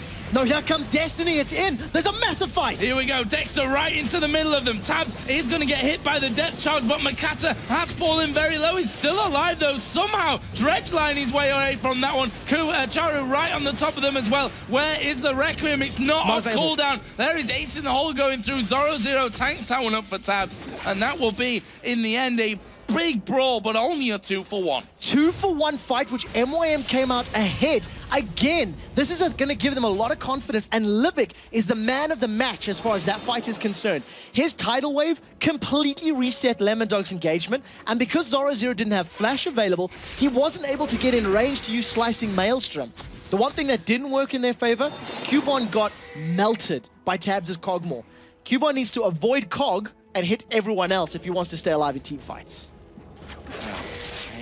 Never-ending Baron dance is what we're seeing from this one, and well, as we said before, no team wants to make a mistake, and if they realize they're making a mistake, they back off, as we are going to see the speed coming out there for Makata. Actually going to get the grab on towards Zoro. He gets tied up, uses the Zhonya's though. Will he be able to turn around? Makata is being shredded down and finished off there by Zoro. Libic trying to run away. There's a stun code to Q with the wild cards. Caught Libic at the back as well, and that is 3 kills, a 50-second spawn time, a 1-minute spawn time here from Kubon. The possibility to finish is here for Lemon Dogs. They have all 5 members up. They've even managed to catch Makla out. He's just going to get melted by Nukeduck as he secures himself yet another kill. Inhibitor is down, and the pressure is on Charu to somehow defend. Can he survive? No, he can't. He's going down from this one. Double kill actually coming out from Nukeduck in the end. The Requiem will fall, but there's the Zhonya's. He will avoid all that damage coming in, and Lemon Dogs are going to push off. 20 seconds for Makata and Libic to come back into the game, but they're not going to get into this one quick enough, and the Lemon Dogs are finally going to beat their MYM curse, win this game, and bring it back to 2-1, and more importantly, stay top of the league. For the first time this split, they secure that victory. They advance themselves into first place, holding on to that lead with now a little bit of a buffer. They've got 1 extra game between themselves and second place. And Tabs, 6-0-14 Cogmore. We were unsure about the pick of someone we haven't seen too much of, and wow, did he make it work. And they look almost as if they've lost from this one. That's the concentration on Lemon Dogs right now. They know that a win here against Meet Your Makers in the grand scheme of things helps, but it's not the be-all and end-all, and that they've got to stay focused. At the end of the day, we've we've got a long day not only today, it's a long weekend with 12 games overall, so there's still work to be done for the Lemon Dogs, but as you said, that gives them that buffer now at the top. The question is, how will everyone else react to this play? Seeing that Cosmo, seeing the decision-making, and honestly, seeing Miffy land those hooks time and time and time again. He stood up at the end, and you could just see the focus on his face. Happy with the game, and they played well. They deserved that victory. The decision-making was good. Their team fighting was good. But it was really, really close as well. I mean, if we look to that Baron was pretty much 20 minutes of the game there. That dance around Baron, the back and forth, the repositioning that really brought about. It was such a close thing where it was 2 kills here, then, okay, we're going to re-engage. Oh, we've just lost 2, so let's get away. And then they all backed off, and then they came back in. We saw Charu using his teleport to come around the back and secure a couple of kills, which they couldn't then push with, and they couldn't take Baron with, so it went back to square one, and that's how it went for a lot of that. We needed those plays earlier from Mecha Makers. We needed the teleports coming in to get behind their opponents, to actually get into a position to challenge the Lemon Dogs more frequently, because they were responding and reacting to Lemon Dogs' moves as opposed to making plays and putting themselves in a position to take objectives themselves. It took them, what, 37 minutes to get all 3 outer towers down? They really wanted it. They kept saying, hey, we want your mid tower, we want your top tower. And they just couldn't find a way to do it without running the risk of losing their own towers in reply. So where does that leave Meet Your Makers now? I mean, this wasn't a one-sided rollover victory. This was a close game where I think Meet Your Makers can definitely take a lot of positives. Probably themselves especially going to take a lot of negatives from it as well and look to build on that in the future. But time's running out for them now. They're 8-13, which will put them tied with SK Gaming, who are also 8-13 at the bottom of the table there. The direct opposites, Lemon Dogs, who are now 13-8. And Lemon Dogs have got a 2-game buffer over second place, thankfully. And for MYM, it just means that if they lose 1 or 2 more games this weekend, they need to guarantee a 5-0 Super Week and hope other people lose if they want to make playoffs, because that's how desperate it looks. If they get 2 more wins, then it's a lot more possible. They can go 2-1 this week and 3-2, for example, and still make it to playoffs. But they need wins now. So what we're saying as of the end of the last game is that we still have no idea what is going on here in Europe in terms of the league. So let's head over to 2 people, or actually 3 people that might know something about the league. Demon, of course, with Jason and Crepo. Thank you very much, Joe and Trevor. What we do know is that Lemon Dogs are sitting pretty at the top of the league right now.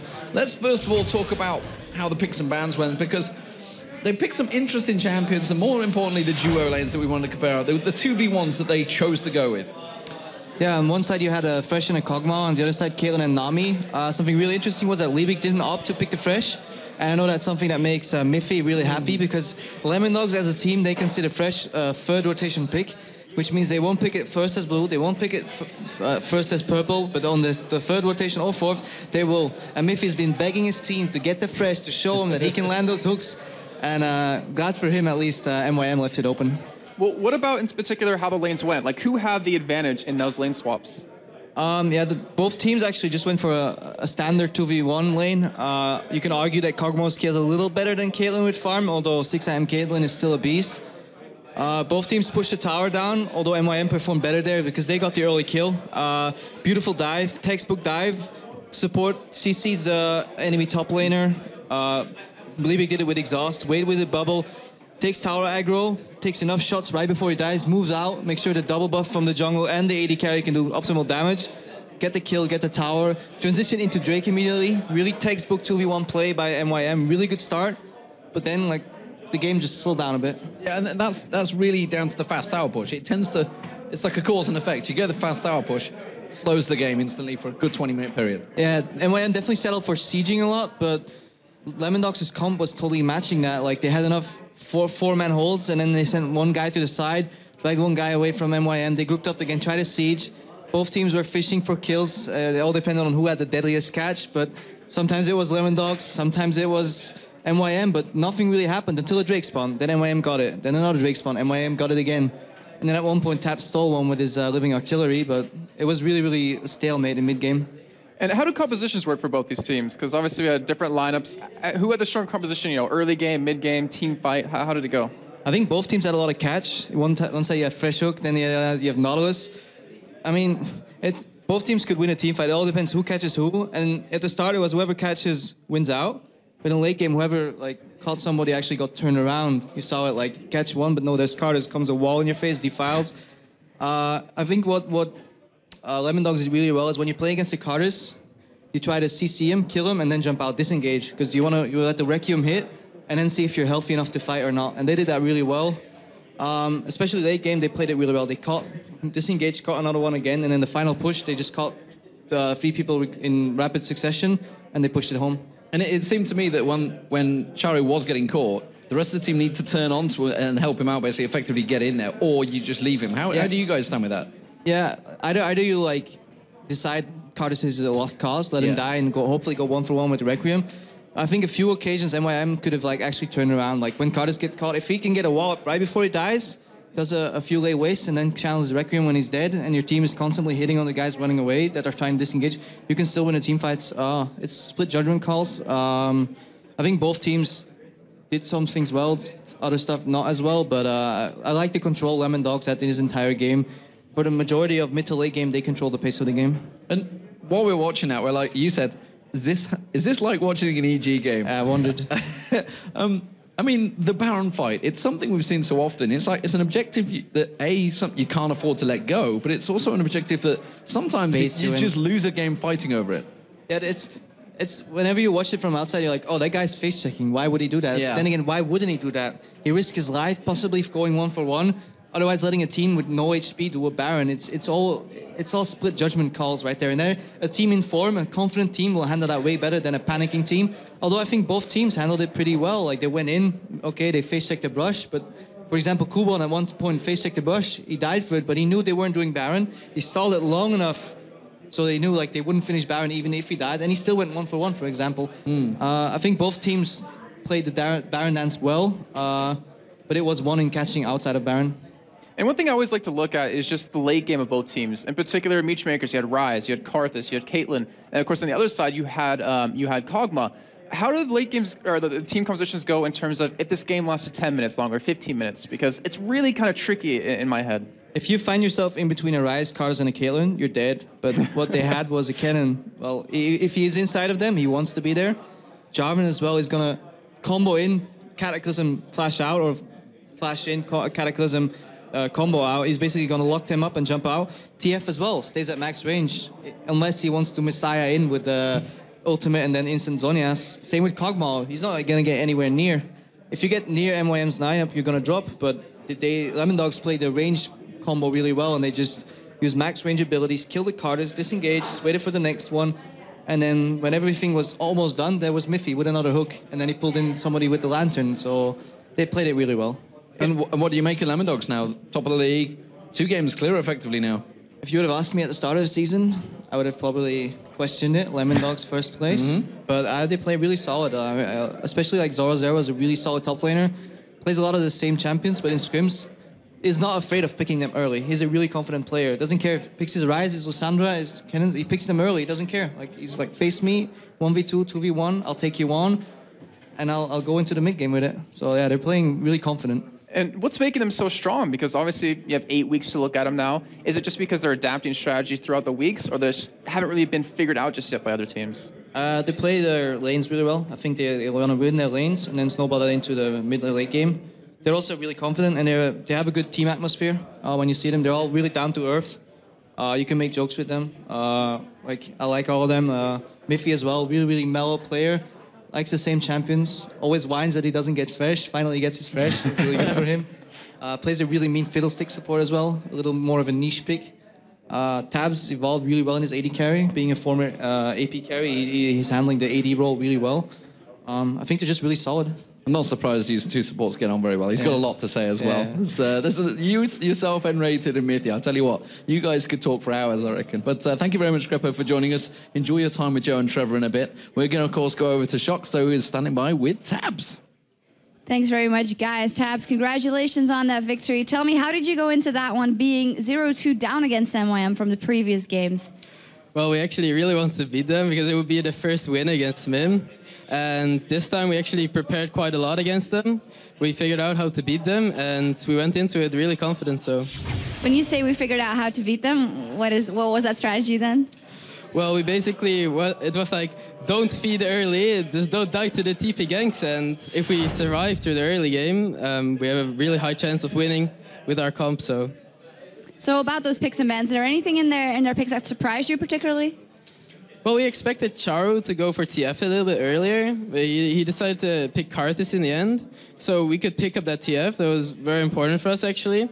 And the way we wanted to just deal with that Karthus is because we wanted to just team fight and pick them off. And once we kill Karthus, we just want to back out, let his passive die out, and then re-engage. You were able to pick him off a couple of times, and despite MYM having a pretty strong early game, you guys kept picking off people in fight, but there was this little... You didn't seem to be 100% secure as it is that you could finish it out. So what were your thoughts about that one? Well, yeah, we were quite behind early after our lane swap. Like, our solo laner got killed, and that set us back quite a bit. And especially against their combo, Ryze Karthus is a very strong late game. But luckily, our Kog'Maw managed to get pretty fed and like really farmed, so we could deal with those two champions really well later in the game. Well, strong victory for you guys here and very important in scale of what's coming. But tell me, why is it that your team seemed to be the team, one of the only teams that is very consistent now for the last couple of weeks when a lot of teams seem to be struggling to find that consistency? Well, I think it's because we practice a lot. Like we practice 8 hours a day, usually, and the other time we just play solo queue. I don't think we really have any weak link on our team right now that like drags the team down. So everyone does their part, and we consistently win because of that. All right, thank you very much, Tabs. Now up next is going to be Fnatic XPK, who is the deadliest man in the league. Can he ruin Ninjas in Pajamas, KDA's, and their hopes for second place? We'll see in a minute. But first, of course, keep tweeting us at LOL Esports with questions about the European LCS that you'd like to see us answer. And if yours is one of the 5 answers we read on the air, you'll win a Logitech G400 as a gaming mouse. Just make sure you follow us and use the LCS hashtag.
Welcome back to the European LCS, where we of course have plenty of more action to come. But first, we took a look at one of League of Legends' most controversial champions. Whether you love or hate him and his exploding mushrooms, he's here to stay. Teemo, armed and ready. I am Teemo. All the girls love Teemo, of course. I played a lot of Teemo games. Extinct actually played Teemo too in solo queue. I tried Teemo jungle. It doesn't work. Kids don't play Teemo jungle. Yeah, I played daily Teemo in bottom lane just for the fun or go top. I even told my top laner to train Teemo. I don't like him against me. I don't like playing him. It's the champion that you really don't want to pick, but if people do pick it, the crowd goes crazy because they just want to see something funny, and if the Teemo actually wins, it's really nice.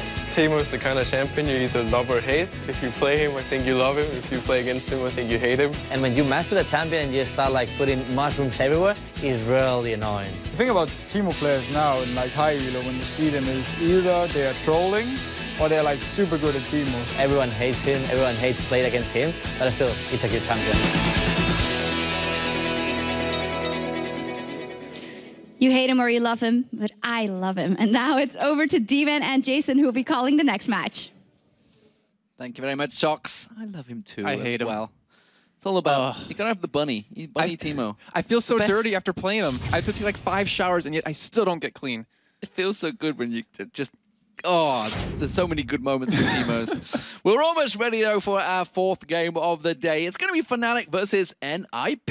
Of course, most importantly, this is the first time these two teams have met with their current lineups. Last time was back at DreamHack and Moscow in week 1 and 2. Yeah, a long time ago. So before we kick things off, let's break down the two teams. Starting out on the blue side, it will be Fnatic. And, well, we think he's going to be the top laner today. It will be Soaz, Cyanide in the jungle, looking Kaz right there. Peke in the mid lane. Pushu is the AD carry. And Yellowstar, the support, normally. Looking Kaz. I haven't heard that phrase in a long time, but over for NIP on that red side, we got Mimer in that top lane, Maluno in the jungle, Bjergsen middle lane, and Freeze and Deficio as AD carry and support. So, as we said, these two teams haven't met since the 2nd week of the split, but they're no strangers.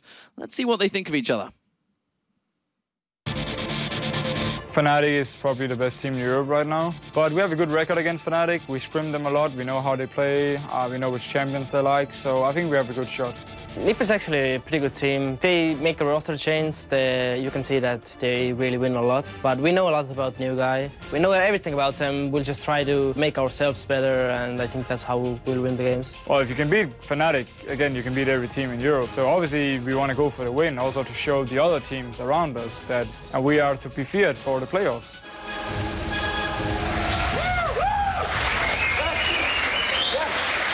So that's what they think of each other. Let's see what you folks at home think about this match. Jason, who have the community voted for? Well, 70% of you think that Fnatic are going to win this game, and we've seen the percentage change here and there. Lemon Dogs with their first, like, ahead in the vote percentages for the first time in 21 games. But this one, honestly, with the way it's been going, with how NIP looked last week, I think it's about right. Yeah, the Fnatic army are pretty strong. They normally vote fairly highly for them. Don't forget, of course, you guys can still vote for who you think will win this one and the rest of the weekend's matches by going over to lolesports.com. Just click on the matches button and vote away. So, last week, Fnatic surprised us all by swapping roles and positions within the team. We saw Soaz playing Blitzcrank, support, and Yellowstar while he was on Shen top, which kind of caught myself off guard and everyone else. But they both enjoy the champion, so it made sense for the teams to simply change the roles for that game. Yeah, but it remains to be seen if that was just a legitimate strategy of theirs or just a decision based on those particular set of circumstances. But one thing major that it does show is that Fnatic, they're willing to shake things up, and teams have to be prepared for that. And that wasn't all they did last week, of course. They also pulled out a number of new champions. Yeah, we saw Cyanide go 5-1-8 with Aatrox against Gambit, and of course Soaz going 5-4-8 with Gragas against Lemon Dogs. And we know how deep the champion pools of this team is, and the fact that they're using them at this time gives them a little bit of an advantage because it's the last 2 weeks of the season. They want to get these wins right now because obviously the higher up they get in these playoff standings, the easier teams are going to have, or easier teams, quote unquote. Yeah, of course they did finish top in the spring split, so they want to make sure they can do the same in the summer because what does it mean if you don't do it when the World Finals come around? However, throughout the last spring split and this summer split, Ninjas in Pajamas, they've given Fnatic a hell of a hard time whenever they meet. Even if they don't actually win the match, it is always a very close game. Yeah, that's very true. But the major difference, just like we mentioned earlier, is that there's completely different rosters for both these teams. And to be honest, NIP, it didn't work out well for them last week. When we saw Fnatic's roster swap happen, it worked out well for them. NIP's earlier in the season, week number 2 to week 3, worked out well for them. But Mimer, as the man you see on your screen, he still hasn't really shown just yet how comfortable he is in that top lane. Well, for Ninjas in Pajamas, of course, with Extinct, they'd grown into a pretty invincible team. They were really stomping everyone. They'd got incredible scores and really gave anybody a run for their money. However, since his departure, this man on your screen, Mimer, has come in, and they struggled a little bit last week. They managed to get the win over Evil Geniuses, but really it was only because of a big mistake by EG at the Baron fight. And then they lost to last place Meteor Makers. There's still going to be a lot of work to be done here. Yeah, and it's really interesting because we heard Mimer being very vocal about how he likes to play stealth assassin champions like Rengar and Evelyn, but he hasn't been allowed to play those just yet. And I'm really curious, has NIP been working on their compositions to kind of work around that fact? And maybe if so, we'll see him on more of a comfort champion and he won't be, as nervous and he'll be able to play a lot better. Well, we hope so. Picks and bans are about to get underway, so we'll see whether those stealth champions do come out, whether Fnatic are going to pull something crazy out the bag once again, whether that man there, zoomed in, focused, Yellow Star, is he going to be playing back on Shen? Who knows? We'll see when the first bans do come through. They're taking a while for the first ban, which is why you're not seeing it on your screen just yet, because we want to make sure these teams are confident about starting the pick and ban phase, and it seems that they are.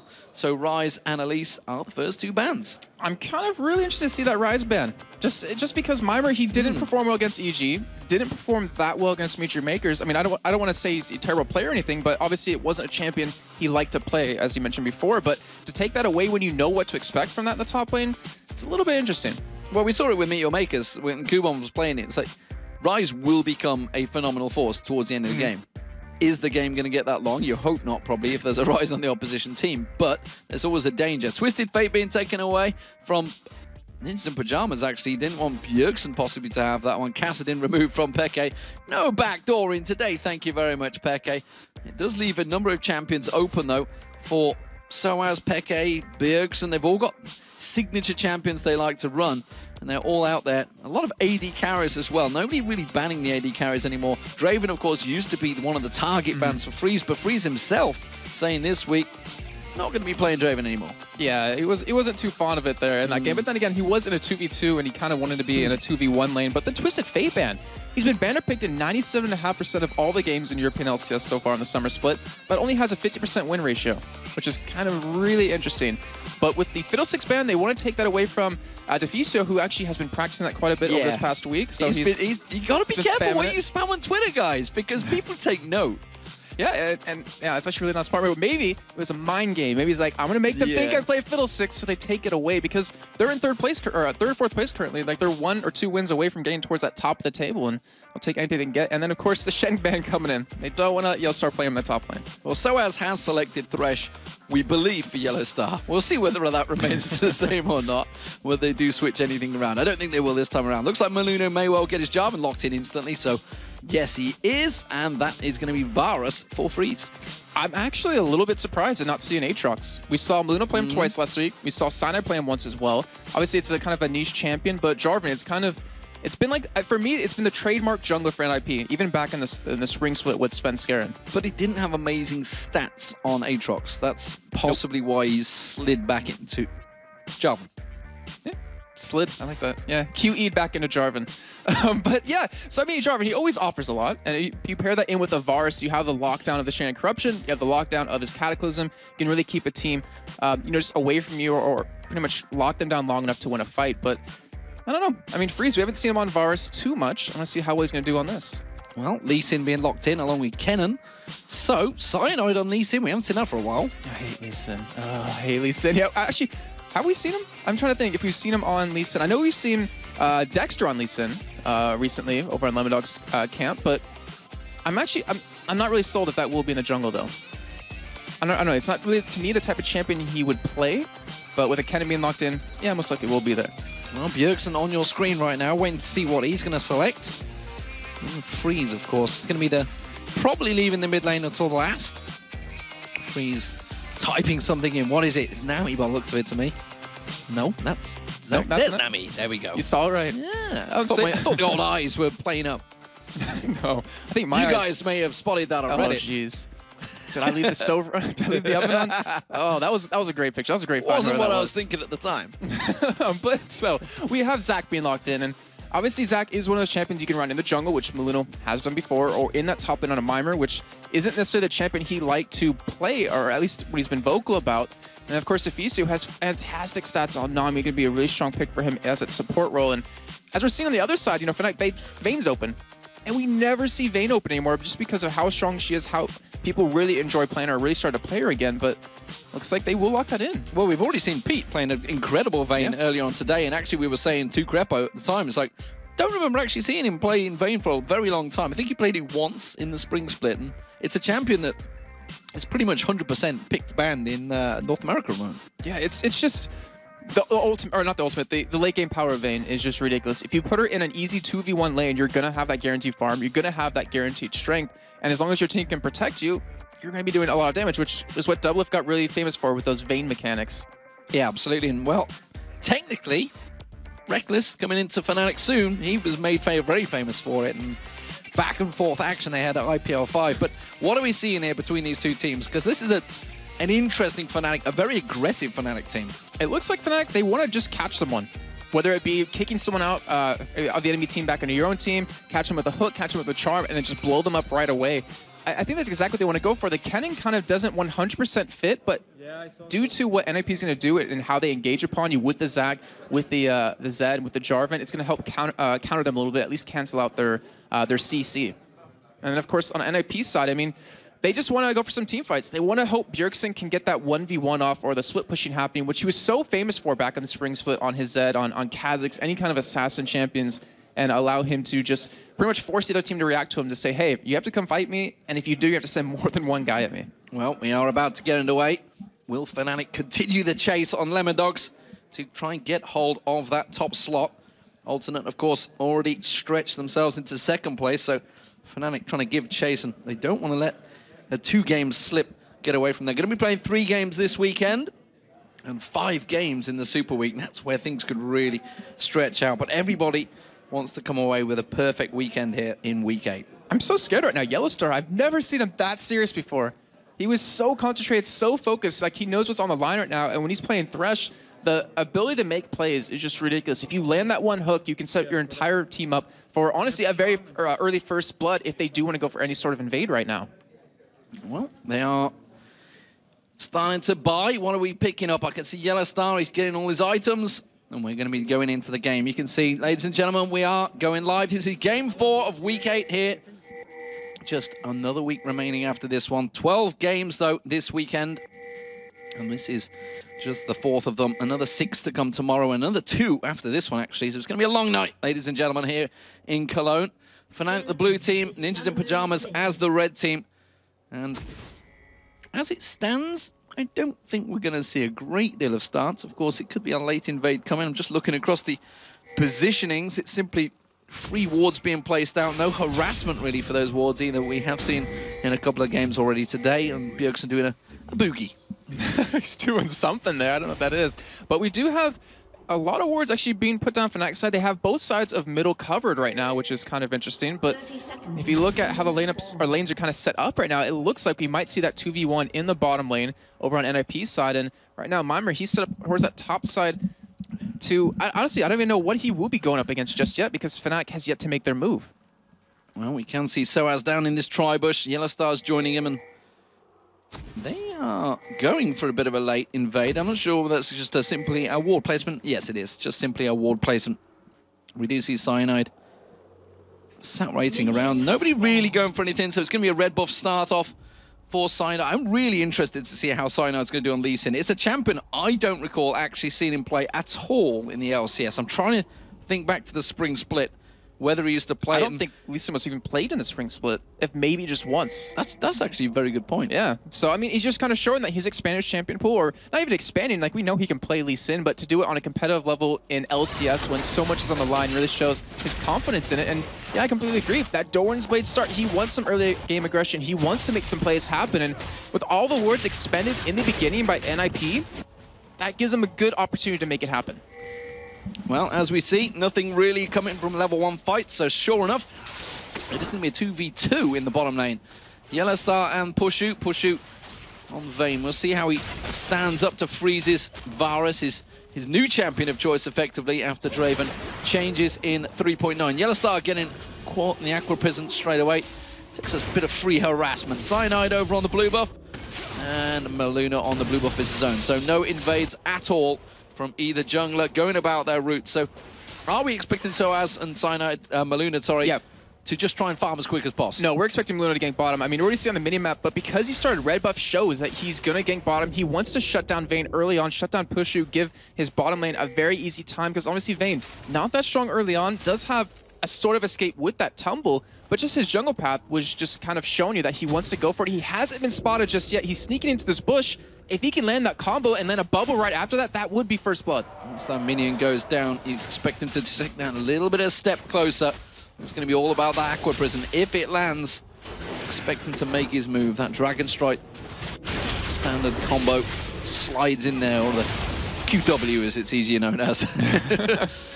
It's interesting to see that actually Cyanide, it looks like instead of actually going for a gank, Maluna's prepared for a counter gank here on the Cyanide, who's already heading towards bottom. He's just been farming up. He hasn't visited top lane, hasn't visited middle just yet. He's trying to get, I believe, his early level 6. It's already double the CS of Maluna here, and this is a lot of time to be committing right now out of him. Well, it makes sense, because everyone that plays Lee Sin goes ganking at level 2 or 3 normally. Instead, Cyanide is farmed out to level 4 and gone back to base, so he's not going for the early gank, kind of catching Maluna off guard, I feel. This is a lot of time to commit, but I mean, luckily for him, yeah, he's holding back his bottom lane in terms of experience a little bit. He's getting caught up in terms of that as well, but none of the other lanes are having a tough time. I mean, you see Bjergsen farmed up Race. You see in the top lane that Mimer's all alone, all alone there, as Soaz did go back and buy up early. Well, he is still lingering around there, like you say. Soaz went back. He's got a lot of time. A sword and shield, so he's a true warrior in that top lane, and he's going to be up against the green blob. So I can't think of any film references there. Maluna does finally go for it. Oh, the Aqua Prison not going to land it. Instead, he turns it back around. Cyanide comes in, gets the kill, and now they're going to turn it on towards Freeze. Can they catch on towards him? Pushu's going to come in there. What? Cyanide missed that by a mile. That was a really bad cue. I'm glad you said it, not me, but that was so much time to commit by Maluna, just to have your double bus taken, just for you to die, give up first blood, and get Cyanide a refresh on his doubles. That was... It was good in theory, but I think he just committed a little bit too much time. It was a good combo knocking up Yellow Star, but it was all a bait, and the bubble didn't land right after that. So fantastic job by Cyanide to be there at the right time. And Deficio, he's still trying to be aggressive bottom. Still trying to make the plays, and honestly, once that first blood had already passed by, I think they should have realized we need to step away from this one, because Pushu has the bit between his teeth. Fortunately, though, it was Cyanide that picked up the kill and not Pushu. Pushu on Vayne. If they could get him snowballing early, it would be telling times for Ninjas in Pajamas, but they wisely step back. And at the moment, the mid lane, we haven't really talked a great deal about this one. Peke has just gone back, the top killer in the LCS, in the European LCS at least, and was being challenged by Creaton earlier on today with his stats, but he went back, got himself a Doran's ring, but he's got double cloth armor as well, because he's up against Bjergsen on Zed. Yeah, he's going for the secret arm guards. He has to get that Zonus against him. He has to have the armor, or Bjergsen, who has 24 flat armor pennies, enough for me to say, will just shred through him. And honestly, the kill that went down, it did go over to Cyanide instead of Pushu, but I kind of like that. I mean, it would be great to get on either one of your carries, just that fact. But to give it to Lee Sin, who, if he doesn't get anything going early on, he kind of falls off a little bit later, you know? So it's definitely going to help him out, and I don't think they were going to care too much in the end, but I bet Pushu's like, come on, let me have that. I wanted double buffs. I wanted the red. And of course, another item that always helps out when you do have a Lee Sin is the fact he goes for that Sidestone, gives you a bunch more free wards around him. Well, not free, because you've technically paid for them. It's like a down payment. I wonder, how much gold is it? Like maybe 5 or 6, then you finally do start to make money off of the wards you put down. But also, it makes it so he can ward up the enemy jungle. Double buffs haven't respawned just yet for NIP. If he wants to, he can be aggressive, put the wards down, which right now Yellowstar's already doing at the blue buff for NIP, and he can kind of counter that because of the Q and how it works, the percent damage that you do when they're missing health. You can steal things away so quickly. Let's talk about Mima versus Soaz in the top lane. We can see Soaz on your screen right now. Actually pretty close in terms of CS at the moment. Soaz is obviously going to get a bit of a lead because he's got the wave pushed up against his tower, so he's going to clear that one out. But Mima not doing a bad job here. I remember seeing Soaz versus, was it Wicked the other week, when there was the exact same matchup of Kennen versus Zac, and it was a definitely much bigger story for Soaz. Yeah, I mean, Mima, when he's been so vocal about playing Assassins, he's definitely doing a great job. He's keeping up with Soaz, and with that early Doran shield, it helps mitigate a lot of harass that he does early on to him. Helps give him that extra regen, on top of the fact that the extra health it gives him makes it so his blobules heal him for a little bit more. And as long as he can keep this pace up, like, he'll be really effective in these team fights. However, if you don't shut Soaz down, if he gets that early Zonias, if he gets some sort of a lead against you, his team fight presence is just going to be ridiculous. Tell a lie, it was Gambit, I believe, that he was doing it against. And I recall he switched it up and he went AD Kennen, didn't he? And yeah, solo lane. Yeah, he did. Yes, he did. So, as it stands though, the bottom lane is fairly close, and that's a danger sign there. The fact that a Vayne is fairly close to Varus this early on in the game. 8 minutes gone, the blue buffs both have respawned, being picked up by their relevant AP mids, or AD mid, I guess you could say, in terms of Bjergsen. Would eventually be picked up by Pekka. Took his time there, let Cyanide tank that one out for a bit longer than maybe was necessary. I haven't seen anyone going too aggressive in this mid lane yet. Both do have their ultimates available, of course. Pekka, if he does land that charm, it will be painful on Bjergsen, but same could be said if the death mark gets thrown onto Pekka. Pekka is going to be hoping he can get that charm out to delay it. As I say that, they thought about going for it there, but actually, Bjergsen getting up behind Pekka here, does put a bunch of damage down, switches out, the charm misses, that's going to be Pekka dead. Deathmark will finish him off, splat. And that is Pekka with a significant death in the mid lane. We were just saying about it, if he misses that charm, it's going to kill him, and sure enough, he did. That is why I don't play Zed, because I can never make a play like that. That was phenomenal, dodging the charm with his ultimate, then to get in there, get the ignite down, get his Spillwater Cutlass off on him, and burst him down from pretty much 100% to 0. That is ridiculous, and considering how strong Bjergsen is on Zed, how powerful he is at just split pushing and 1v1ing, it's going to make him a huge threat for Fnatic to have to deal with. So good start for Bjergsen in that mid lane to get that kill over Pekka. But the bottom lane has been Fnatic. They have been in the driving seat so far ever since Cyanide came and countered Maluno at the start. Maluno himself has just been on a bit of a farming run since then to maybe get himself back going. You can see he's slightly behind at the moment, but what I am seeing is how far ahead. Actually, tell a lie, they're both at 8, and it's just an angle on my screen. I was thinking 11 to 7? What is going on there? But it's 8. It's 8. That would be something I've been ridiculous. done so many times by this screen. I'm going to adjust my seat. In fact, I'm just going to stand up. I've done it. He's doing it, ladies and gentlemen. He is going to stand up. So, yeah, right now, I was actually thinking about the bottom lane for Pushu, because he went double Doran's Blade into a Spillwater Cutlass just now, and it's kind of necessary. I mean, you don't necessarily want to go for the double Doran's Blade if you don't have to, but the fact that if he gets hit with the Chain of Corruption, that would be followed up with the Nami Tidal Wave, with the Aqua Prison, and you would be bursted down from 100% to 0. But now expect he's getting ganked middle. 100% to 0, not quite going to work out this time around. Pekka does survive another assault from Bjergsen. Hadn't quite got his full combo landed, and he got the Seeker's Arm Guard completed as well for that. Just a little bit more defense there. Yellowstar manages to hold off an entire creep wave and keep them away from the tower there. Very nicely done.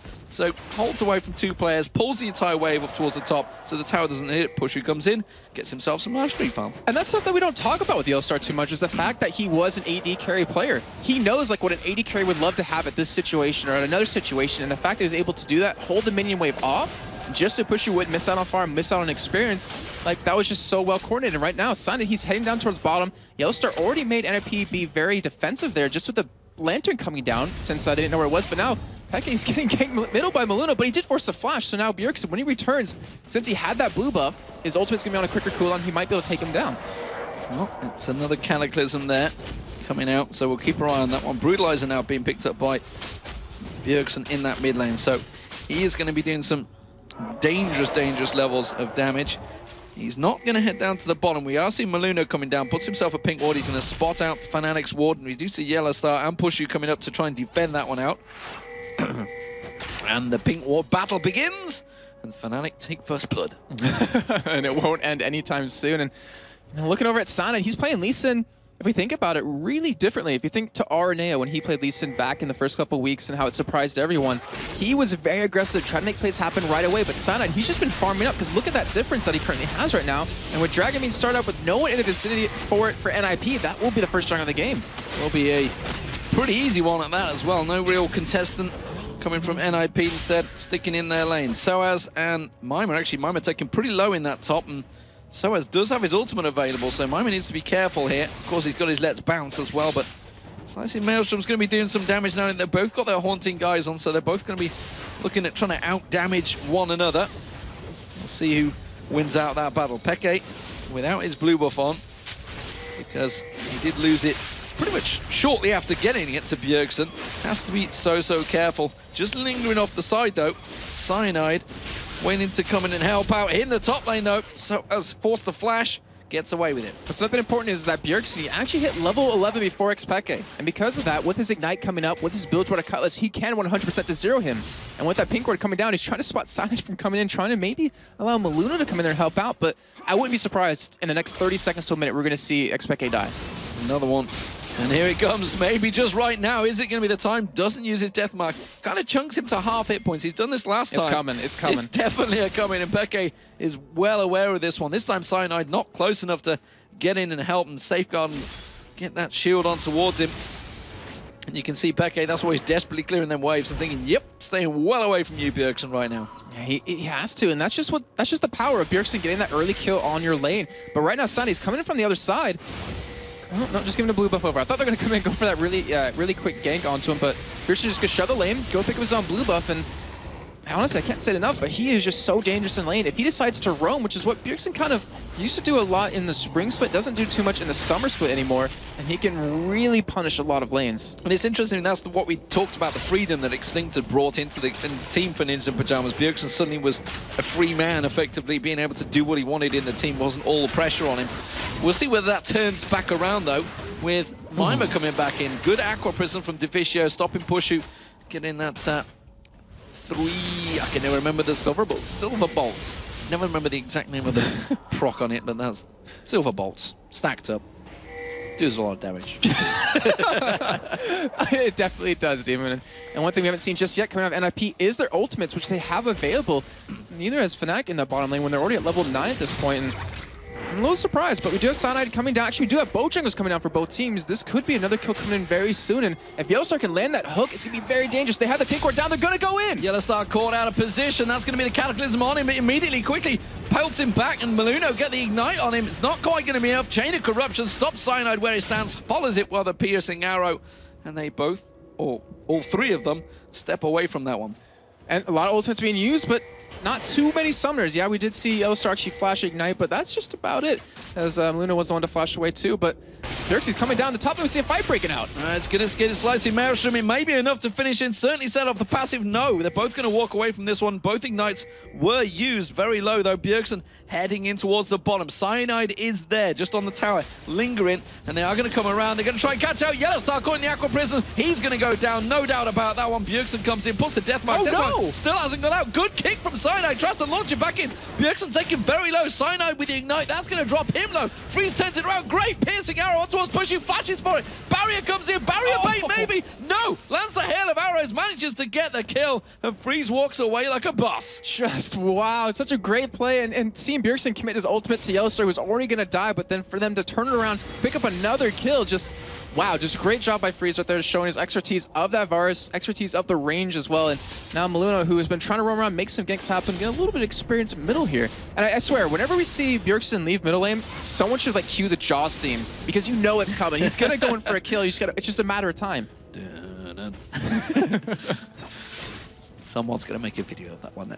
I'm sure of it. He's gonna be running around, shark like Bjergsen. And earlier on, when you mentioned both junglers in the bottom lane, I'm pretty sure you said Bojangles. You know what? Anything's possible. I was going to mention it, but then there was a 3v3 fight, so I had to ignore it. But Bojangles definitely came out. I was thinking, what have you been doing earlier on? I don't know. Listening to a bit of music. At the moment, though, this mid lane, Peke He's the #1 killer in the European LCS, but as it stands right now, he's the #1 defender and having to be very passive against Bjergsen, because Bjergsen, you can see again, he's roaming. He's going where he pleases. He's not Mundo, but he is on Zed, and now they're going to both go into it. Can they 2v1 him? That's the question. He's going to try and turn this one back around on Peke. He takes him very low. Going to try and finish him off. He will pop him. He gets a kill, but nevertheless, Cyanide picks up the shutdown bonus. And with that kill, he made it so he had a shutdown bonus, so Cyanide was able to pick that up, but I am surprised that Expeke was that aggressive, realizing that Bjergsen could do that much damage. But wow, and that's going to let Bjergsen know that they're definitely warding up against him. They're definitely trying to prevent him from roaming into this bottom lane to really interact on there. So I wouldn't be surprised if he comes back to lane with maybe a pink ward, or maybe just take some alternate paths. And Demon, honestly, look at that top lane in terms of CS. It is starting to snowball heavily in favor of Soaz, and the junglers haven't paid too much attention up there. I think Maluno only ganked once. Yeah, this is what I mentioned before, you know, the fact that he was in a similar matchup, and he does get a long way ahead. He really knows how to play Kennen very, very well, which I guess effectively it's exactly the same as the Korean scene. He used to be such a popular champion. Honestly, he's one of those farmers that every top laner says he's just horrible to play against, because you can't really stop a Kennen farming at all. And there's just no way around it. What I am interested in, though, is the 280 carries and how very close they are in terms of farm, which surely spells danger for Freeze. Yeah, actually, yeah, okay, so in terms of farm, yes, it definitely does. Like, the fact that he doesn't have a huge lead over Pushu is definitely harming him quite a bit. But it all comes down to the CC that Fnatic, or sorry, not Fnatic, the NIP has in the fight that Fnatic doesn't have. And yeah, you have the Ken to stop him, but if Pushu gets locked down, any someone at all that farm, it's not going to mean too much if he can't escape, because he's not running a cleanse. So maybe an early QSS to just stay alive against the damage of Mimer, or just to get out of the Varus ultimate or Nami. Aquapris would really save him. Not to mention Bjergsen, who is already 3-1. He has the potential to burst Pushu down in a 1-on-1 fight. I'm going to check whether he's doing a Mundo face at the moment, because he really is going where he pleases, and he is finding kills every time he leaves that lane. Cyanide's going to be picking up that red buff. Let's see whether he goes on a mission trying to assassinate that bottom lane. Bottom lane is heavily warded, though, so he's going to have to be sneaky if he goes there. He's going to be picking golems up en route. Blue buff will be going across towards Peke once again. Let's see if he can keep hold of it this time around, because every time he seems to get it, it becomes a magnet for Bjergsen, who himself is over with Maluno and the rest of Ninjas in Pajamas taking the dragon. This will be the second one of the game. The first one, though, for NIP. But everyone's going to be here at this fight. They got to take it very quickly. They don't want to get engaged upon right after this fight. Looks like they should be able to lock it down, but they're getting flanked right now by Expeke. Oh, he tried to jump his way in there using the safeguard, but NIP were ready and waiting for that one. Took it down very quickly. And Fnatic have to step away. Didn't quite get the timing right on that one, I feel. Yeah, a little unfortunate, but I was looking at something, and I was thinking back to what I said earlier about the top lane, who's interacted with it. It's only been Maluno, and maybe Fnatic's not showing enough respect to Mimer right now, who, since they didn't bother ganking him, they just let Soaz 1v1 him, out-farming him, and when it comes to team fights, Mimer could make some huge plays happen. As we think back to his game versus EG, didn't do much in the team or in the early laning phase, fell behind Wicked and Farm, but as the team fight started breaking out, he really started making those plays happen. The difference is, I mean, while Mimer's fairly new to the LCS, I'll have to come back to that in a moment, though, because Bjergsen's going to get aggressed on here. Slicing Maelstrom comes out, and again, he tries to turn it back around on Peke. This time around, Soaz locks him up very nicely, and I believe the charm landed in that fight. So the point you were going to say earlier? The point I was going to say. I was actually really curious. We'll go back to it. Actually, I will talk about it. Mimer versus Soaz. It's probably a fight that Soaz has had a lot of times, because Mimer's got 3 Challenger League champions in the solo queue. So Soaz probably has faced him quite a lot of times, so he's probably well aware of how he's going to play. But nevertheless, we have more fights happening. Top, middle, and bottom. It's all kicking off right now. Soaz, though, he's going to be the one they're trying to get on towards with the Ignite running. Mimer lets him get away. Yeah. I mean, they knew Soaz didn't have that ultimate available. They wanted to make a play happen. They wanted to go for that kill, but he was able to escape. Still blinking helper now in the bottom lane. We saw Pushu actually get engaged upon, and he was able to survive as well. So they did at least push him out of lane. They're going to be able to do some damage onto this turret, though. I don't think they can take it just yet. Inside, he's circling around to go for a kill, and right now, Expeke, they're doing what Fnatic typically does. Let him get a lot of farm, let him start to make some plays happen, split push a little bit, and Bjergsen's just trying to go head-to-head against him. And trying to catch him out, but whether they will or not, it's another matter. They can't see. In the top lane now, Bjergsen's going to start eating up that farm. It's going to be a race between 2 mid laners and see who can farm the most, I feel, here. I wouldn't be surprised. I mean, they probably made like a bet before the game started, but right now... What I was just about to say, sorry, is they've got a good counter now. because they have 2 Zhonya's hourglasses. Exactly. We're totally in sync right now, Demon. That's exactly what I was going to say. Because as Zonius is done, that means Bjergsen's potential to 1v1 him just completely went through the floor. Yes, effectively an exhaust. I know what you're saying, yeah. Nullified him. Or, what was the other word? Not very uncommon or something like that. That's the one I believe I heard Stress using this morning. Hi, Stress. Sorry about that. But nevertheless, let's get back to NIP versus Fnatic before I get completely distracted. I don't know where I sat down. I'm going to stand back up again. I'm going to join you this time. Yeah. It's cozy up here. It's a little bit warm here today in Cologne, so excuse us if I'm going a little doolally. Well, I mean, you were sick earlier in the week, too. I've been very sick this week, trust me. It's not been a pleasant experience, but nevertheless, nobody wants to know about that. They want to know about what Fnatic are going to do to stop NIP's progress here on this middle turret. The answer is naffle. Yeah, nothing at all. And I thought people were actually wondering, what did you leave in the stove if it left it on? That's what I was thinking about. But yeah, so they get a free turret off there. It's currently 2-1 in favor of Fnatic. They have a decent goal lead, but really, this game has been kind of calm. Not a lot of fights been breaking out. There's been a little bit of skirmishes, but no one really getting heavily in favor of either side. No team fights really breaking out just yet. And I'm waiting for that point to come. Because, I mean, if you look at these two teams statistically, they're actually very even across the board in terms of who gets first blood, who gets first dragon, actually at the times, I mean, sorry, who gets first baron, turrets, inhibitors. And it's kind of interesting to see that it's kind of playing out into this game where not a lot is really breaking out. No team has a clear advantage just yet.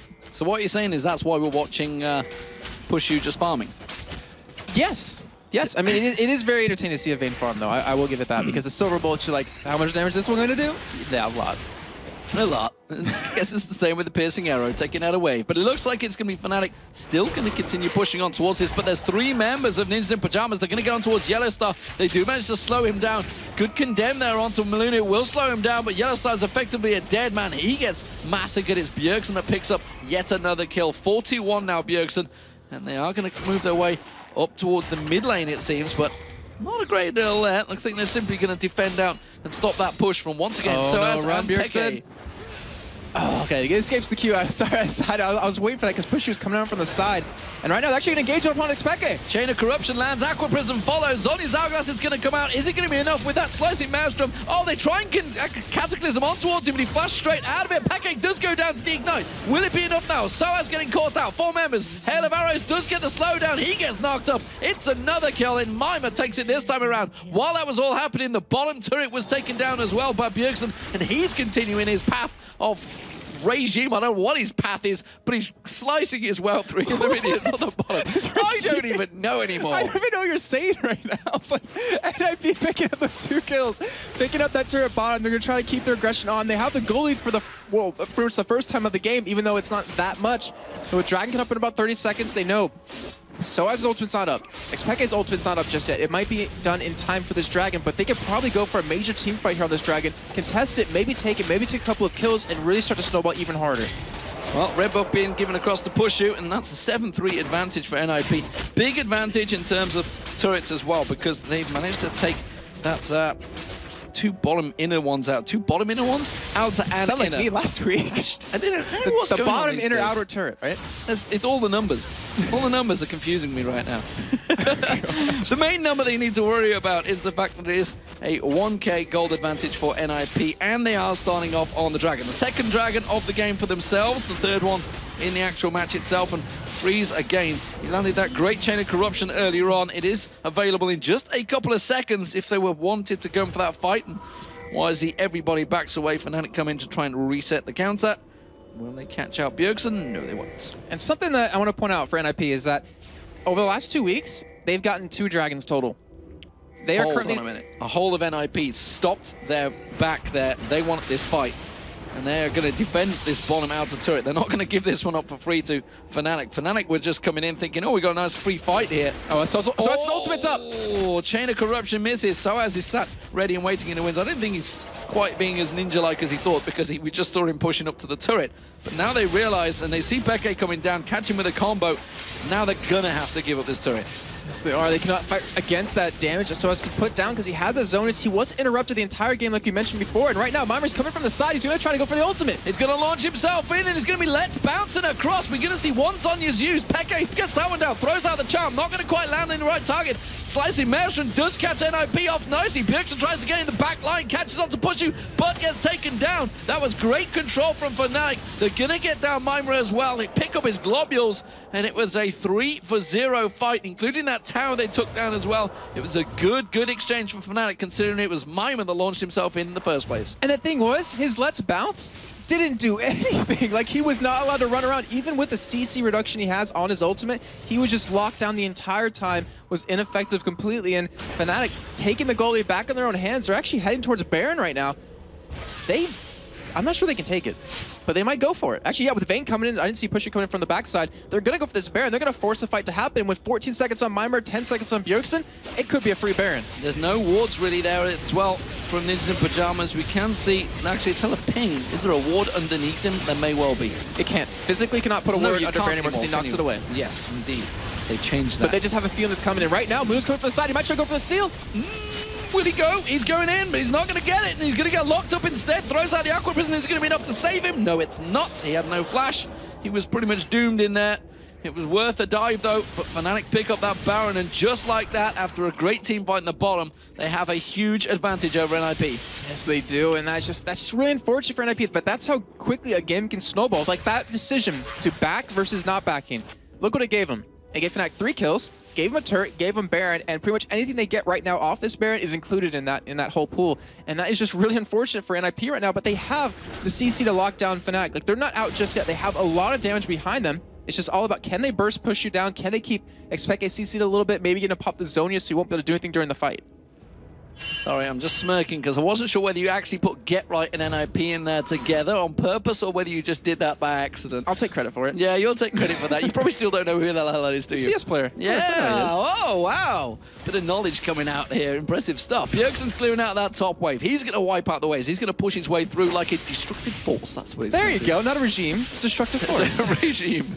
Well, maybe he's laying down his regime. I don't know. He's a youngster. Maybe he's got different ideologies from the rest of the world. Who knows? We won't go down that path. This is a good day. This is a good day. This is going to be a long, good day. I'm casting, I'm sure. Soaz in this middle lane. Well, he's doing what he does best, and he's causing destructive paths of his own. He's still causing destructive paths of his own right now in that middle lane. So we have bottom lane claim for Bjergsen, mid lane claim for Soaz. Who's going to claim that top lane? I do not know. It's the bottom lane right now. We're going to see who's going to claim that one. It's going to be Peke. Peke with his orbs of fury as he wards and walks away.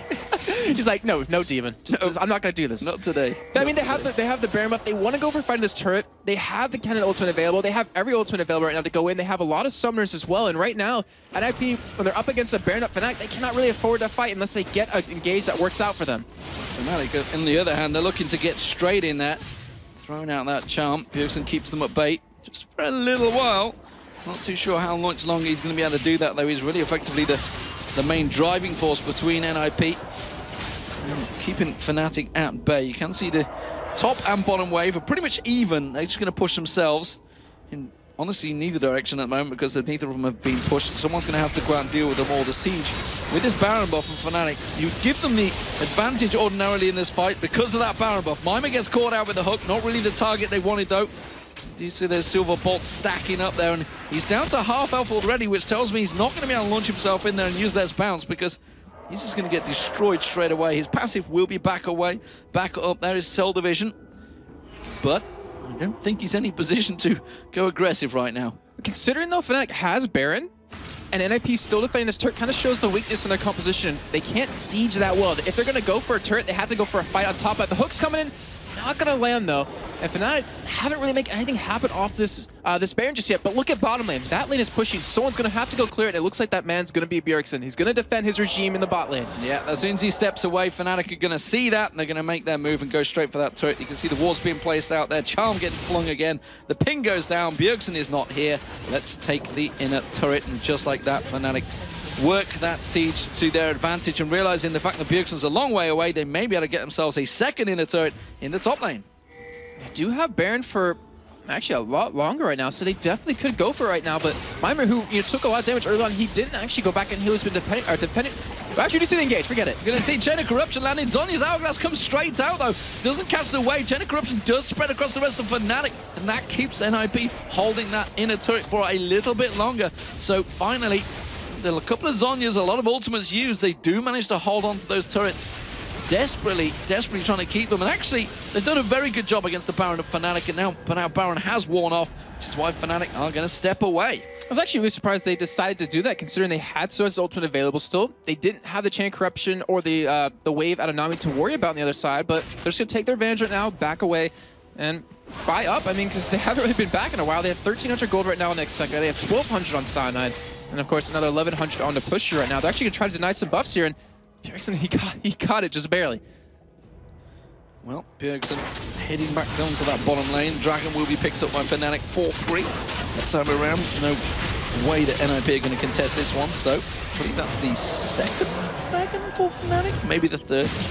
More lovely graphics guy will let us know in a second. We'll get to know. I'm just going to wait for it to pop up. Now he's questioning himself now. He's like, was that the second or the third? I'm not too sure. If the casters don't know, then how will I know? How am I meant to know? I don't know. He's confused. But nevertheless, that is going to be the red buff going across to Bushu. So let's check out the items, what these guys have been picking up. We can see that Peke actually put himself up as you would expect, being the #1 killer in Manila. Or it's not really in Manila, he's not from Madrid. I keep saying he's from Madrid, and he's not. He's from some area of Spain. Narrows it down. So his items, though, as you're talking about. Back to his items, nevertheless. He's going for he's got the rich build. He's going for all the needs large items because he needs it. Well, he's definitely an exhibitionist, so he's all about the needlessly large items. You've seen his photos. This is how I LCS. I'm sure everybody at home's seen it as well. And they've also seen him on Cyanode's stream and every other place that, in fact, hell, on our stream where he's flashing his chest. And Tenerife, which caught you off guard, I believe. Well, I mean, never mind. I'm not getting into that because we have farming going on right now, Demon. That's always exciting to watch. Being done. Oh my God! Hold on a minute. What was I thinking? Let's get back to the farming, guys. Thinking about 40 seconds to Baron. This is intense right now because the wards are going down. Deficio is absolutely decimating them. He's laying his regime down all over those wards right now, Demon. But that is another turret actually going over for NIP's side. So right now, with that Baron cover at 30 seconds, Fnatic got it for free last time because of the fight that happened at bottom. We have all ultimates available across the board right now. And this is honestly going to be a huge point for both these teams to fight for, because we saw in that last game just how crazy a dragon or a Baron dance can be. And with the hook initiate out of Yellowstar, if he does land it, they land a charm right behind that, they're going to blow someone up right away. You know, what sort of dance would a Baron dance be? Would it be a tango, a waltz? What would you go going on there? Bit of salsa? He does a twerk. He twerks? Yeah, he twerks. Oh, I was not aware that the Baron could twerk. Oh, you don't see the rest of his body, though, that's why. You just see his head. Ah, that's what it is. Under the water, he's twerking away. Balloon's going to get caught out. He gets melted. He didn't manage to twerk. Soaz caught him out and stunned him. And that's what we're talking about with that hook. If you land that hook, follow up with a charm, you're going to kill someone right away. And that was the smiter for NIP. This should be a free Baron for Fnatic. But NIP, they're going to try to fight this here. Wow, freeze! Slicing Maelstrom, ripping apart Ninjas in Pajamas there from Soaz. He gets in amongst the whole of NIP along with Peke. And that's just like that is how quick the team went down. Pushu managed to get the GA. I didn't see him actually pick up that item, but sure enough, the GA works. He saves himself. Bjergsen got on him, reset that GA, but that doesn't matter because Fnatic will get themselves the Baron, and that may give Pum possibly the game. Yeah, that is huge for them because we saw earlier, like, they were a little bit hesitant to engage under that second middle turret, but now with another Baron, with ridiculous items that they now have, they should be able to do it a lot easier. They should be able to make that fight happen. However, at least for NIP's sake, they got the GA off of Pushu. That is huge, because now Bjergsen, he still can pretty much 1v1 him if he does get his full combo onto him. He can blow him up, and that is a lot of damage gone for Fnatic. Though, if he does get charmed or CC'd in any form, he's just going to blow up himself. He's working towards his GA, but it's not done yet. The issue was that Soaz and Peke got into the back line and basically killed all of NIP. So while he may take down the AD carry, he's going to lose the rest of his team to go with it. And now that they have Baron, that's going to be a bit of a problem. Yeah, I mean, that's what the items were meant for, like that GA. Like I mean, you're Vayne, you don't need anything past a Blade of the Rune King and a Fana Dancer, but because both your AP carries have a GA, you know you're the target from his end. and with his GA up, which he previously had, not anymore obviously, then it kind of defers him away from you. It kind of makes him rethink, should I go for him or should I just go for someone that's in proximity to me as Zed, and then try to make them Zonias so we can just blow them up right after. Well, Peke and Soaz have got some more swag. They've got their party items on. 2 Rabadon's death caps on their heads, and they're ready to go dancing. And it seems that they are looking like they're going to make their way in the mid lane here, because you see that Cyanide is leading the charge. He's got his minions with him. He's just saying, where's everyone else, guys? Get up here. Soaz is in his dancing gear. Guys, where are you? They're hitting the club. See, look, see, he's ready. Soaz, if you know Soaz, he's the little Frenchie. He likes to party. He likes to go clubbing, and it seems that nobody else wants to go with him because they've all gone off to the bottom lane and ignored him. He's like, guys, come here. Where are you? And Yellow Star's like, no. Oh, I stayed on the bottom your French lane. accent? Oh my god. Oh, anyway, so Fnatic, they're hitting bottom. It seems they're going going for a the turret. bottom. They're ignoring Soaz. They don't want to go partying with him. And look what NAP has actually. So Bjergsen, he has an Oracle, not just to clear wards, but for freeze, or not for freeze, for push you particularly, because obviously when Vayne stealths, or when ultimates and then tumbles, you stealth up, and he wants to be able to spot him the entire time. XPeke, he stayed on top of wards. NAP, they just have to get this up. If they stay longer, they could get caught. Well, they didn't. They just backed away. Nope, they didn't, Jason. You're wrong. No. It was a good build-up, a good bit of hype, but wasn't going to happen. They decided to step away from that one, and it seems that they may just try and siege this one out. Now they're going to go to mid. That was interesting. Did you see how much gold they got for the ward? 23 went to Deficio, 8 went to Bjergsen because of the changes in 3.9. If you're giving the vision, you get a credit of the ward killed. Huh. Delightful. Yeah. It's a little tidbit in there for you. Thank you. Little did you know. Today I learned. But it's the mid lane, and now the top, actually. They're going to do it by the numbers, guys. They're going to do it by the numbers, Fnatic. They want to take all of the outer and inner turrets, and just like you learn with Ashe in the tutorial, this is what you've got to do. You've got to take out all the turrets one by one, and then work your way in. Well, I mean, we have to pretty much reiterate why. Because right now, what is on the line, Demon? Like, there's so much of these teams, World Finals right now, with the standings so close. Every team wants to pick up everyone they possibly can. And we do see an engage. They're going straight in. Chain of Corruption lands on Yellow Star, but focusing all your attention on Yellow Star, not really what you want to do, because Soaz with his slicing Maelstrom, he gets in there, pops the Zhonya's Hourglass just as the Piercing Arrow comes in, and just like that, Peke joins the fight. He comes around. Mima getting locked up here. He's going to come around the side. Bjergsen and Pushu already are down, but nevertheless, that's going to be Mima going down as well, and Fnatic going to come out 2 for 1. That's not a bad fight for an IP, considering they're up against a Baron fight, but it's an interesting engagement. They saw Peke was away from the fight, and they went for it, but it seemed to have backfired. Yeah, I mean, Bjergsen, he got into the backside. He 1v1 push you, but it obviously is just not enough. Once XPeke gets there, his damage is just through the roof. Look at his items. 3 of the large rod items right now. He's really hard to deal with, and then he's going to burst you and then just zone you to stay alive. And right now, Fnatic even trying to go for a little bit of split push here because they know without Bjergsen up, they're not too worried about the rest of the team. But for a 2 for 1, they lost the inner turret, which probably they were going to do anyway. The Baron's now off Fnatic, and they've killed all the inhibitor turrets. So technically, it's a bit of a win situation for NIP there. I mean, they're nearly 10,000 gold behind. They are falling desperately out of this one, but they've still got all the inhibitor turrets. It's not over yet for them. Yeah, I mean, it's actually right now, I was doing the stats over the weekend. It's gone up for, when the first inhibitor's taken, 93% of the teams originally when the start of the summer split would win the game. But right now, in the summer split, it's actually gone up. So if you take the first inhibitor, or the teams that take the first inhibitor, have won 94.7% of the game. So it's actually gone up quite a bit, which you think, 1.2%, not that much, but in terms of how you win in the end, it's huge. That's a big, big void. It shows that maybe teams can't swing it back like they used to, but Fnatic at the moment, or simply put, teams don't push it for the base until they know they've got full control, which seems to be the way here for Fnatic. They feel they've got full control. They've taken down their 3rd dragon of the game, and that's put them nearly over 10,000 ahead. They were trying to be sneaky, and then they walked into a ward. I just realized, so the first Baron, they got 1 turret bottom, or they got 1 turret middle. Second Baron, they got 1 turret top. So we might potentially see another 5 more Barons. Just saying. Just saying. Just throwing it out there.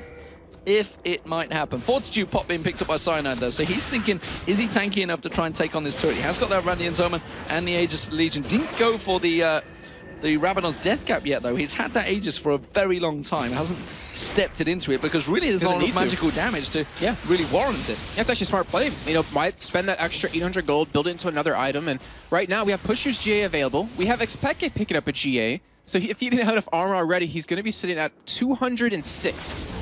Wow. On an AP carry, 206, where Bjergsen was trying to go for him to burst him down. That is going to be so hard for Freeze, who, honestly, he didn't do bad in lane, but just in terms of items, in terms of scaling, he's not going to be doing that much damage to Expeke now. Well, it's a serious problem for NIP, not so much a problem for Fnatic. So Fnatic looking very good for this one. Baron is up in 40 seconds. That almost certainly will be the next focus target as everybody flexes and stretches as they go back to base.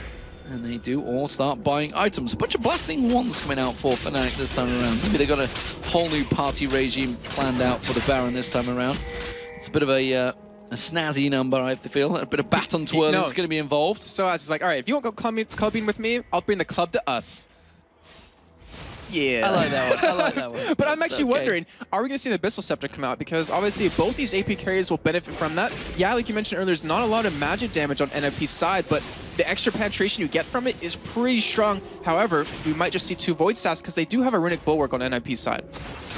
So, let's see how the baton twirling works out for Fnatic here. They've got a number lined up for Fnatic, for NIP. NIP may well walk straight into this one. Mimer's going to get caught out. They dive straight on him. He wasn't too happy with that. It wasn't the number he was looking for. He gets his passive pop. Oh, good chain of corruption landing out there. Is it going to be enough, though? You see Fnatic all locked up on the Baron. Pushu's taken very low. It's actually the Baron tanking on towards him. Cyanide's getting caught out in the back there. The Baron's going to turn back on towards him. Cyanide will get taken down surely. Peke takes down Mimer. Look at Cyanide's on nothing. There's NIP looking for the kill here. Can they pop the Guardian Angel of Peke? He's going to get popped. Is he will be enough? No. Sawaz now with his Zhonya's. He gets taken down. Maluno turn on nothing. Pushu comes in. Pushu can clean up, but no. He gets his Guardian Angels popped. He did manage to get another kill on Maluno. The rest of the team coming in to help out. Yellowstar is going to try and throw anything onto Freeze. If he can lock him up, Pushu will be able to lifesteal his way back into this one. No, he steps away. And a very, very tight fight between them. A lot of GAs popped there, but look at Peke. He kept his GA. He didn't quite go down to Bjergsen. But that was still a fantastic engage for them because they got the GA off of Pushu. If they can get back in time and defend against this Baron, then they'll be in a really good position because then they'll be able to burst Pushu out, they'll be able to do some good damage to Expeke, and actually could turn a fight around, but they have to defend this Baron. They cannot let them get it for free. Bjergsen doesn't have home guard boots. He won't be there to stop it. It looks like NIP, they're just going to give it away. Yeah, Fnatic are going to get this one. They'd force Bjergsen out of the fight, and they realize that they have enough lifesteal. Pushu just simply draining the life off Baron there. And it will be Fnatic with their third Baron of the game. And that means that they're going to take another turret. Hopefully more than one. Hopefully more than one. Potentially more than one. Because it'll be a big one. It'll be an inhibitor turret going down, and maybe an inhibitor if we're lucky. And that will give them such a huge advantage. And right now, it's just NIP. What can they do? They've been going for engages against a Baron at Fnatic 2 times now, I believe it was. And they didn't come out too strong in each of those, but now they're defending the inhibitor turrets. If they were willing to fight that hard over the outer inner turrets, that makes no sense, the inner turrets, then they're going to go even harder on these inhibitors. And with the GA down, they have the possibility of doing it. See what it works out for them. So as churns out this bottom wave, looks like the mid wave and the top wave is pushing itself actually. Bjergsen's going to try and clear that one out. So we'll see which direction Fnatic choose to go. It's almost certainly going to be one of the inhibitor turrets, just which one they chose. Will it be 2? They generally go for the split push path, Fnatic, which is their path of destruction, but they can't. Yeah, they don't really have a great lineup for that. I mean, Expeke, he can obviously escape, so I wouldn't be too worried about that. But if they get engaged upon without Expeke there goes a lot of their damage. If Soa split pushes, there goes a lot of their control in these fights. So they need everyone there. They have to go for it looks like an engage on this turret, and if they can just catch one person with a charm, just one charm, that's all it takes, one hook, then you're going to win that fight under the turret. Oh, the charm lands on Deficio, and he just gets melted straight away. Peke actually uses ultimate to get in on that one. Bjergsen ready and waiting to go, but look at that turret. It's already below half health, and they're just putting a couple of shots on towards it. Chain of Corruption lands on towards Yellowstar. Let's Bounce comes in. Fnatic getting caught out. Pushu does go down very quickly. Can Bjergsen get on towards him? Soaz hasn't used that Zhonya's Hourglass, and frankly does not need to. Now he does. Slicing Maelstrom's done the job, though, and just like that, NIP dropping like flies. 3 members already down. The rest of Fnatic have the minions coming in with them. They will take the first inhibitor turret of the game, and the inhibitor will follow. they could no, they're not going to go for that now. They're going to play it like by the books or by the numbers. I was going to say they could possibly go for They the got to get end. another Baron yet. Wait, why would I even think that? Wow, you're completely right, Crazy thinking. I know, but I was thinking they could possibly go for it, but no need to. Not when you're in this comfortable position. 14,000 gold up, 46 minutes in, 7 of 4 turrets. You have the middle inhibitor down. You're going to have super minions pushing down that wave. You can just go for bottom and just wait for the rest of your team to respawn. Oh, yeah, Bjergsen not falling for that trap there. Yellowstar already throwing out the death sentence and not quite catching it. He had a good look, realized that the blue buff was not safe grounds to walk towards, and Peke will be taking that one away. And the dragon, just to be safe, making sure they get every little bit of gold. That's going to be 15,000 gold. Magic to your ears there, Jason. What? Yes, it is Magic Demon. Thank you for that. I was like, ooh, money. But anyways, right now, we have the Oracle on Nafisa just putting out some wards to try to get that vision in their own side of the jungle. Sorry, I'm like crying right now. Whew. And Pushu's going to pick up his own red buff here. So he's pretty much almost full item built. He's sitting on 900 gold right now, so he's not going to have that final item done just yet.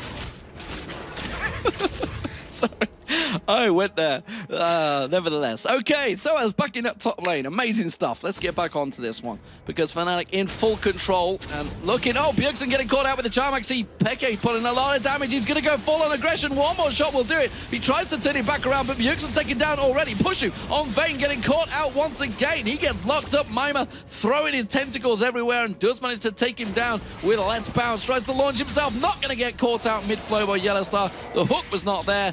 But nevertheless, it is a 1-for-1. An 80 carry for a mid laner, but look at Soaz. He's cleared out that top wave, and the rest of Fnatic now going to come up.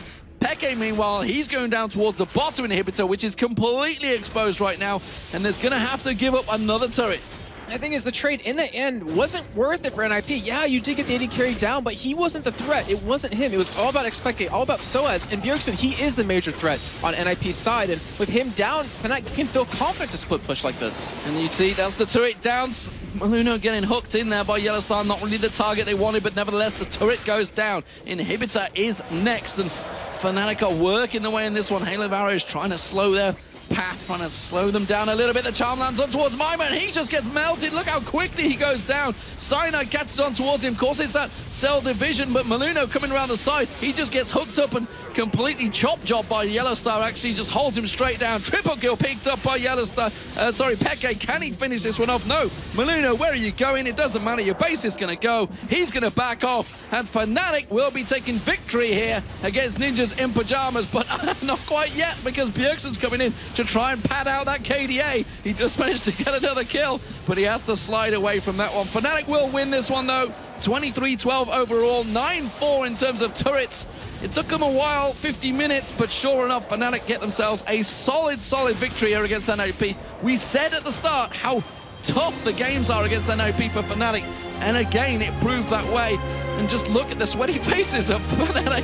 They have worked very hard for that match. Yeah, they did, but they played it so well, and it doesn't matter if you win in 50 minutes, 150 minutes, or 5 minutes. Winning is all that really counts at this point with how close these standings are, and Fnatic, they're trying to hold their position. Just like you said in the before the game started, they are the spring champions. We cannot forget about that, and to go into the summer split and not get anywhere near the top 2, or at least not get first place, would be terrible for them. It would not be ideal. Well, it puts them back on par with Alternate, and of course, 1 game away from Lemon Dogs. This is what they needed to do. They had to keep the wins going, and they had to keep stacking them up. So they have managed to chase. Peke just can't stop exposing himself on camera, it has to be said. Giving Deficio a little bit of flash there. Just like, you want some of this? That's kind of like a French-Spanish. I'm not sure where I was going with that one. Peke will be happy with it, though. I was trying to think of how to combine those 2 words, Spanish and French, but my mind couldn't do it. Bench? No, that's where I was going with it, but I was like, nah. Franish? Fradish. I don't know. Where'd the D come from? I don't know where that's going. Nevertheless, it's the LCS we want to talk about, and it's Fnatic with a victory. 4th game of the day, and a great victory it was. It took them a while. A lot of dancing with the Baron. We're not too sure which they were going with. It was a bit of twerking, bit of tango, bit of salsa, bit of bat and twirling as well involved in there. But Fnatic nevertheless got it done, and they are the dance champions of 2013 here in Europe. of the summer split, though. Mm-hmm. Who knows what happens in 2014? But anyways, yeah. So, I mean, if we look back into that game, what happened just in terms of how it began, where, you know, Bjergsen, he got a very early kill onto Expeke. Yep. Didn't matter in the end, because right as the game ended, the CS was 421 for Expeke to 348 for Bjergsen. That is a really huge margin, and when you have the Zhonya's built up for both your AP carries, when you have a GA on 2 of your carries with 181 AP, Bjergsen's just useless. The Zhonyas were the key things we talked about. The soon as that Soaz and Peke got their Zhonyas on, it's like, Bjergsen, now you're kind of not sure where he's going to go. Yeah. So he chose to switch towards the AD carry, who then went and got a GA, and then it was a case of, well, now you've really got nowhere to go. So he just got shut down, and effectively he was the main damage dealer. And we've talked about it so many times that once your main damage dealer, the one that's picked up all the kills, is effectively countered, where do you go? And the thing was, Mimers playing... Zach top lane, which obviously does damage. Like, he does a pretty good amount of damage, but he's not like a heavy damage dealer. He's not like an assassin or a CC heavy champion like we saw Soaz as Kennen. So he ran into that level of a problem, but Ryze was banned out against him. So I'm not sure if he was going to play Ryze, if he could have necessarily, because that would have given him a little bit more power, a little bit more potential in these fights to lock someone down. But obviously hindsight's 2020, and NIP with that loss, that makes it too straight for them. They're now 1-2 with Mimer in that top lane. And to be honest, with where they are on the standings, with just, you know, losing 2-3 more games in a row, they could slip down into the bottom 2 slots. Well, that actually puts them on 10 and 11, and I believe they're equal with EG now on 6th place. Is it? I think they're tied for 6th place or tied for 5th place. Not sure which one it works out as. Yeah, and it's just ridiculous because, you know, we have we have a lot more games to come this weekend. Yeah, they've had a roller coaster ride this season so far. Oh yeah, and that actually worries me, is that can they come together in the last 2 weeks of the summer split for them, because this is the time you need it. You want to go to the Worlds. You've been working, well, for them, they've been working on it for 2 seasons now, and to not get there would be really a kick in the gut. It would be a bit of a kick in the teeth. So what is more to come? Lots more matches, of course, will be happening. We're going to be going over towards the analysis desk in just a moment. Of course, we're going to have Crepo breaking it down with Quickshot and Joe. No. We're going to do it soon.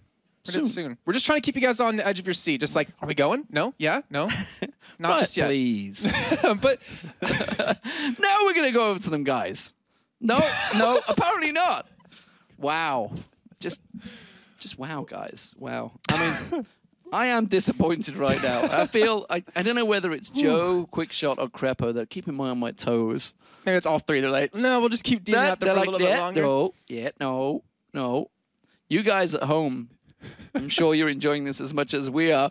But now, ladies and gentlemen, now they are ready. Let's go over to Joe, Quickshot, and Crepo.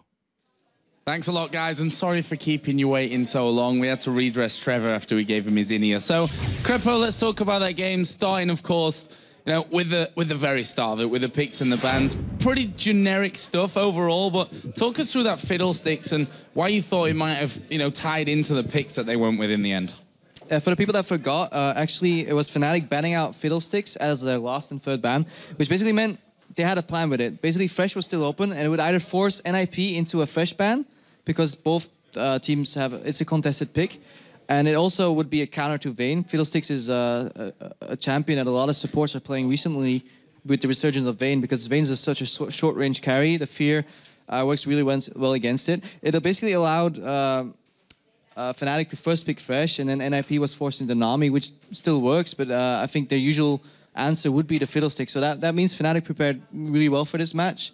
And it definitely allowed them to pick Vayne later on, which was really useful for them. Thank you. Talk to me a little bit about the compositions. We noticed that on the side of Fnatic, they had the Kennen, the Ahri, the Vayne. On the other side, they had Jarvan, Zac, as well as the Varus. And there was a couple of things you were highlighting throughout the course of the game about the teams and how they work. So talk us through that.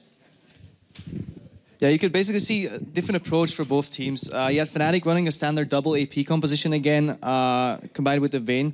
They aim for like super late game, because in the early to mid game, NIP's composition basically revolved around hard engage, Jarvan going in with his EQ combo, allowing for knock-up. They can follow that up with Tidal Wave, they can follow that up with Let's Bounce. Then suddenly right after that, the Varus ulti will spread out into the entire fight, and it will completely lock down and annihilate Fnatic's composition.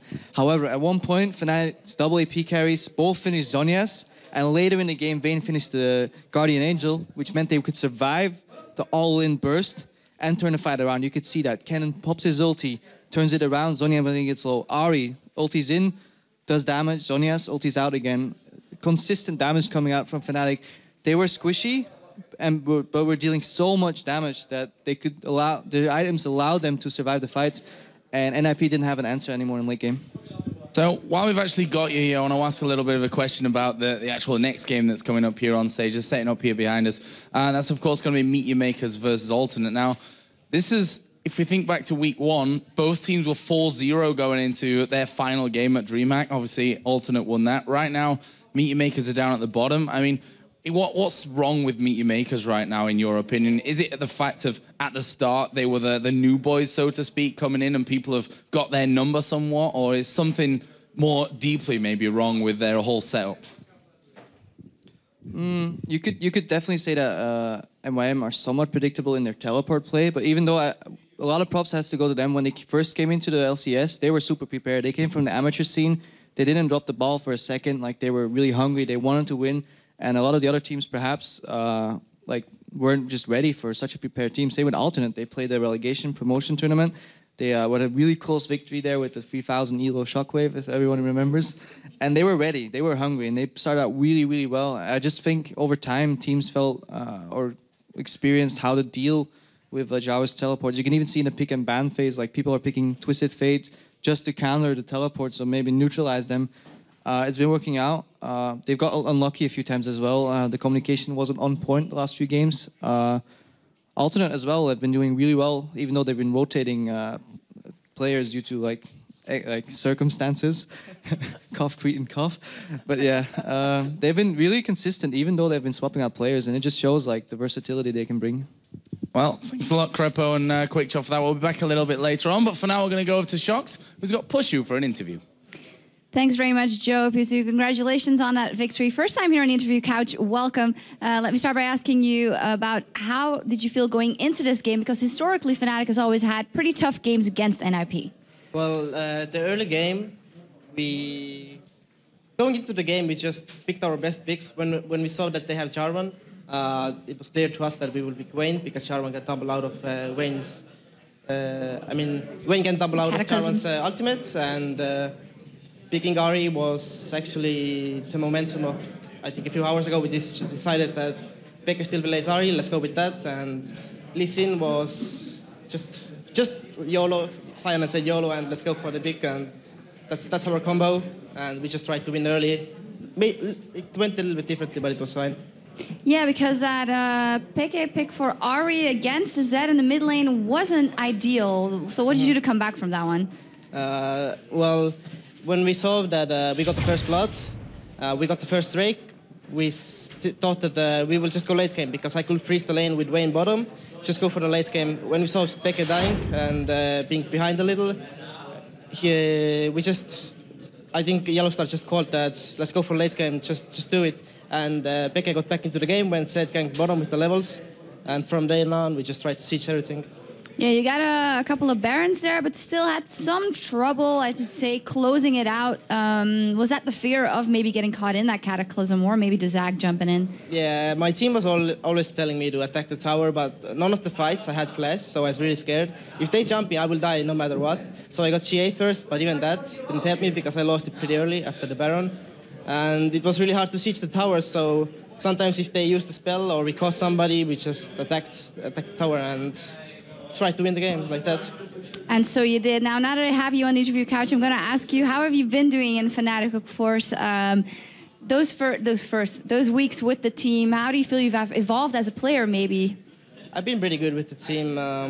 First games, even though we won, I played pretty, like, I made a lot of mistakes, and I still do. But from now on, I will try to pick my best champions, just pick the best combos and try to farm and see if I can win games by that. Finally, tomorrow, Alternate and EG are up for you guys. What's the general feeling going into those matchups? I think what we're going to do tomorrow is we're just going to pick our best picks and maybe ban a few of theirs, but we will just go for a strong early game and try to win with that. No risks at this point in the season. All right, thank you very much. Now time for a breather, but stay tuned for our next game. Alternate needed a win to climb back up the ladder, but MYM needed to jumpstart their playoff hopes. We'll see who wants it more when we come back.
we still have more League of Legends action to come. But first, I am joined here by Joe and Quickshot to discuss today's winning tweets. Welcome, guys. So, of course, you sent us a lot of questions about the European LCS that you'd like to see answered, and we have picked 5. The first one of those is from Perseus. Says, how many people does it take to run the LCS live shows? Well, not a lot of people know this, but us 3, Demon and Jason, basically do everything. No, not really. We always have a pretty massive team here, and not just the obvious people, the camera guys, you know, the producers, the sound guy, the graphics guy that you guys all know about already. You know, the likes of the player managers, the stage managers here who never get any love anyway, even though they bring us drinks and keep us refreshed. So You're also forgetting as well a lot of the video production guys, the guys that work on the script stuff from all around the world, the stage guys that help set everything up. And it's probably like 20 to 30 people in total when you actually take a step back and look at everything that goes into producing the show. Absolutely, one big happy family. The second tweet is from @SlayerLol. How do you guys prepare yourselves, or what do you normally do before casting the LCS games, besides playing some ARAMs? Well, before we did LCS every week, I actually grew an event beard, so basically my time during events, I can't do that. I was really lazy and just never shaved. That was my event beard, but since we're here every week, I just decided to let it grow and shorten it a little bit. So now, obviously, a lot of preparation goes in there in terms of statistics. For me especially, I spend a lot of time looking at statistics and obviously watching games not just from Europe, but from Korea, from China, from North America. I think watching is pretty much our biggest time-consuming thing that we do. I would definitely say that, and to add on to that as well, in terms of some of the prep, we actually talk a lot about storylines, things we want to highlight, players we want to talk about, matchups that are key, and a lot of that stuff also goes through like an approval process as well. It's not all just off the cuff winging it, as a lot of people actually think. So there's a lot of back and forth that goes between the guys behind the scenes and those of us in front of the cameras. Yep. The third tweet is from Brihan. Says, what are some of your favorite champions to cast to? Soraka. And Nunu. Trevor? Gotta be LeBlanc. It has to be LeBlanc. I think good LeBlanc players can just jump in and out with the mimics, the insta-gibbing people. Bar none, my favorite. Well, I think every LeBlanc player can jump in and out, right? That's part of what she does, but... Can you do it? No. No. I can get in there, but I'm never getting out. That's my problem.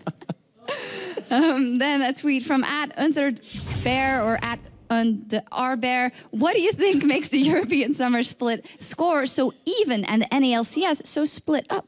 So I think a big part of it is the fact that we've seen so many roster changes in here. I mean, if you look at the spring split, obviously it wasn't quite as close, but for me there were still some of the bottom place teams still managing to beat the top place. So it wasn't so far away, but I think the roster changes really make it that close because teams with new players might not perform at their expected level at the start or even better than their expected level for their opponents. They might not really know what they're up against, which also brings in the whole unexpected value to each game. Yeah, you know, talking about NA, I don't actually think it's quite as split up as the tweet makes it sound. You've got a clear leader in Cloud9. I mean, they're kicking the crap out of everyone. There's no other way to put it. But the middle of the table, there's a group of 5 that are about 3 or 4 games apart. And I think that you sort of overlook that a little bit because you do have a very clear winner and a very clear, you know, 8th place team.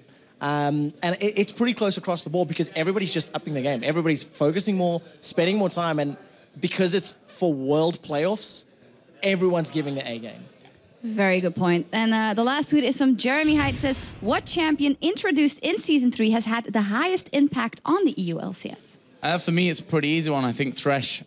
We saw him right from week 1 being banned and picked pretty much 100% of the time. And he's actually not far away from that right now as well. We see him in pretty much every single game. And it's easy to see why he's got a great kit and he fits into a lot of different team comps. I was thinking about a couple different champions that I was wanting to go, and I think I'm going to highlight Lissandra as probably one of the next really big influential champions. No other region is really playing her that much. We've seen a little bit in the GPL and whatnot, but EU, Lissandra's been a priority pick, has been a game-changing pick as a solo laner mid or solo laner top. So I reckon she's probably the next one, next heaviest one. All right. Thank you very much, guys. Of course, if we read your tweet on the air, you'll be getting a Logitech G400 as gaming mouse, and all of today's winners will be contacted via Twitter, so keep your eyes peeled. Now let's get back to the action, and we're going to give you back to D-Man and Jason for our next match. Thank you very much, Shocks. Let's get our next game underway. It's going to be Alternate versus Meet Your Makers. Of course, to cast our minds back, this was a battle at DreamHack to see who can keep that 5-0 perfect start. And Alternate obviously was the one to come out with the victory there. Yeah, it was very different days for Meet Your Makers back then, for sure. So let's take a look at the two teams. Starting out, it will be Alternate on the blue team. The man with the stupid mouse. I was like, in the top lane. Where are you going with that one? Aranea as the jungler. Pharrell Lord, he is back in the mid. And we should say, actually, this is the original lineup that was 5-0 up. Kraton, you saw him taking his cast off his arm earlier on. He's back in action as the AD carry. And Jayri is there in support to help him out. Of course, over on that red side, for Meet Your Makers, we have Kuban in that top lane, Makati in the jungle, Charu in that middle lane, and Mackler and Libic obviously has an AD carry support lane. Yeah, and of course, fantastic match, really, between these two guys last time when they were both 4-0 at DreamHack. But unfortunately, it was Alternate that came out on top. Meet Your Makers definitely took a turn for the worse from then. Let's have a look at what you guys at home have been voting, though, for this game. Yeah, currently, you guys have 77% of you winning or having Alternate win this game, which, you know, with their track record, what's that? Sorry, it's an alternator. I thought, hey, hold on a minute. Is there a car recharger required in here or not? Well, I mean, considering if we think back to what's happened so far between these two teams, I think that's about right. I think maybe it should be a little bit heavily in favor of Alternate, but Meet Your Makers have been actually playing well lately. Yeah, of course. Don't forget to get over to lolesports.com, where you also can check out spelling mistakes that we see here sometimes.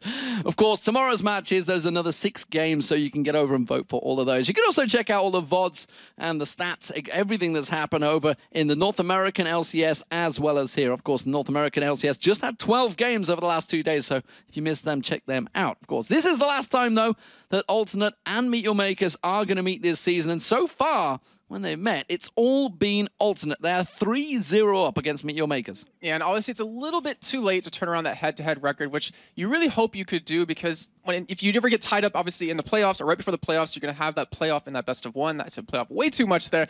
But, you know, Alta's been pushing them around so many times this season. And right now, Meet Your Makers, if they can pick up a victory here, just think of the confidence boost that it would give them. Like, they would go in with the next game tomorrow with their heads held high. They'd have the next 5 games to play next weekend and hopefully be able to pick up victories there. Yeah, Meet Your Makers, they need every win they can get if they want to make it to the playoffs.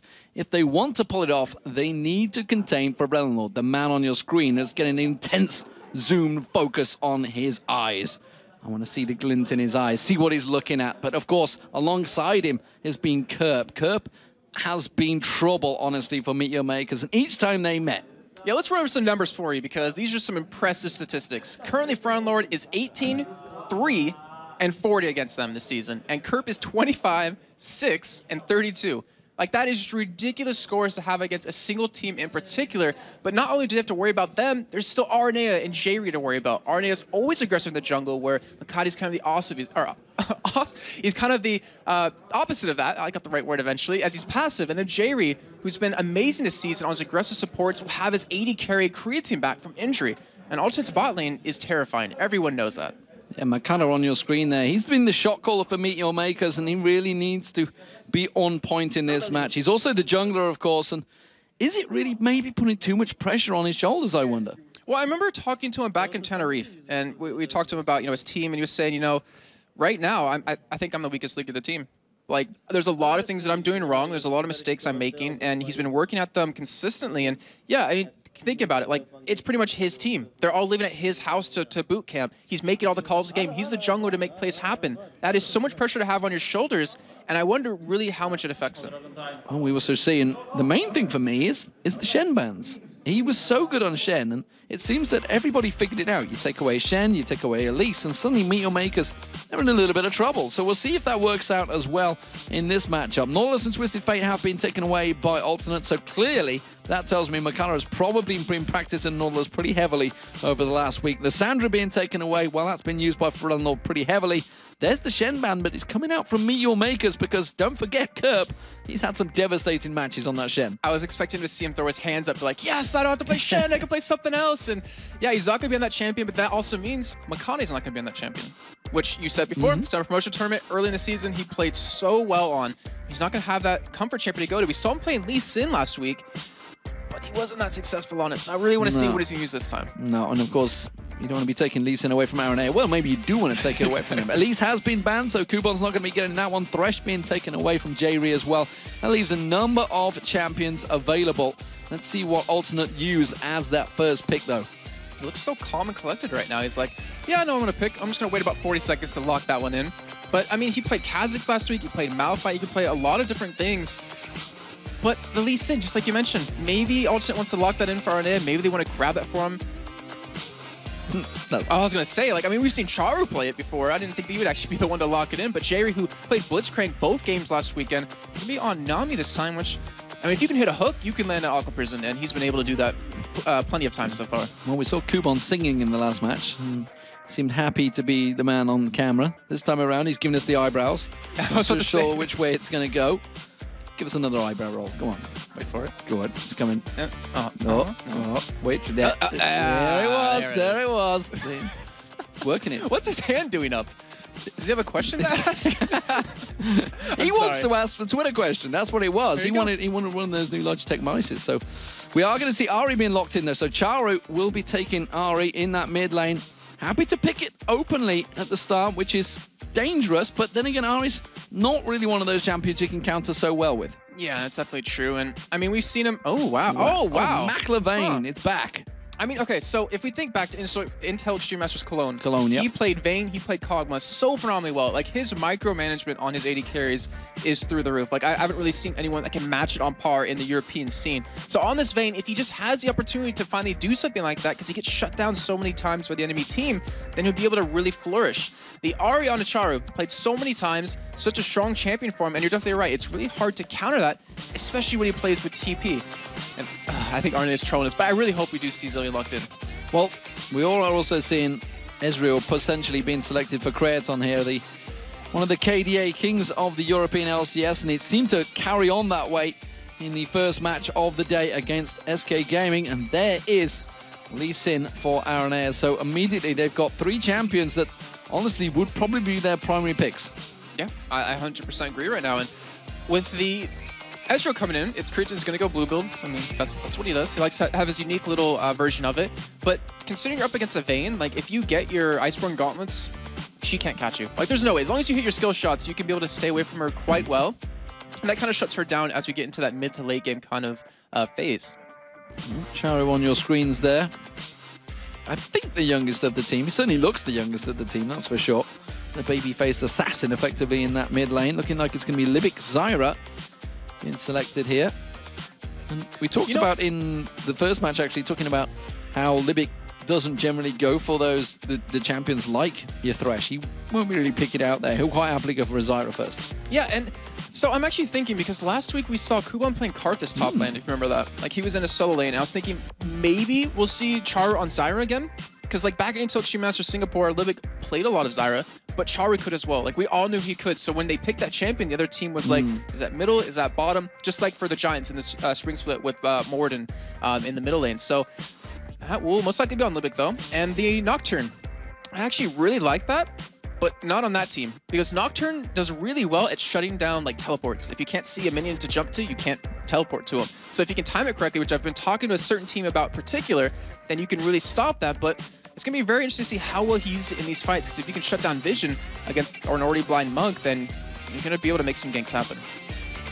Diana and Zed currently being hovered over. We have seen the Time Lord Zillion being hovered over a number of times because they're clearly wasting time by doing that. Let's see if they do lock them in. Orianna would be the safe bet against an Ahri in that mid lane. We have seen a number of Oriannas from Ferelnord worked very, very well earlier on today, as well as, again, this time Zed. We saw Zed in the last game, how strong he can be, but can't be countered. I'm pretty sure that Ahri is not that strong against Orianna, Like just. But it's kind of they nullify each other. Yeah, it's just like to lock down the ultimate on her is really hard because she has her ultimate to get away with those 3 charges, so she's very mobile. But you do have the charm. It's one of those things where you're picking it like, I know I'm gonna have a tough time in lane, but it's for the better of the team. It's for the team fights. Like you're gonna take that sacrifice early on to use it later in the game. I would love to see that picked because Brand is ridiculously strong right now. It's just people haven't realized how necessarily. I'm not gonna say how I know that, but I do. Sneaky. I do. But Any Brand. Huh? Any Brand combo. Someone. Oh man. Cloud9 maybe gonna break that one out. I hope so. Yeah, I mean, I think we can say because it was on the first day of any LCS where they're already locked in the top 2 positions for the playoffs, so they can do exactly whatever they want. But it is going to be Zac being locked in as the final choice. So Kubon's going to be on that Zac in that top lane again. Interesting setup straight away there. Zac versus Zed. If that's not going to be a 2v1 lane. I'm trying to think because with a Vayne Zyra, well, just with the Vayne period, you kind of want a 2v1. You don't want to go up against an Ezreal Nami who can lock you down, who can dodge your skill shots off of Zyra. Obviously not Vayne. Obviously not Vayne.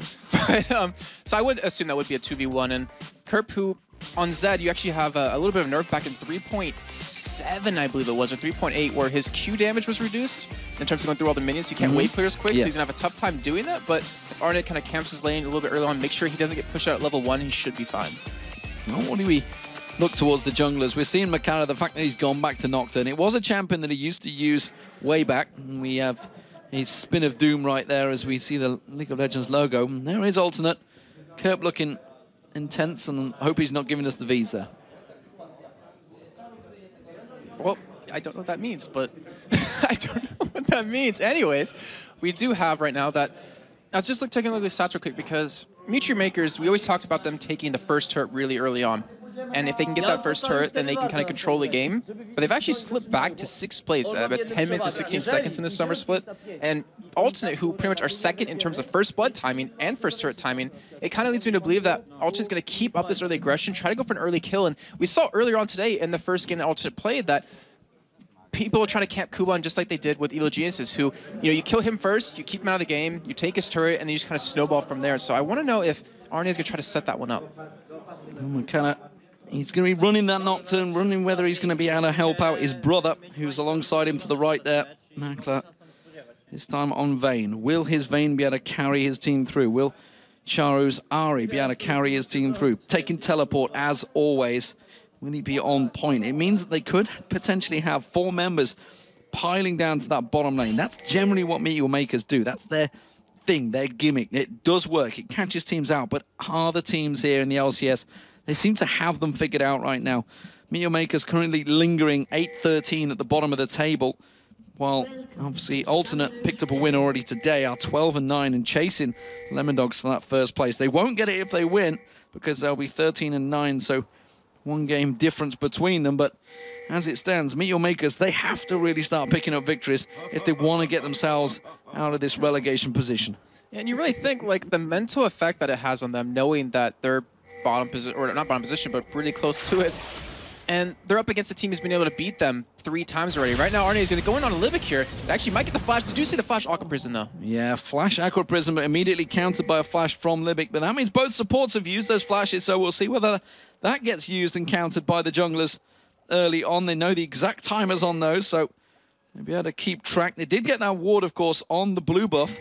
So Alternate are going to be ready and waiting and know they have vision. And looking at Meteor Makers, they're setting up. They're wondering whether they're going to have a red invade.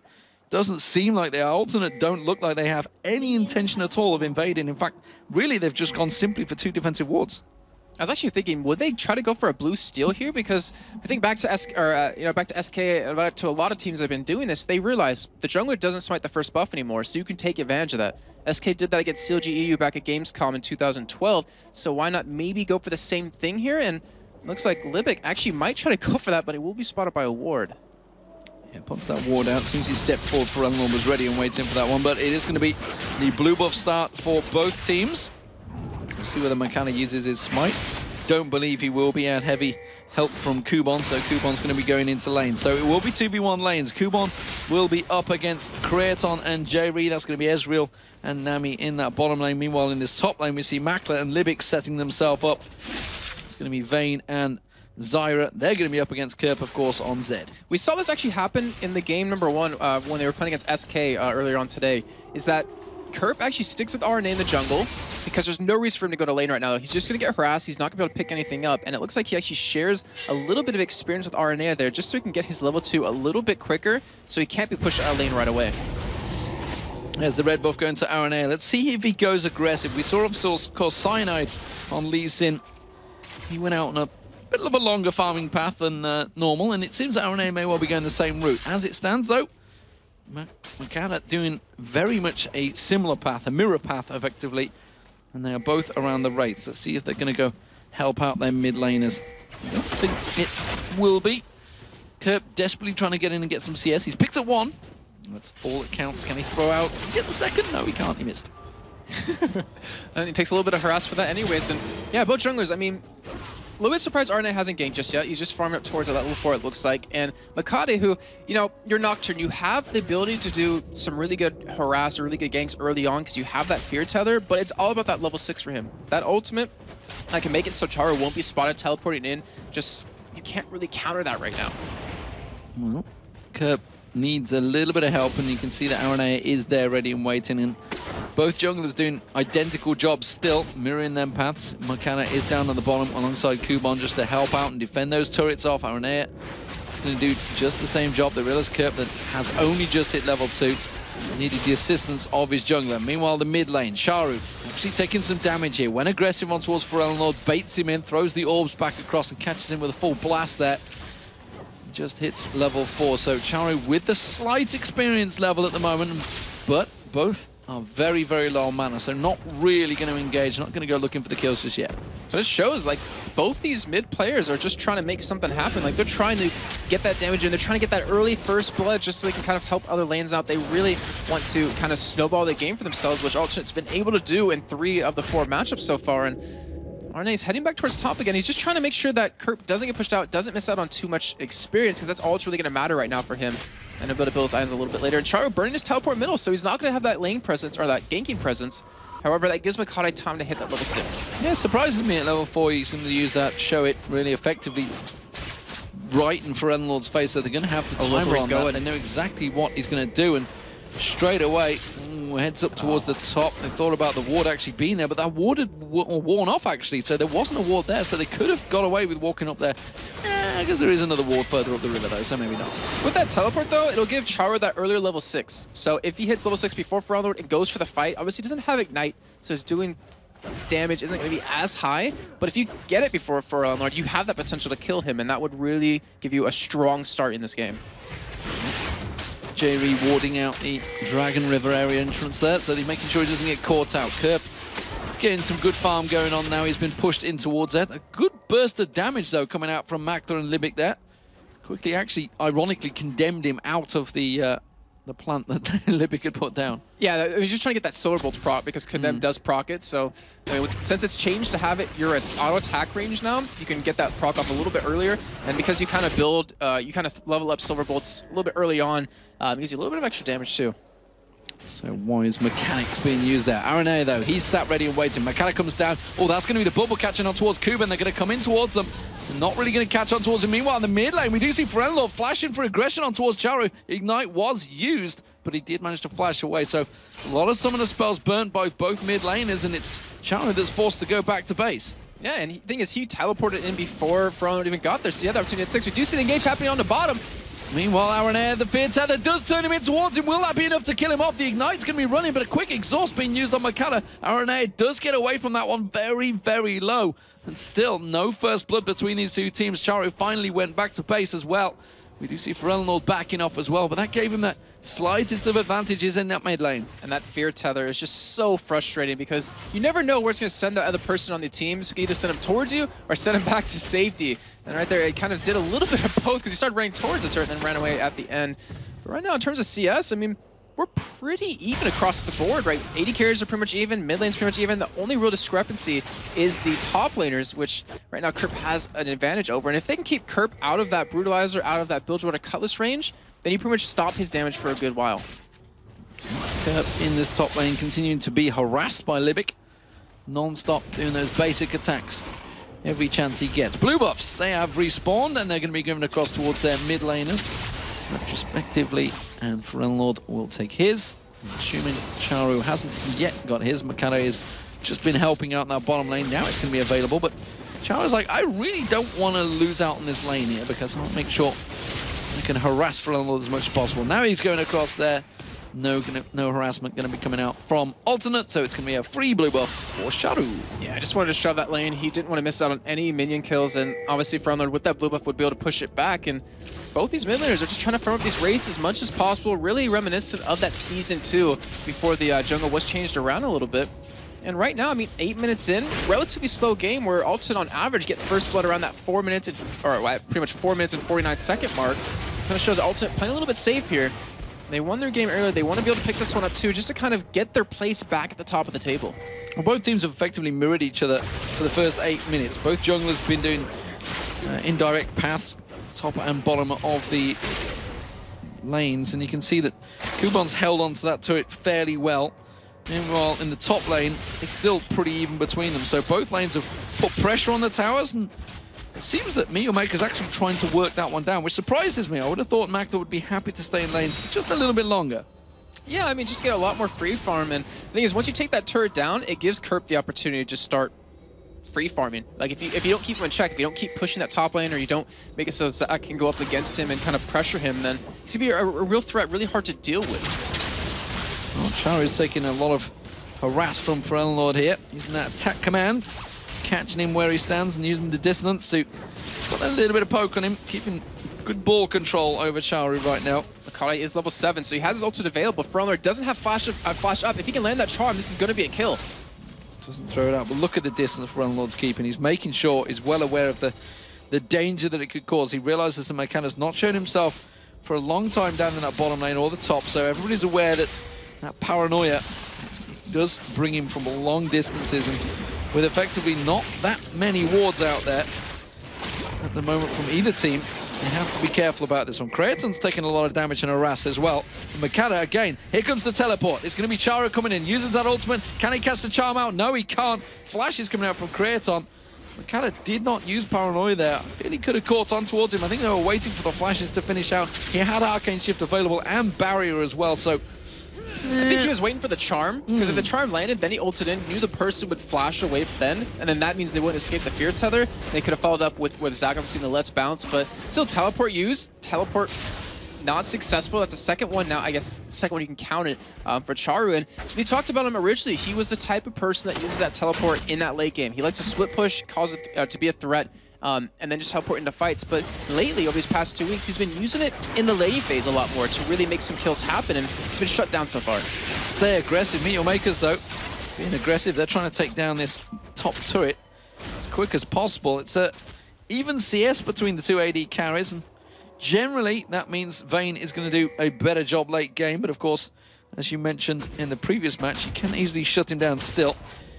Makers are definitely going to be relying on that damage from Makta, though, because looking at the rest of the team, Paranoia finally popped. This time it's on towards Jerry. Let's Bounce goes in there as well. This could be first blood. It is first blood. It's Kuban that picks it up. He launches himself, catches on Kraton, who Arcane shifts away. And that's what happens when you don't have flash to get away from a Zac and a Nocturne Grid Jump Makata to stick around to make that play happen, get first blood, which it ended up going over to Kuban, who was already falling behind to CS against Kerp, but that's going to help him out quite a bit. And are you able to make anything happen after this? They could get that top turret, then rotate bottom and go for a dragon.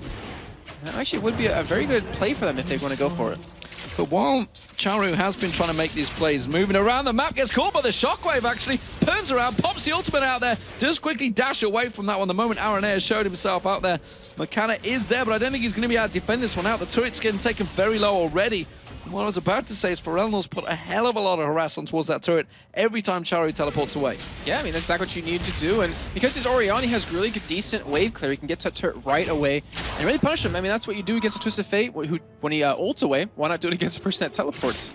And luckily for him, the teleport, or lucky for Lord, the teleport didn't make anything happen over on Charu's side. However, with that flash going down, they eventually did pick up a kill. Okay, interesting lane rotation here. It is going to be Charu going towards the top lane, and you can see it's actually Makla and Libic that are going in towards that mid lane. They realize it's taken low, and they want to put pressure back on Lord. Okay, so if if we do have Kerp head back towards the top side, then I'm trying to think, does he have the potential to kill him in that with that damage? And I believe he actually does. As long as he combos it perfectly, he'll be able to have that burst to take him out, and that would give him a great start to already being in a 2v or a 1v2 lane here. We'll see how it works out. Of course, it does mean that Kuban, who's nearly got that Sunfire Cape, did pick up that kill a moment ago, is going to continue in this 2v1 lane, and he's done a good job of holding off that turret, but that turret's not got much longer left on it in that bottom lane, so it's all down to this middle pairing to really try and keep the pressure on towards Ferelnlord now. And it's really hard to do that, man, because if you have a Lee Sin potentially ganking you from 2 different positions, it's really tough to farm safely unless you have the wards down and really prevent that from happening. And we know RNA, he's a strong Lee Sin player. He can get behind you and kick you into Ferelnlord pretty much anytime he wants to, as long as he has that positioning. And of course, thinking of the positioning now, we're at the coming up to the 14-minute mark. In terms of Dragon, this is very good positioning for Meteor Makers, because with Mikado and Kuban currently down the bottom area of the map, you've got the 2 mid-duo laners in the mid lane. Teleport going to be available on Charo. They could all pile onto that Dragon fight. And what's the weird thing is that Meteor Makers, even with this advantage, they're actually the slowest Dragon taking team in the summer split at about 13 minutes and 58 seconds. Or alternate, they're the 3rd quickest team at 10 minutes and 15 seconds, and yet neither team has necessarily gone for it just in the beginning of this game, because they're trying to play really safe here. Alternate, this is very unlike their normal playstyle. They're usually very aggressive, and right now they're just being very passive. And it kind of plays into the hand of Meteor Makers, considering they have a Vayne. Thenes has just been completed by Ferelnlord, so we'll see whether, with that item complete, when they try and create plays, it seems that this bottom turret is finally going to go down. Alternate will take that one down. RNA came in to make sure of that, and are they going to fold on towards the Dragon afterwards? They are heading that direction, so not too sure whether they want to start it off, though. It seems that they're going to peel around the backside there. Very cautious of wards on the river. And in fact, they are going to back away from this one. Sharu, he's keeping pressure in this top lane. He's trying to keep Kerp at bay, and Kerp seems a little bit unsure. Certainly not as sure as Bjergsen was in the last game about how he's going to be diving on towards Sharu. Yeah, and that was actually with him having a lot of armor. When Bjergsen was up against Xpekis. So he was able to burst him down, but because he just doesn't have his build water cutlass, which it's amplified in damage when he uses it when his ultimate's up on him, he doesn't really have that burst potential. Doesn't feel confident enough just yet, but Mikado right now, ultimate available again. He's sticking around towards this top side of the map. He wants to potentially go for Kerp here and make this kill happen, or maybe they're even trying to bait in RNA right now. But if Mikado shows himself, they will lose a Dragon guaranteed. Well, Mikado is a long, long way on that river here. Hasn't been spotted yet. You can see the Dragon being started off. He's never going to get close enough to this one. It's going to be Alternate taking this Dragon, and nothing at all that Meteor Makers can do. This teleport on towards the red, cancelled by Sharu. That was that was a brilliant position to put a ward too, because whoever checks in that pit to like have vision of someone coming in, never. I mean, that was just so far in deep lines, which is what Meteor Makers used to do a lot earlier in the season with their really aggressive warding, allowing Sharu to have opportunities like that. Unfortunately for him, doesn't really get anything off that teleport, but he does get the cooldown cut in half because he did cancel it himself. He did cancel it himself, and we'll see when that's back available, whether he's going to try and use it and go aggressive again. It seems that he's going to give up on pushing that top inner turret. Also going to be a change around in the mid lane, it seems. Makla's backing off. And Libic, well, they pinged him. They said, we know he's here. Pink Ward war has begun. And it's going to be J-Reed taking down that pink ward of Libix. As the ping was just there. Actually, no, he missed it. No, he did get it. He got it. Yep, got it actually perfectly. So, battle is really tough because this allows someone to rotate in through a team. Like, even come in, like RNA is right now, he can come in for a gank through that spot. You can have Ferelnlord go down to the bottom without being seen until he gets there from that spot. But with it being out of that laning phase, with teams grouping up middle now, War doesn't really mean as much. So, 16.5 minutes gone, 1 kill. It's a riveting match so far, I feel. I'm pretty much on the edge of... No, I'm beyond the edge of my seat. I'm actually up and stood up and watching. I may have to sit back down in a moment because, frankly, these teams are not really going at it like we like to see. Something like I'd like to see. And I feel you guys at home may be on the same page as me as well. You need to get a little bit of excitement wrenched into this match. Maybe it will start to kick off in a moment. Generally, when you see these matches, when they do take a long time in the laning phases to build themselves up, it tends to suddenly snowball very quickly. Yeah, it gets really explosive out of nowhere, and we're pretty much in the perfect game for that. Like, I can feel it. It's just it's starting to get to that rim. It's starting to get to that breaking point where it seems like, all right, I want to fight. I want to make something happen. I'm getting bored myself. I want to like make a play happen, go for Dragon, go for a Bear and make some plays. And right now, I think Ultimate just, with the lineup they have, like they could be the ones to make it happen, even though like Meteor Makers, they have a very well-farmed Vayne right now, has a Blade of the Rune King, like they could go for some fights. Smackler can 1v1 pretty much anyone right now. Well, you think of the games that we had of Alternate, you think of the matches we saw, and you think these were the Kings of Chaos. That's how they beat the Gambit. Exactly. That's how they went up against some of the teams. I don't know if they actually did beat Gambit with that one. It was 0-3 now against Gambit. Yeah, they didn't beat Gambit. They were the only ones that they couldn't actually beat. They've beaten everyone else at least once, apart from Gambit. So bad example, Lee. But we know what you mean. Like that's exactly what they thrived on. And in that game, the first game we saw them play against each other, Gambit actually out-chaosed them, out-controlled them. I mean, it was just very well done. And also, they just seem to have, I don't know, like they changed their style up. And it's not like it's not working out for them. They're still at the top of the table, but obviously it's not going to be as exciting as you'd hope for. No, but the mid lane turret has gone down for Unlord. Worked very hard on getting that one. And it's Alternate. They now have themselves an advantage in turrets. And Makler was moved into that mid lane. RNA has been forced away from the blue buff, but they have managed to get themselves a pink ward down. True Shot Barrage coming across. Will it cut him towards Charu? Nope. Just going to miss him in that bottom corner. He was pushing away. That'll catch him out, though. Leaving Shadow and a couple of shurikens find their home. And Kerp prevents him backing off. Makler's coming across, though. Are they going to try and catch someone out here? No, simple ward placement. And Fernlord covers that one off. If you look what Kerp has, he actually went for a boot to mobility, so he wants to be able to roam around the map quickly. He wants to be able to get back to his lane very fast to push it back out again, because he knows Char's going to stick there. He's going to keep split pushing. They're going to funnel farm into him and allow him to try to 1v1 anyone and keep some aggression on that second turret. So 19 minutes gone. Just about 2,000 gold almost, give or take. We don't mind the old 100 gold. We don't really count that bit. It's not really important. But it is a 2-1 turret advantage for Alternate. And that generally means that Meteor Makers are starting to fall behind. And when they fall behind, they fall into trouble. And that's how they find themselves in this situation already. The fact they were only 8-13 and they were 4-0 in week 1 tells you just how many troubles they have been over the last 8 weeks. And currently, starting off today, it's continued that way, unfortunately, for them with a defeat to the Lemon Dogs, who, in fairness, were top of the table, but it was the first defeat they've actually had to the Lemon Dogs so far this season. Now against Alternate, they are up against a 4-0 deficit. That's not something you want to go against any team. That would actually be the first time in the season that someone's gone 4-0 as well.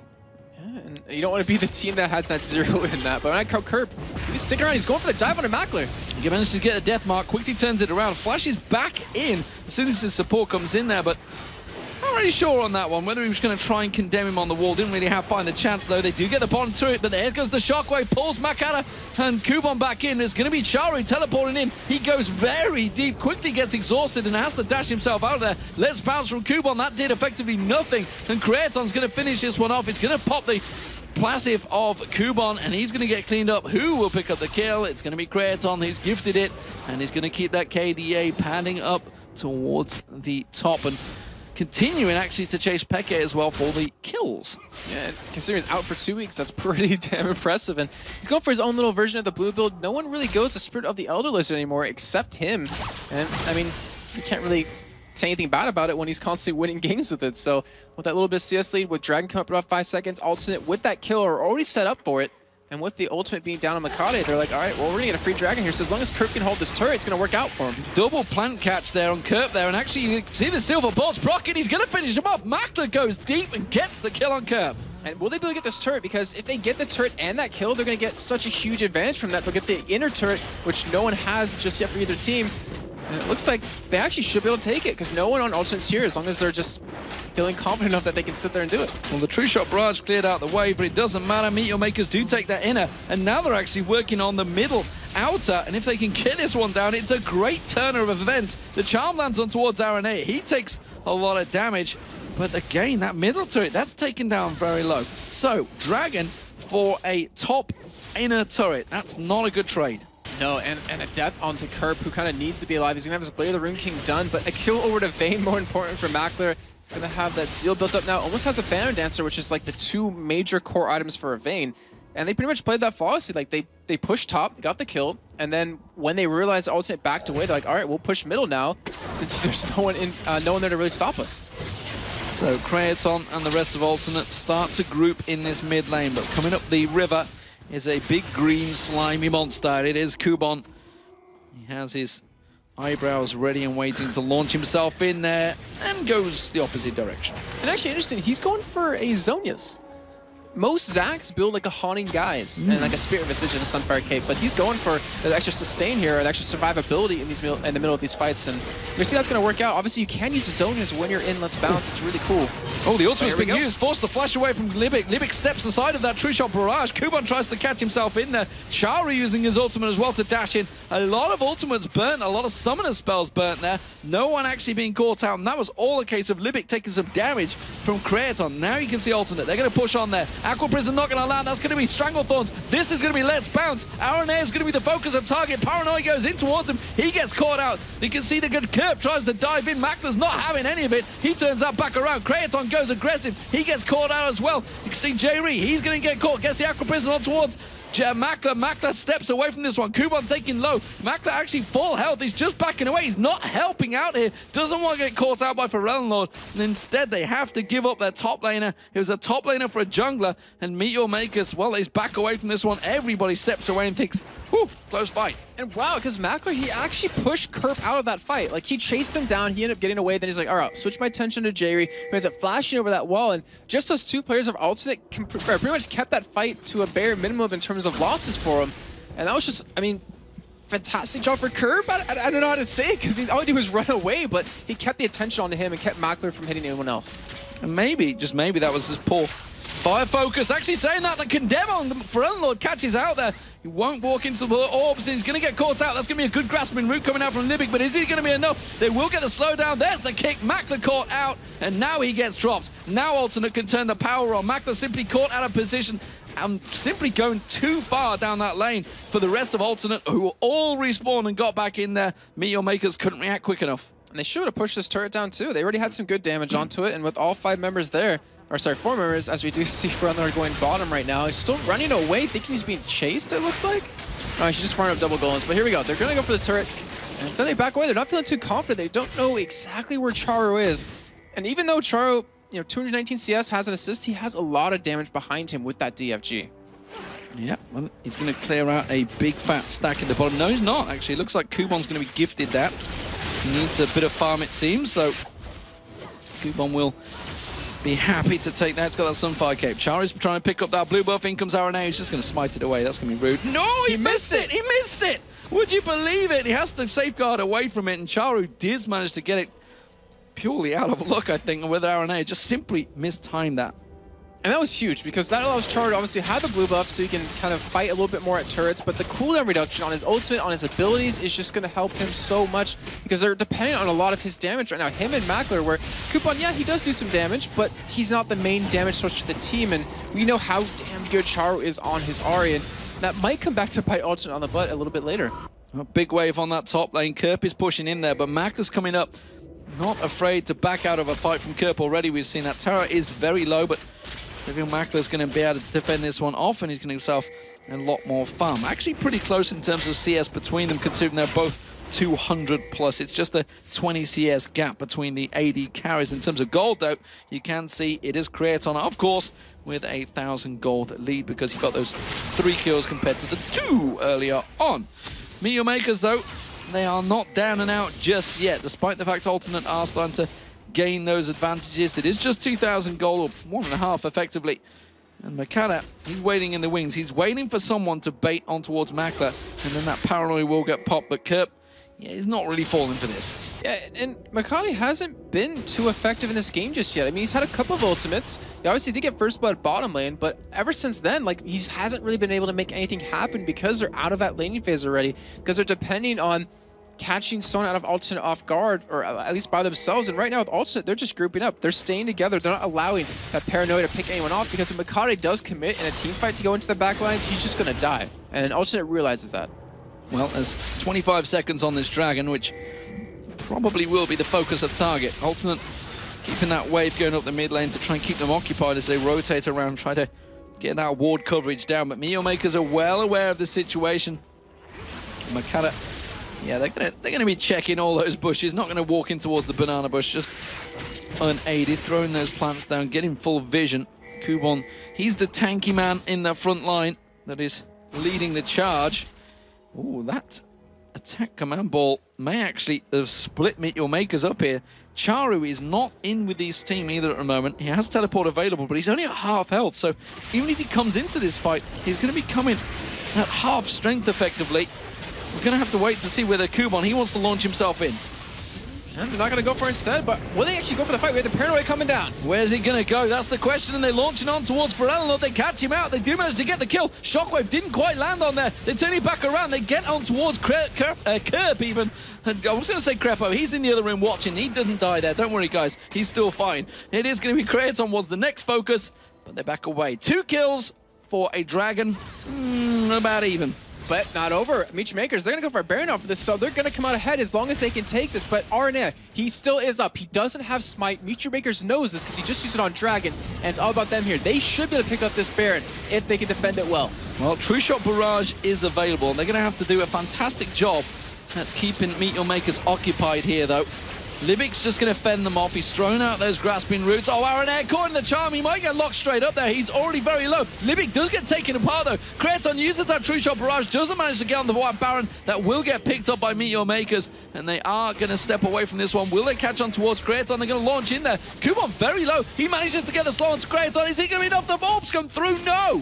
One more bolt would have done it, but Makta couldn't land it. They will try and pick up this middle turret, but the rest of Alternate are backing and reacting. Kurt might go aggressive. He uses that shockwave. Nicely done there. And that's going to be for Landlord helping out, picking up the kill on towards Makta. The AD carry goes down, and what a waste of Baron that was by Meteor Makers. It was really unfortunate. It was a great job of them to pick that up because it takes us pretty much dead, even in gold. But when you lose a Vayne with it, like that is a huge deal. You kind of need that extra damage. He went for a QSS kind of survive a little bit longer, and Fronlord, because he died before his ultimate went off at that dragon fight, he had it up for that one and was able to lock him down and pick up the kill. And now Meteor Makers, I mean, they're gonna be happy they took Baron. It keeps it off the map and it keeps it not a threat anymore for Ultimate to take, and that kind of helps out.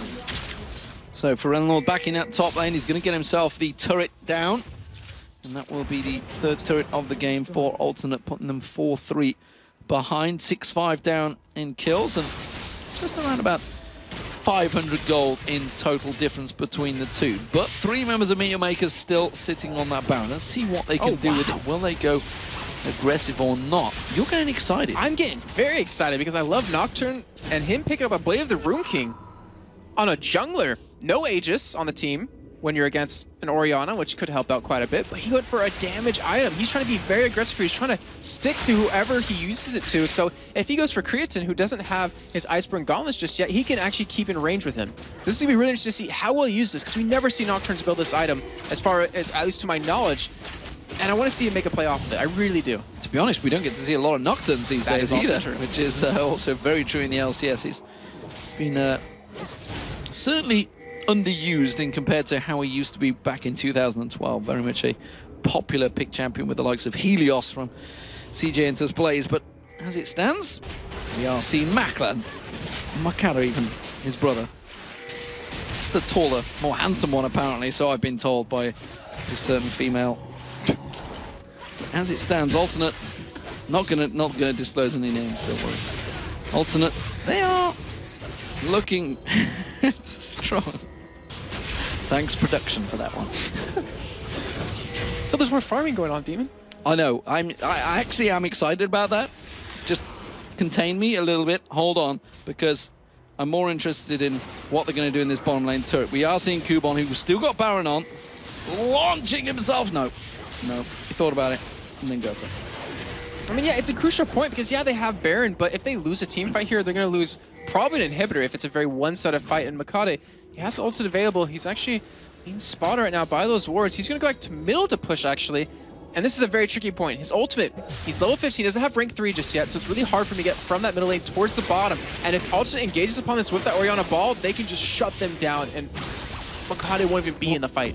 The thing is, Makade can split push. He's got the Blade of the Rune King. He's actually pretty strong at taking towers down himself, with that Baron buff as well, which is why we see Kerp actually going across to react to this one.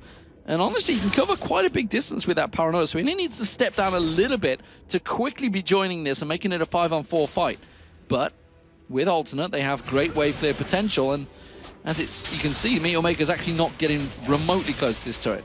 Yeah, they know, like, just don't want to get engaged upon. They don't want to lose this fight. They want to let Makati hit that level 16 point in that middle lane, because he's been farming really well. Like, he's got 158 CS. You don't really see junglers keep up that well with the other lanes, but because he's playing him as like a DPS jungler, as kind of a carry, he wants to be able to have that farm. He wants to be able to kind of keep up with that point. And you know, actually almost got caught out right there, but also they may be able to hold on to that turret. And right now, Meech Makers have only gotten the first middle turret off of this Baron, and at the cost of Mackler's life. And that is the Baron worn off. So it was a Baron of opportunity after all, and not really something that they used so successfully, but it did keep Meteor Makers in the game and actually put them in a bit of a driving seat. Kubon ready to launch himself, not going to go for it just yet. Yes, he will. Shockwave used nicely though by Forellenor, caught out Charu and Makata, quickly turning the tide, and Meteor Makers having to back away from this one. Aaron Air seeing if he could catch anything out. Grasping Roots being thrown out from Libic just to slow the charge of Alternate, who used that ball to try and speed themselves up. Kubon launches himself back in. Let's bounce going. Where's the Paranoia going to go? It's Forellenor they're going to focus on, but Makata already very low before that even happens. Stranglethorn does manage to land. Quickly, Kerp takes down Makata. Next target's going to be Charu. He gets dropped. Mackler gets taken down. It's Kraton that picks up the kill there. They turn another one. That's going to be Kubon going down. Libic's going to be the ace, and that's another kill. A triple kill for Kraton. And just like that, a strange turnaround fight from Meteor Makers when they were already very low. They dive in on Alternate, and it was what a mistake of a maker.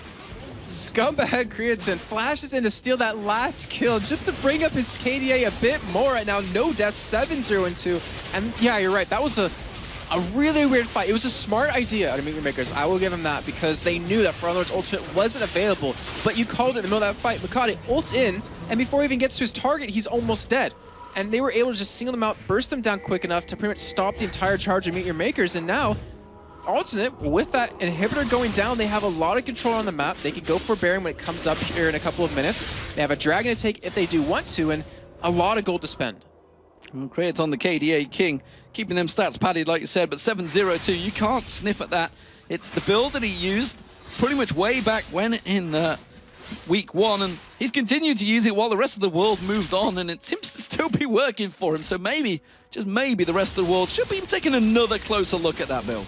Maybe indeed. I might have to go home and be like, hey, I'm going to build this and see if it works for me. But obviously I'm not at the same level of skill as he is, so even with his broken hand, I'm nowhere near it. But right now, for our Alternate, they have Baron come up in 30 seconds. Like I said before, they have the inhibitor down. They can split push if they want, or try to bait a fight out at this Baron, force Meteor Makers to leave their base and defend it. There is one thing, though, that Meteor Makers has in their favor. If they can get a ward down on that Baron and Paranoia in, you could just fly by steal it. And there is always that possibility, and if that happens with how many times Baron has thrown games before, Meteor Makers could come back. But right now, we're going to see Makati get engaged upon, and he's just going to spell shield that Q away, so he's not actually going to get fought here. And that actually would have been a nice engage for Alternate, even though they didn't have Forellenor or Kerp there. Alternate set up now. Baron has spawned. Wards have been placed at least slightly on it by Meteor Makers, but Jerry with that Oracle is going to clear out anything in and around it. So effectively money not so well spent, but you've got to take your chance. You've got to get the wards in there, and sure enough, Charu goes straight in there. We just managed to land that charm on towards Kerp, but that was funny. He walked backwards because he's trying to get to a path to actually get to him. So it's kind of funny. It actually saved him from taking any damage from Baron, or the possibility of it at least. So Charu in the top. He's going to continue to farm out. He's got a lot of damage. Libic had a bit of a stretch on your screen in the bottom corner there, so he's ready and waiting to go. It is actually just approaching midnight here in Cologne. We have one more match to go after this one. It's going to be definitely a long night here, as expected, with 6 matches. And of course, 6 matches tomorrow as well, but starting at an earlier time, 2 hours earlier tomorrow, I believe. So make sure to check your schedules on when everything will be happening here in Cologne in the European LCS. But as it stands, Alternate have started off the Baron. It's not quite twerking under the water right now. It is starting to jive to Alternate's beat. And it seems that Meteor Makers, they are ready to join the party, and they want to get their maracas on the go. You can tell, I mean, just from all games that get in this position, that this is his jam right now. He's twerking out to it right now, as you saw right there. He wants to dance. He's looking for Soaz. Where's his dance buddy? But right now, also, they're just backing away. They're actually going for engage on Livic. He is dead. Bam. No getting out of that one. He was caught out, and that's actually a number of times that Crayon has caught him out. And obviously, being Ezreal, it can be very quick to catch onto someone with those Iceborne gauntlets. It's going to slow you down. There's not really any escaping, and when you've not got a great deal of hit points, you've only got that Ruby Sightstone to just try and stack you out. It's going to be Charu getting caught out. He's going to have to try and get away. The wave gets thrown out there. Makala going aggressive, trying to get the damage on towards Aranea, trying to take that smite away from them. As you mentioned, he can do that drive-by with that paranoia. Makala lingering right, but he's not got a lot of hit points, and now he's got none because he gets caught out by the shockwave. Makler also getting bounced out. Aranea kicking him back away from that one. That is going to be the Baron for Alternate. Very well played by them, too. I mean, we've seen a lot of Baron dances or a lot of Baron fights go haywire, but right there, they controlled it so well. I mean, every time someone on Mutri Makers approached that Baron, they went over that wall right after him, and that is what's so great about Elise Sin. He just has the ability to get over that wall constantly, has the ability to get back and join into that Baron again. And right now, also, they're going to go for a push on this turret. They're going to get it. And with the Superman still pushing middle right now, they can just wait this out, or they can just go straight go for it, because Makati's still down for 20 seconds. They have a 5-on-4 fight if they want to. And right now, Char's ultimate isn't up. Yeah, there's not a lot going to stop them here. They can just keep going. They can see the inhibitor turret taken down. Half the hit points, it's gone. No problems there. This is the second inhibitor of the game going down, and Alternate are looking in the driving seat here to take themselves another victory. And closing out 4-0 over Meet Your Makers. There's the inhibitor gone. Now the two inhibitors gone. Oh, Kuban actually launched himself in there. Got an ignite on the back just for the sake of it to go with that already Sunfire Cape burning. Alternate back away. They've got themselves a Baron. They've got themselves a stack of gold. And they are just going to make sure they can secure the game. They have a nice little bit of a lead, too. Not quite 10,000 just yet. But two inhibitors down, I mean, it's really... I mean, it's going to sound kind of bad, but it's really hard to lose a game at this point when you have those down, because you just with the Superman waves pushing, like, you have so much pressure on the enemy base. And right now, look over at Creatin's build.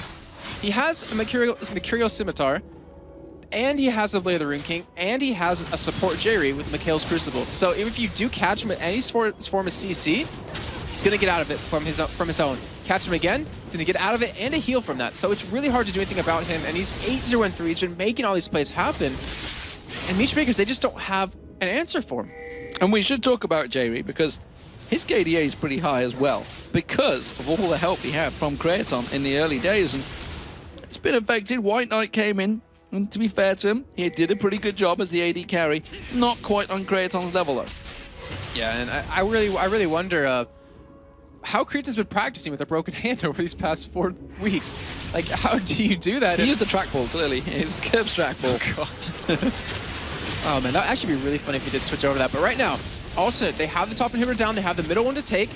And right now, Meat Makers, they're just kind of running away. They know they can't defend this, even though it's pretty much at that point where they have to, and they go in. They're going to launch in. Kuban is not going to use Let's Bounce. He doesn't catch on towards him. The inhibitor is going to go down. One more shot would have done it. Crayon's going to step in.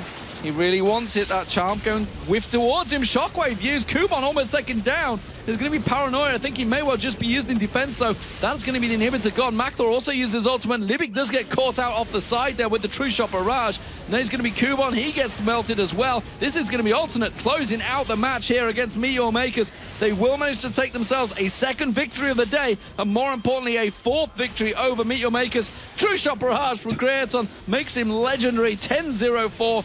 For the match. There's going to be the Nexus Turret 1. Nexus Turret 2 is going to drop down, and the Nexus will follow. Will they go and pad the KDA? Will McKenna get taken down? No, he will not. It will be, though, Alternate with their second victory of the day, and really very well played against Meet Your Makers. And David, correct me if I'm wrong, but that just seemed way too easy for Alternate.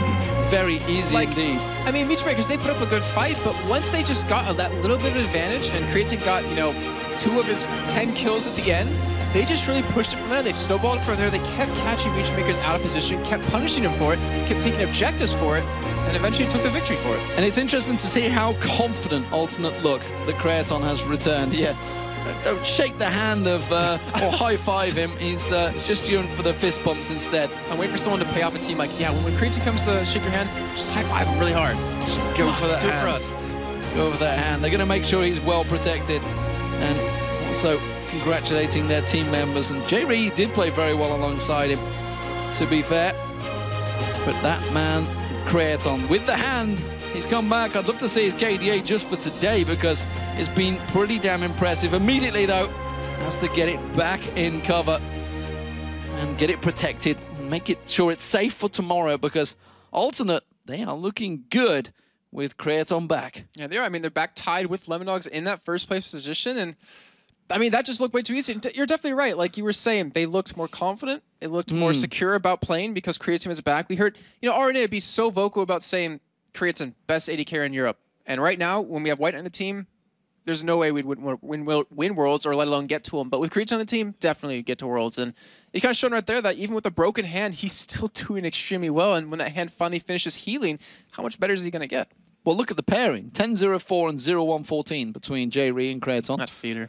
No, had to die just once, didn't he? But probably took one for the team and maybe blocked Creaton being caught out. But that just goes to show the synergy that partnership has and the synergy that as soon as they call a target, they're confident that everybody will go for it. It seems to be working out wonders. And so many times, the likes of Libic, he got caught, but simply once that Iceborne Gauntlet's got caught onto him, one simple Q shot, that's it. Arcane Shift, everything, full on aggression from Creaton. You're not going to escape that. And you saw Creaton even attacking Charu, who was almost the tankiest member of the team, which is a little weird when he's an RA and he's an AP carry, but one Q would take him down like a fifth of his health, and that was just one hit from an Ezreal, which obviously had Last Whisper, but the Rune King done, Spirit of the Elder Lizard, and he just hurt all around. And you saw him, like, his aggression was very well calculated, but it was just all over the map. Like, he would feel confident enough to go 1v3 in because he knew his team would back him up, and that's the alternate that we saw back in the first couple weeks. And let's talk about Frelenor as well, because obviously on the Orianna, how many times we saw those shockwaves, well, effectively getting into the LCS in the first place, the Orianna shockwave, but he certainly did very well against Charu's Ahri, who we've seen in the past doing phenomenally well itself. Yeah, I was actually a little surprised because I was saying earlier on that Ahri kind of counters Orianna a little bit just because you have the mobility to get around the ball. I always think of it as a skill match myself. I think I'd have to agree with that, yeah, definitely. And I don't know, I mean, with it, just the threat of the ball, because he farmed well the entire game. Yeah, he was down about 50 CS at the end, but he constantly kept farming.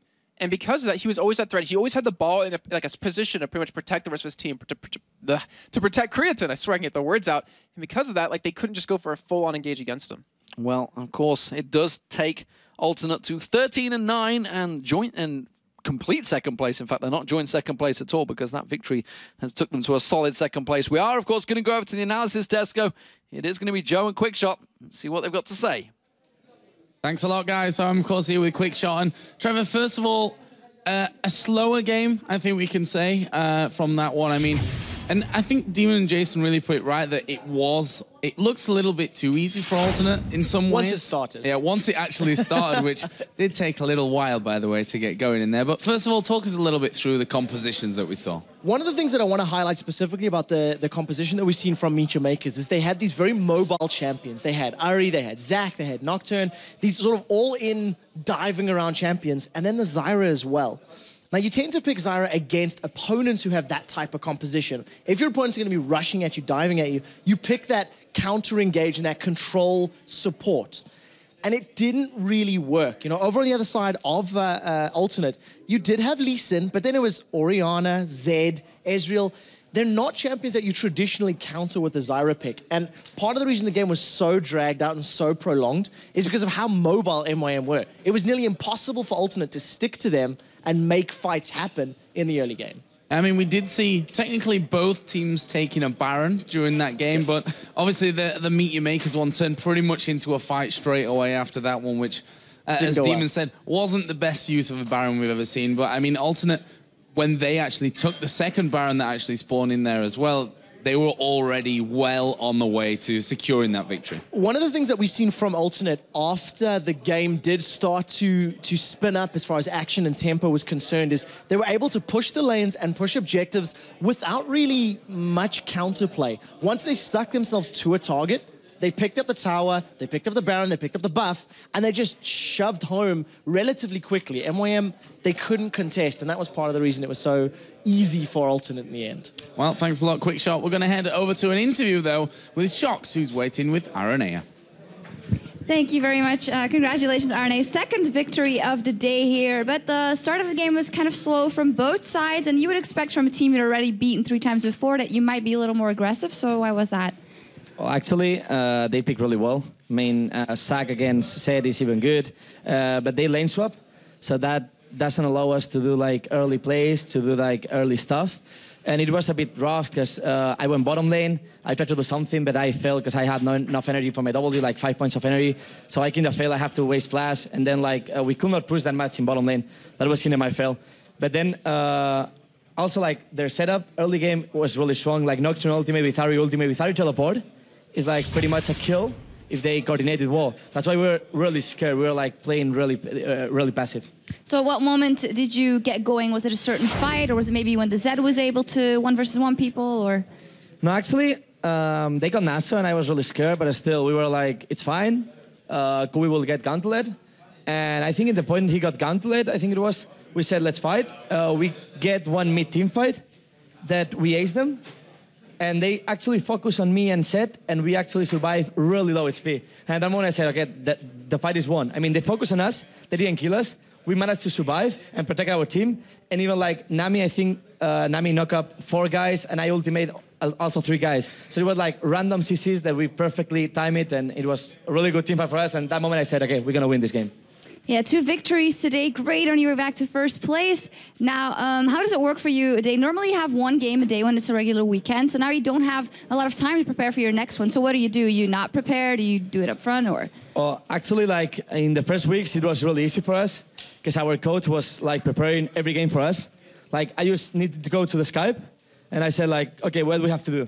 And he told me exactly what we have to do. And I was like discussing with him, no, I think this is better. I think we play a lot against this kind of champions, so we don't need to ban it. And we know how to counter this. So we argue a bit, but at the end, we end with a solution. It was really optimal for us, that stuff. Now our coach doesn't have that many free time. So I'm pretty much doing that alone, like just researching before the matches. But it's still really tough for us, like having 1 match and after 2 hours another match. You have no time to prepare for every enemy. Finally, I see something on your hand. Tell me, didn't hurt your hand as well? No. Just a lucky charm. No, but really talking about Creaton, tell me a little bit how important it is that he's back in the team. Obviously, he makes a great impact in-game, but I know that you guys are also very dear friends, so it must be a huge impact for you overall. I think Creaton impact in-game is huge. I mean, for me, not gonna say anything bad about other guys, but for me, he's the best AD carry in Europe. He's a machine. I mean, he knows exactly when to join, when to go back, and he also do the calls on team fights. And even that, he's also bumping him up a lot. Like every time we are like bad mood, he is like start shouting or like singing, and everyone go to good mood, so it's perfect. But the best thing of that is, like personally, I always like every time we go to a hotel or something, I share a room with him, and I'm always with him. I go shopping with him, I go party with him, I do everything with him. So he's pretty much my closest friend here. In the moment he left the team, I felt really lonely. And now that he's back, I can just like keep smiling all day. Fantastic. Well, I'm very happy for you, and congratulations on 2 victories today. And now we're going to take one last break, but when we come back, the Lemon Dogs try to hold on to first with a win over SK Gaming.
Welcome back. We are just moments away from our final game of the day, but before we get to it, we talked to Mimer, Puzu, and Shaker about what it's like to make the jump from solo queue to the LCS.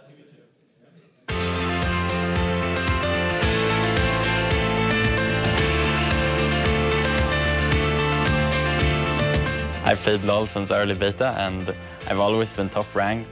And this season I just decided to really try hard and now I have 3 accounts in Challenger. I've always played League and the second I got level 30, I started playing ranked. I played solo queue pretty much every day. Since January, I think, I tried to get as much points as I can with the new system when GC3 came out. My point was to get rank 1 and just stream and try to see how many viewers I get if I can learn living by that. The first 100, 200 games, I was around 700 elo and I was talking about elo hell. After a few months, I was like coming to 900 and then when the next season came, I came around silver. But as I wanted to improve, it took like a month or 2 to come to diamond and I was like 2,200. It can be a lot more than just seeing your mistakes. It's like motivating your team. If you flame people, they play so bad. And you spend your own time like on flaming people, that doesn't win you the game. If you do really well in solo queue constantly for a long period and the pro player notices you and he all of a sudden needs a player on his team, then he can ask you. That's what happened with Mimer. I mean, we knew him from solo queue. We knew he was very good mechanically because he has 3 accounts in Challenger. Play solo queue so much that you get to play with professional players. You get to be on streams. People get to know you just from playing and sometimes even viewers know, oh, this guy, every time he plays with him, he wins because he does good. I just add pro players when I play against them, you know. I just looked at my friend list and I noticed it updated, so I looked at it and I saw Froggen. And then we spoke a bit and then he said, do you want to duo queue? And I was like, yeah, sure, why not? It's Froggen, you know, you can't deny a duo queue with him. I think it came from when I played against Reckless a few times. He saw that I'm a pretty good AD carry and I think that he told others. And then I started playing with Soas, duoing with him. Then I did some games with Yellowstar. And I think they were convinced that I can be their AD carry. To become like better in solo queue, you don't have to focus on your team, you have to focus what you can do for your team. Of course, it's random, like the people you get, but most of the time you can like affect how they play. I try hard every game most of the time, so I win. I don't know.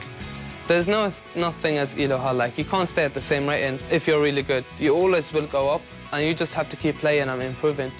For these people that is really skilled guys and doesn't know how to join a team, just play as much as you can, become the best in your role, become the best in solo queue, and you will get a chance.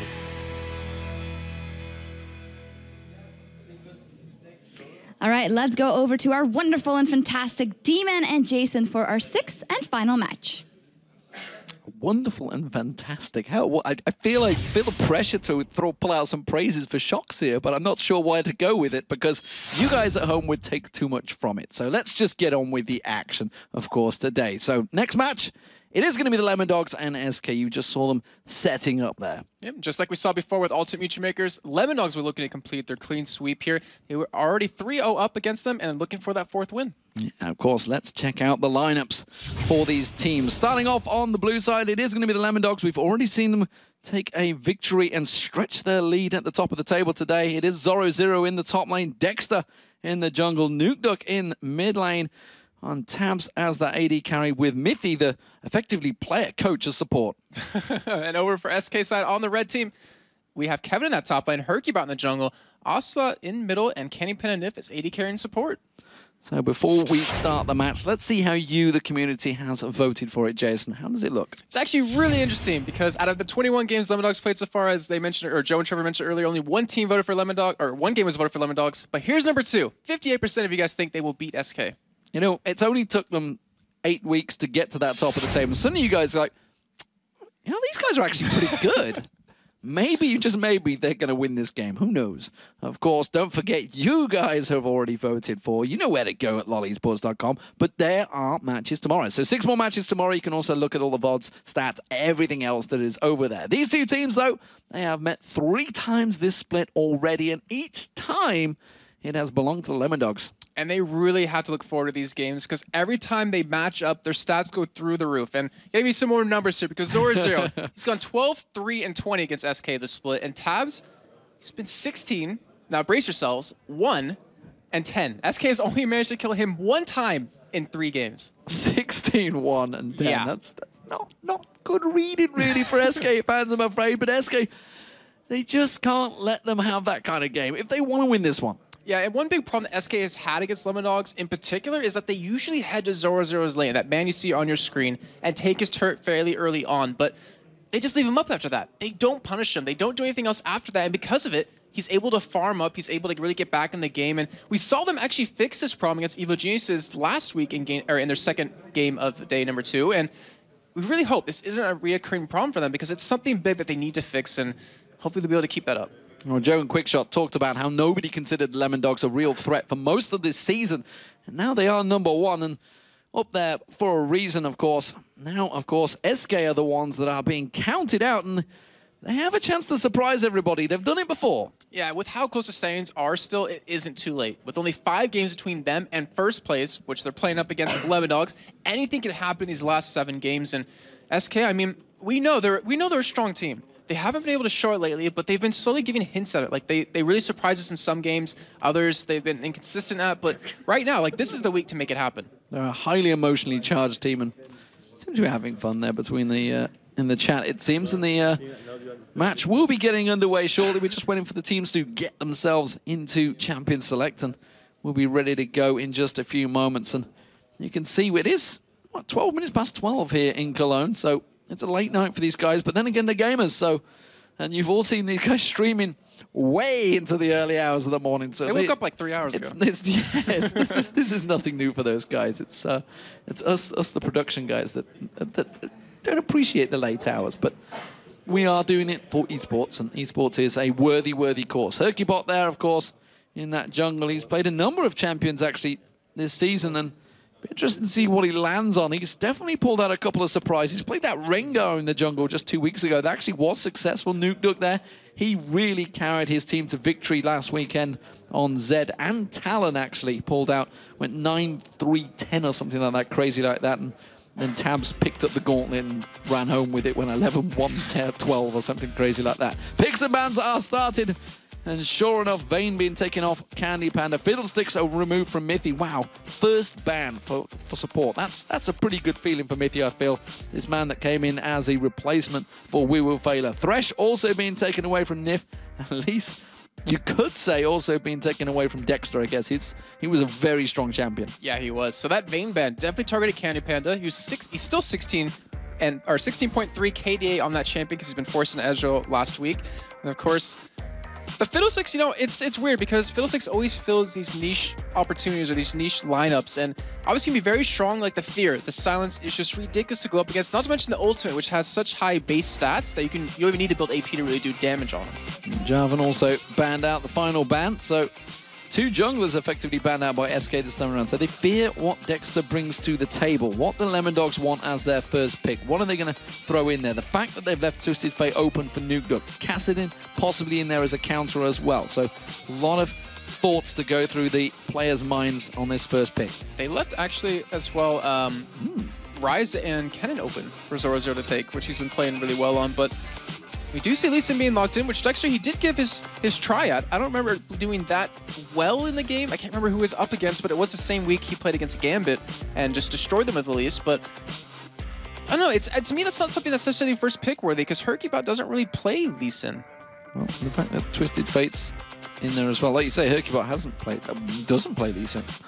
The number of times it hasn't gone in there, but actually, no. I have to think way back in the day. When Joe and I were casting like EMS or EPS before LCS even started, we remember Hercubot was actually on a team. Can't remember the name off the top of my head. He was on a team with Haydal, and he played Lee Sin. And we were casting it. We were amazed because he was just as good as Diamond Prox. Like, we even heard the guy at the time, but he played a phenomenal Lee Sin, but obviously doesn't play it too much anymore. Well, the picks and bans are coming thick and fast as you've been frequenting the past. Just think about good times. Xin Zhao, Rise being locked in, and then you saw immediately Kennen and Lulu in response, and now Zyra and Ashe being locked in as the AD support lane. Or is it they're going to be the support lane? That's the question. Cogmore maybe going to come out from tabs. No, back to Caitlyn. Good old Caitlyn. But yeah, so he thought about it. So the Kennen and Lulu, since we might as well go back to them real quick, is that Lulu is actually a very strong support nowadays. I mean, it always was. It never really wasn't bad at all. It's just the whole fact that you have their slow, which is really dominating. The stealth detection, if you want to get that on the right target at the right time. And then, of course, the ultimate to use on a Kennen when he gets into the middle of the team, or even Zed, or even Lee Sin. So you have that nice knockup. The fact that they did get locked in, Nuke Duck on, Zed once again was bad against him the other week, like I said, and he pulled out Talon. But look at that. Ocelot on Fizz. And he's using teleport.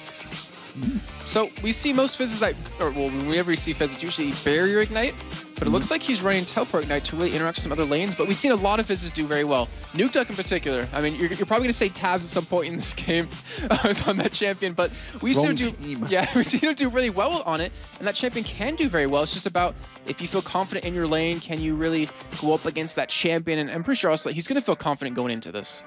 Yeah, these are definitely interesting times for them. We've seen Hercubot very comfortable in Xin Zhao before as well. Kevin, he's going to have his work cut out, I feel, if he's up against Zora Zero, but Zora Zero's been playing a fantastic Kennen lately, but Kevin, he's kind of the stalwart of SK for me. He never really has a bad game.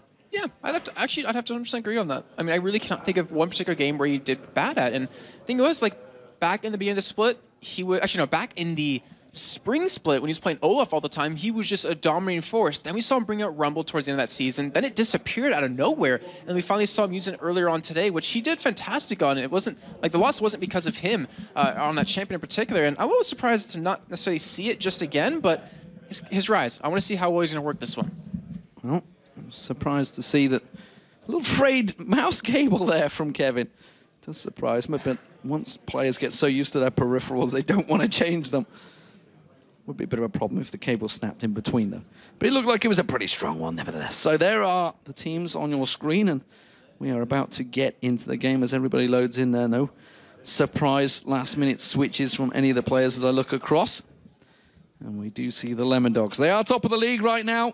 Will they remain there, or will they go equal with alternate if SK were to pick up a victory? SK themselves desperate for a win right now. They do not want to be joining Meteor Makers on that bottom rung of the table. They are 8 and 13 right now and starting to really slip out of contention for those playoff places. They have to take victory. The blue team is going to be Lemon Dogs, you can see on your screens, and the red team, SK Gaming. Candy Panda returning to his roots on Ashe, but alongside him will be a Nif on Zyra, which is something we've not seen in a long period of time. Hercubot looking to maybe make a check here. Nuke Duck walking straight in. The rest of SK Gaming are actually close by. Will they go for a fight here? They're going to turn it around. It's going to be Nuke Duck that catch on the 100% crit coming out there. Will it be enough to finish him off? The Ignite is there. Ocelot picks up the first blood. Dexter the next focus. Ignite goes down on towards him. Will they get on towards him? Zora Zero taking very low here. Candy Panda didn't quite have the volley available, but that was a great start for SK Gaming. I got 2 words for you there, Demon. That crit. I mean, that's completely what set that off. Critting Nuke Duck right away, then following up the entire team. Kevin, he played that perfectly. You saw what he did. He was in the bush, and then he ran away. Like, he's like, all right, guys, they're coming. I'm going to bait them in. I'm going to bait them chase after us and commit to this. Then we're going to turn it on them and just kill them. And that's exactly what happened. First blood goes over to Ocelot, who's now actually, what is he going to buy when he goes back to lane? Because actually just buy a lot of health pots, so he didn't want to go for anything else in particular, as he just picks up a couple of wards, but that gives him a nice, strong start against Nuke Duck, who doesn't have Flash, doesn't have Ignite anymore. It's great credit, but I want to give it to the right person. The Hercubot was the man in that bush. The little death bush.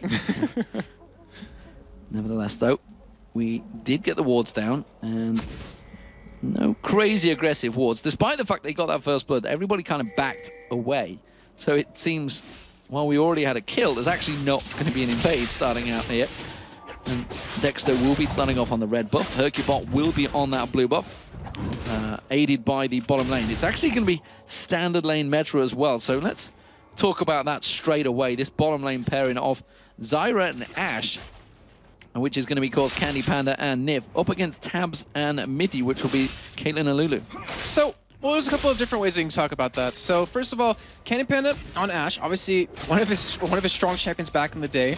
And you also have the range slow. Oh, we'll get to that. It has a range slow, so you have the opportunity to kite very well. However, Mithy, he's on Lulu, so you're not going to be able to kite against a person who has a slower spell than you, if that makes sense. A spell to make you slower than your volley does. So it's really hard for Candy Panda to run away from this team. And Tabs, he's going to have that range advantage. He's going to be able to harass you very well, which Candy Panda has already been on the receiving end of.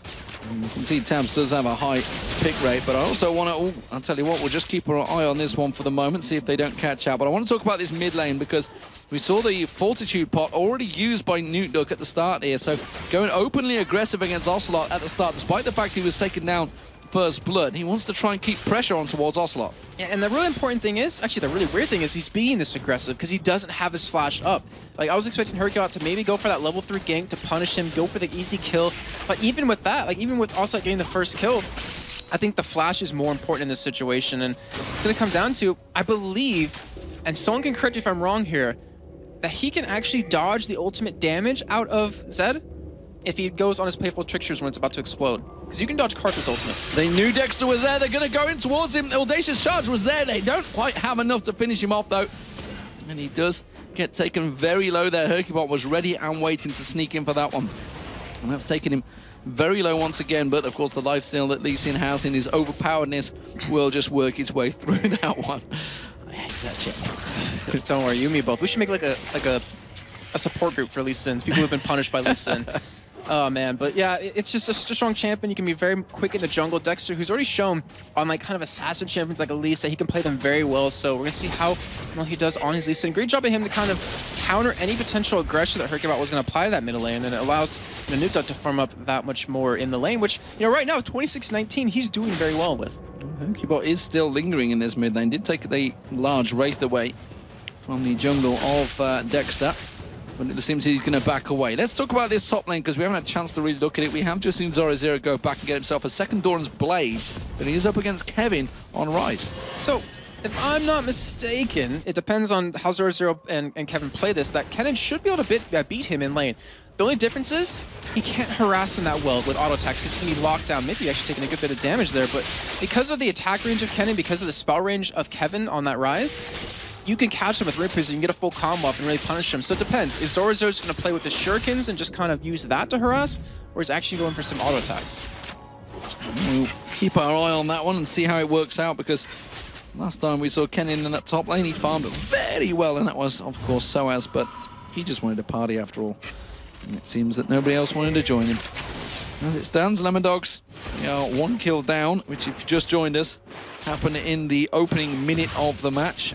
We are 5.5 minutes into the final game of the day here in week 8 of the LCS. We do have a game, 6 games tomorrow, and Dexter is poised and ready to pounce in this mid lane. Bottom lane, that's where the damage is happening, and Nif gets away with just 20 hit points, but he does manage to take down Mithy with his plants. Wow, so that was very close. Very good job by Nif right there to be aggressive, take the damage or the maximum amount of damage that he can take, as you can see how low his health really is, and gets him to kill. So gives him his Feeder Stone relatively early on, and it's gonna make him not much more deadly in the lane, where Mithy, he still has his exhaust up. And Demon, I remember something. Last week, SK played against Lemon Dogs, and also was on Twisted Fate. He actually caught Zoro at the top side of the map at the level 1 fight, killed him, and they got the early advantage. However, they didn't take advantage of that situation. They weren't able to punish Zoro, and right now, also I got a kill on a Nukeduck, and they're not punishing him either, because look at the CS lead he has. Yeah, they didn't go back, they didn't buy, they didn't do anything to really solidify that advantage, but they have managed to get this kill in this bottom lane. I think it was Ignite that actually probably finished off the kill down in the bottom there. Still less than ideal, the AD carry didn't pick it up, but as you mentioned, the fact that he's on Fizz, the champion that really wants to go for it once he hits level 6, which he has just done, we'll see how that works out for him, because he's falling behind in CS quite heavily now. Yeah, and he's got to do something about this. I mean, considering that Nutra didn't have flash for the first 3-4 minutes of the game, he wasn't ganked once. Well, or he was ganked, but it was countered by Dexter in the end. And was that countered by the fact that he picked up that Fortitude part at the start? Well, he had it, I think, at the level 1 fight. And he used it to try to survive a little bit longer, if I'm not mistaken. And it didn't work out at the end. But I mean, yeah, like it's a little bit of a deterring factor to have that health pot, a little bit extra health, knowing that it's really hard to gank. But still, that's a huge CS lead for him to have right now. And he already went for Hexstreaker, so he's going to have the defense to survive the burst that Ocelot can put out right now. But Kevin right now doesn't know Dexter's in this top lane. They could go for a kill. He's level 5. And I wonder, is he approaching? No, he's not level 6 yet, so he won't be able to kick him out. But they could make something happen here. Ooh, nearly face checked in there. Blue buff is going to be taken for Ocelot. And Kevin actually so close to face checking. He's going to go for the face check. He's going to get caught out by that kick. Doesn't follow it through though, Dexter. Doesn't manage to get the other side of him. He didn't have level 6 either, so he couldn't have kicked him back in the direction of Zoro0, who did have Slicing Maelstrom ready to go. Right now, he is spotted right there, and great ward by Nukta to spot, or to really see him coming. And he's still just carrying along with the CS lead, up to 26 right now.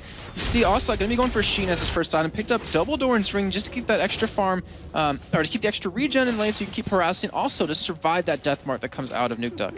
I see Nukeduck going back. I realize he's going to be picking up the blue buff. It's going to be the red for Hercubot. We'll see whether he moves around. There actually Ocelot's being gifted the Wraiths as well. So making sure his farm gets boosted a little bit because he has fallen behind on Nukeduck. We'll see how it works out between them. We are seeing Zoro0 backing off, so he's about to buy. Kevin, meanwhile, is just going to stack out that Tear of the Goddess as much as he can. Talalize Zoro0 cancels his teleport, and that actually may well give Hercubot, who is sneaking into the bottom here without any coverage. He hasn't been spotted at all, but Kevin may well have just pushed the lane a little bit too much. Yeah, if anything, Hercubot's going to have to dive him under a turret, and that's not ideal against a cannon who could just stun you up for days right there. So he's just going to back away, play the smart route, go back to his own jungle, keep farming up. But right now, you do have Dexter sticking around bottom lane. He wants to try to get in here to make something happen. He's going to be coming around the side. He will be spotted by a ward eventually. And Candy Panda, he has ultimate available, so does Nif. Like, they have great disengage or engage if they want to go for it. It's just all about, can Lemondogs bait this in correctly? Interesting to see how the item builds will go between these two as well, because they're actually fairly similar paths at the moment. All they've realized that Dexter's continuing to come around there, and they both step away from the lane, think, yep, we have enough to slow you down and lock you up if you come flying in with those kicks. So didn't want to go for it. And as you mentioned, Ocelot, with that teleport, has not gone aggressive just yet. Yeah, so we've been trying to find like the identity of people who play with teleport. And like we mentioned before, Charu, usually late game split pushing. We saw Xpeke use it early for early kills. Ocelot, haven't seen him use it too much, but if I remember correctly, he is the type of person that would use it early on. And he just hasn't been able to make a play just yet, because look how far pushed Lemondogs are in the bottom lane. Well, actually, the arrow is going to catch on. Nif's taken very low, but here comes Hercubot. Is it going to be enough to lock down? He's going to have to step on the trap if he wants to follow through. And sure enough, doesn't get in there. Hercubot not quite close enough, and that fight started just a little bit earlier than it needed to. Yeah, it was really unfortunate, but from that, if they do spot, no, Dexter's not in that top lane, so they can't really just rush a dragon down. And it's relatively slow game. I mean, we're 10 minutes, 30 seconds in right now. There's a little bit of a goalie for SK with those 2 kills, but we've seen them have leads before. We've seen them lose leads before, but like we were saying before, or like we were saying earlier on, that yesterday in the match on the second day, they completely turned around their strategy. They completely fixed the problem they had, and they might have been able to keep that up because they're looking strong right now. Looking very strong. Lemondogs not worried about this. Did they just stare each other down there? It's like, yep, no, we're not gonna fight. No. See you outside? No, we're just gonna back off. Do you say see you outside? That's the typical call out, isn't it? Step outside, son. You want to go? Do you want to go, man? But obviously you're not going to go at each other just yet. It'll happen a little bit later. But Candy Panda, I mean, I'm trying to think, how many Ashe players do we see? Gendra's 1, Candy Panda's 2, and I think Sneaky over in North America is the only one that plays Ashe over there. And the Arrow Initiate, like back in Season 1, she was the AD carry to pick when you played her mid lane because of that initiation. And people completely forgot about it. You cannot, because that long-range arrow for that stun that you get can completely set off a fight. It's pretty much the single-handedly best initiate in the game. We just saw Dexter actually checking out, thought maybe that the dragon had been started off. Instead, they pink ward up the tri-bush. Hercubot is still sticking around. He's backing off in the mid lane. Nukeduck's going to go off. That's actually going to give a bit of freedom to Ocelot if he were to teleport into this bottom lane potentially. We'll see whether that happens or not. Maybe he's just going to keep hold of that teleport until it's really, really needed in one of the lanes. As it stands, it seems the bottom lane's not going to be where the aggression goes in. Hercubot does start off the Dragon this time around. Dexter had checked it just a moment ago, checks it again, realizes that SK are on it. Let's see if they respond. This could be a huge pickup for SK to link their goal lead a little bit more, but this could be a huge detriment to them if they do get caught out Dragon or at half health. But here comes Ocelot. They're trying to pretty much secure this away, and they should be able to. Well, coming from the backside is going to be Nuke Duck. This is a dangerous, dangerous fight. They do manage to lock it up. They get on towards Dexter. That's going to be Stranglethorns bouncing him in the air. The Shark doesn't quite catch him on towards her. Ocelot's going to get caught out. The Death Mark will be enough to pop him down there. He goes down. Now it's going to be Candy Panda trying to get on towards Mithy. Can they close the gap? They do manage to get the Audacious charge, but the rest of the team back away with the flash there. Nuke Duck's going to come in from the side. He may be enough to slow them down. Candy Panda being very aggressive still. Doesn't have the volley, but that was a 1-for-1 jungler for mid laner. But the Dragon, all importantly, went to SK. And what a kick out of Dexter right there. It's like, all right, I'm going to die, but Nuke Duck, you want a free kill? There you go. I'll kick him into you, and they're able to pick that one up. Yeah, I mean, Dragon for 1-for-1 trades. SK coming out ahead right there. And they also did get a kill over to Candy Panda, so look at their kill spread they currently have going on, as they have one on Ocelot, one on Candy Panda, and one on the Nif right now.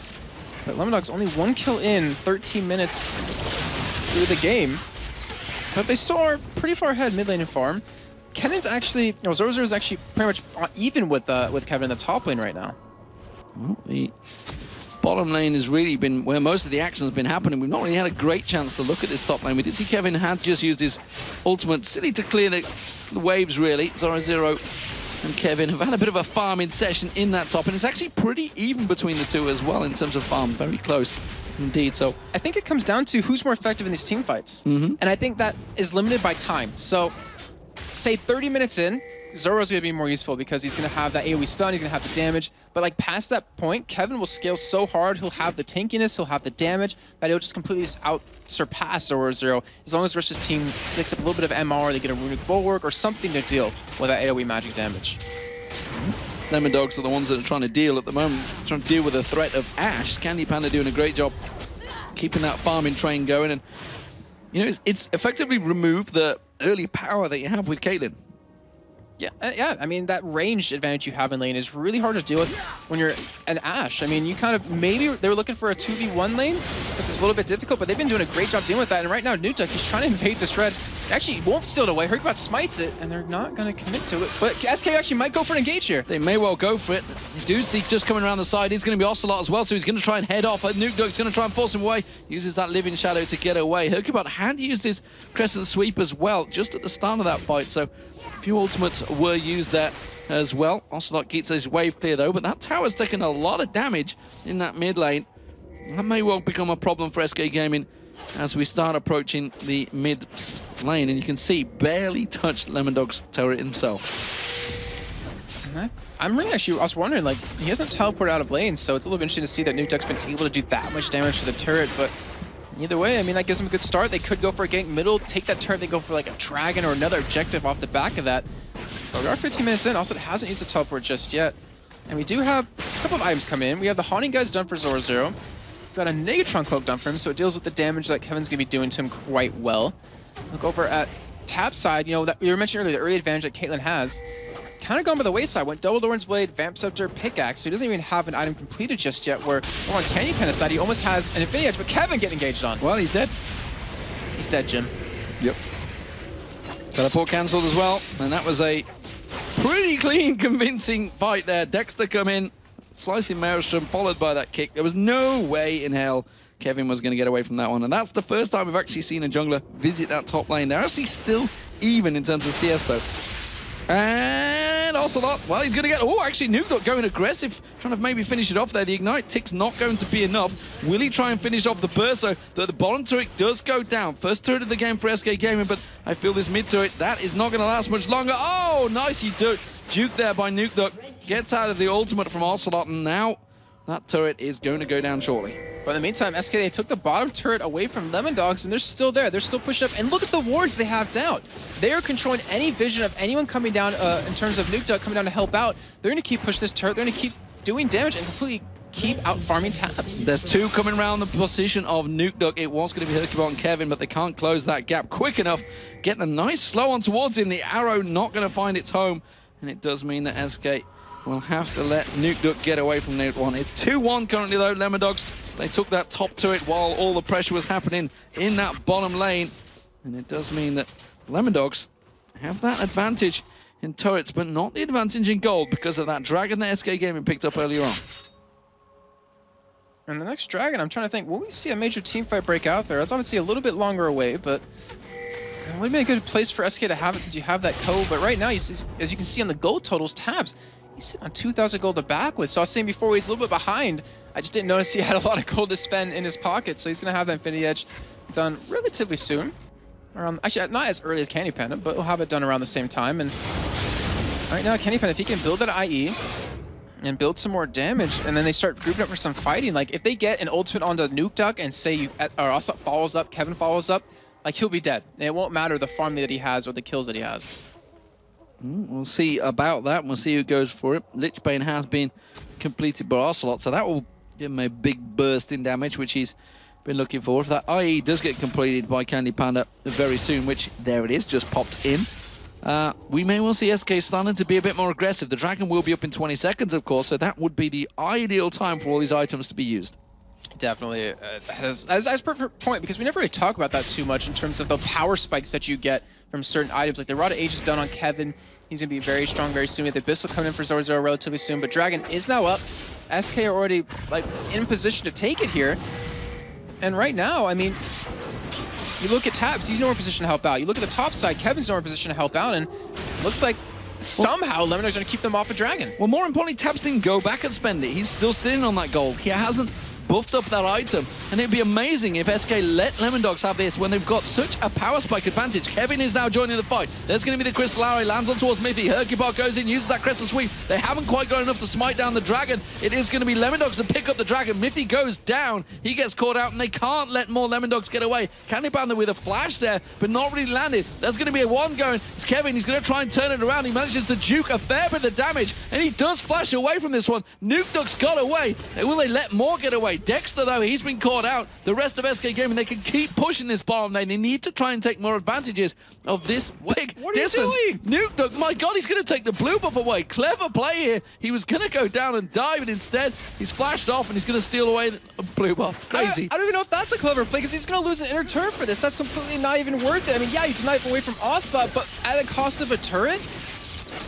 Well, you were going to lose it anyway, I'm pretty sure of it. I'm not too sure if backing off and running back there would have been quick enough. He didn't have home guard boots, so maybe it was quick enough. You know what? If he'd have stuck around, he probably could have took Ocelot down because Ocelot was very low on health there. And now he's actually going to take the red buffers away as well. Nuke Duck actually doing a great job. Oh, gosh. Just from him almost dying with the Great Escape, taking double buffs. It's going to hurt quite a bit, not to mention XP-wise, and obviously sitting on quite a bit of farm. He has 1,300 gold to spend when he does go back. We actually have Tabs going for a bloodthirster. He's on a cleanup spree. Counter jungle the whole jungle of SK. So you're going to do that. Mithy's running through going, oh, well, you've done a good job here. I'll just ward it all up for you.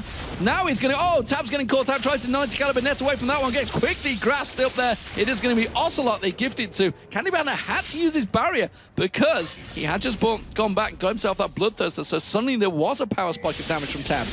Could have done within a moment ago, though. Yeah, he definitely could have for that dragon fight. It might have been a completely different story. But anyways, 2-6, favor of SK. They have that gold lead. They didn't get the last dragon, but they did take every buff away from SK and a lot of farm in the jungle. And Lemon Dogs, I mean, we were expecting the next major fight to come around dragon. It happened.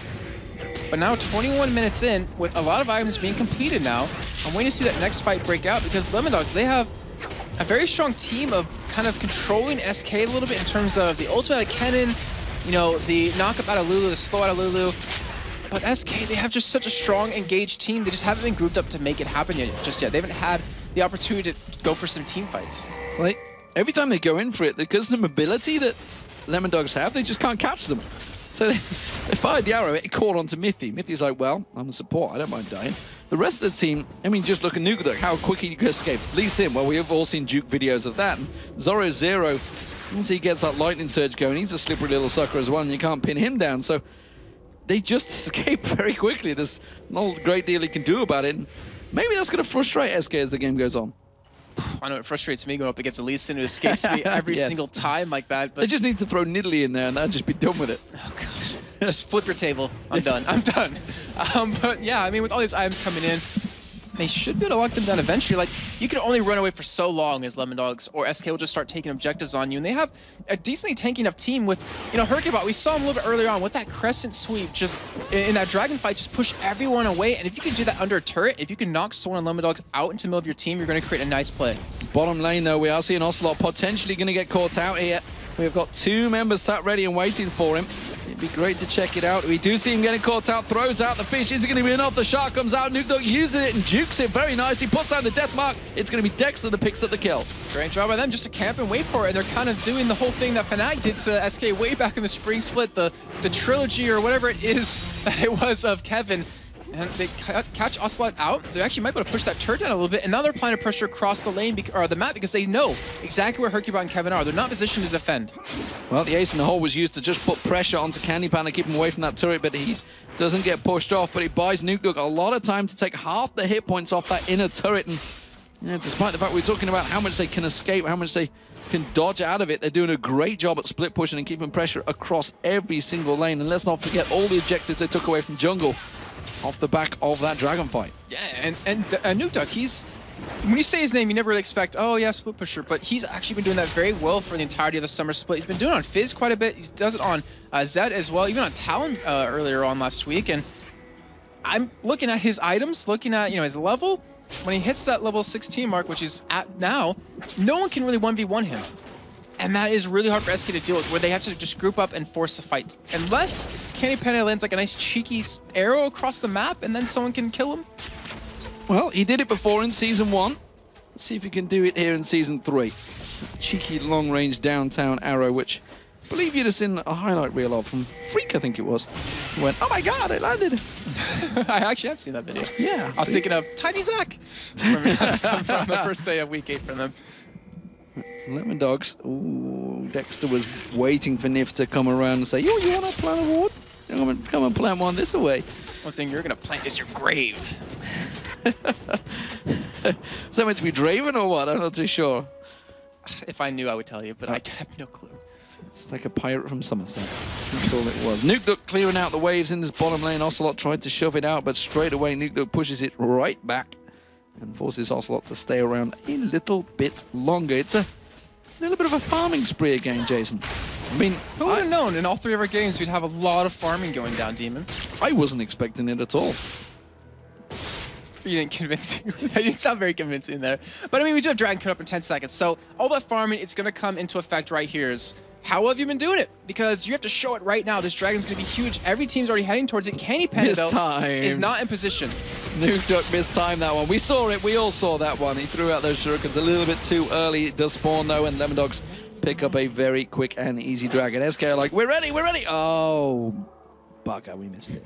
You can say Nukedog mistimed it, but I think SK mistimed it a little bit more because they weren't there. But, Ocelot. Uh-oh, he's got a Fortitude pot running as well. He's going to try and play full Trickster away from this one. He manages to use the Shark. It's a good juke. Is it going to be enough, though? I don't think so. It's going to be Nukedog that finishes the kill. But SK, they're going to try and take advantage of this one. They're pushing in the mid. They should just go for the turret, but instead they're going for the kills, and that is going to be a mistake. They're going to come around the backside of the mid. He's going to get focused on, but it's just a support going down again. Not really the key focus target. They want to get on towards this one. We're seeing Nukedog. He's off split pushing as well. They get the inner turret down, so the outer turret, can they get the inner turret? Because Nukedog almost certainly is going to get the inner turret. Oh, they managed to flash on towards Tabs. They have caught him down. Now they could get the inner turret. Now this is turning into a good push for SK. Can they keep going, actually? I mean, they have Zora's to worry about, but his ultimate's down. They have Nukedog, whose ultimate is down. He's actually coming into... Oh, he's counter-jungling again. He's counter-jungling. He is going for it again, taking the blue buff away. He's not going to go for red this time, though, it looks like. But he did get the turret down either way, and he's still applying that pressure where SK, they can't keep pushing because you can't send one person at him. You have to send more than one, so at least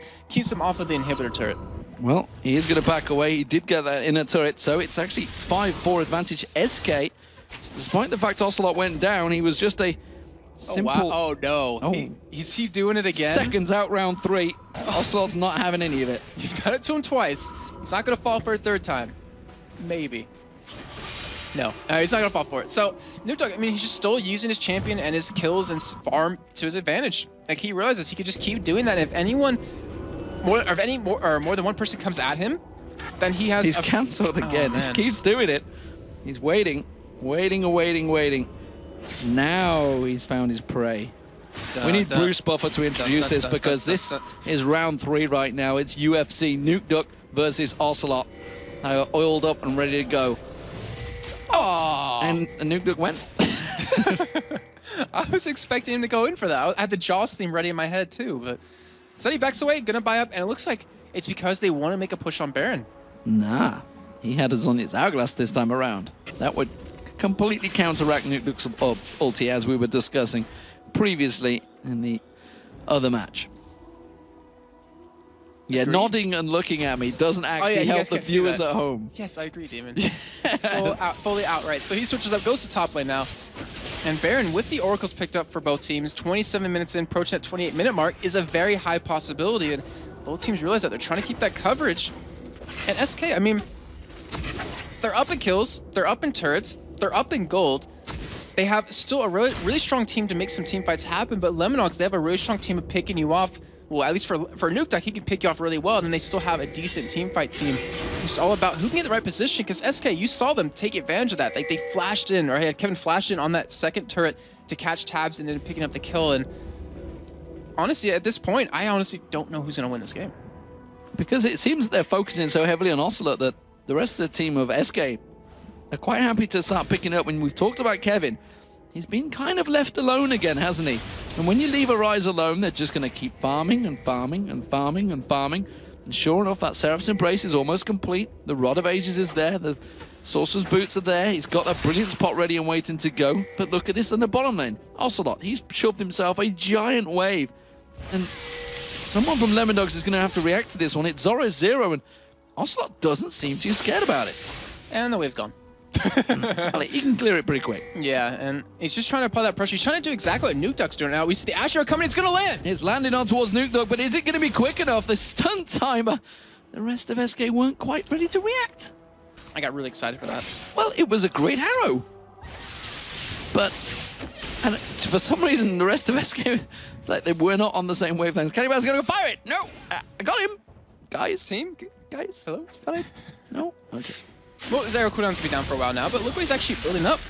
Has a chain vest, so he realizes the damage that Nuke Duck can do, and he realizes that if it's not going to be Ocelot anymore, since he has his own, it's going to be me or it's going to be Kevin, and Kevin has a lot of health, so he's got to get prepared for this, and he actually might go into a GA relatively early on. This is all about that initiate. Like, that's what really sets him up. Yeah, you're behind in damage compared to Tabs now as he does finish that GA up, but as long as you survive long enough and your arrow hits the right target, it's not really going to matter about how much damage you do have. I'm just looking at the body language of SK Gaming in that red rectangle, corner. Huh? There's a rectangle. I suppose it's a slight rectangle. All squares are rectangles, but not all rectangles are squares. Yeah, that's very true. There's a lot of wringing of hands after that, and clearly a bit of a misguided team communications as well.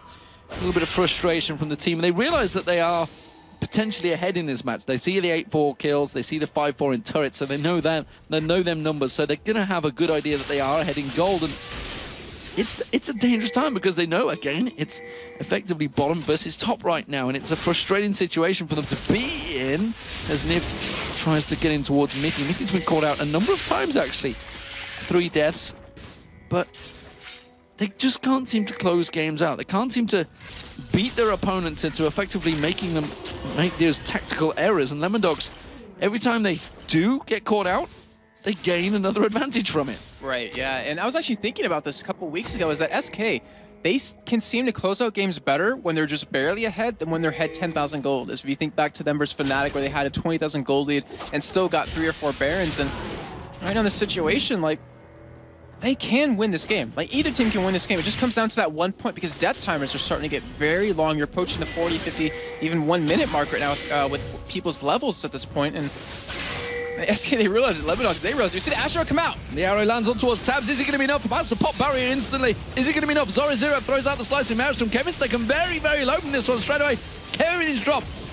Cubot goes down as well. Zoro Zero, he's going to get locked in. It will be Ocelot picking up the kill on towards Zoro Zero. Can they turn this one back around? He gets another one. Gets straight in there. Is Midi the drop? Candy Panda is still alive in the back there with the Guardian Angels, but it was a 3 for 2, an advantage to Zoro Zero. It's like I felt the splash of that Fizz ultimate coming in right there. That was just really, unfortunately, not well done for... Well, actually, it was really well done by Zoro Zero to really zone us and stop that from happening.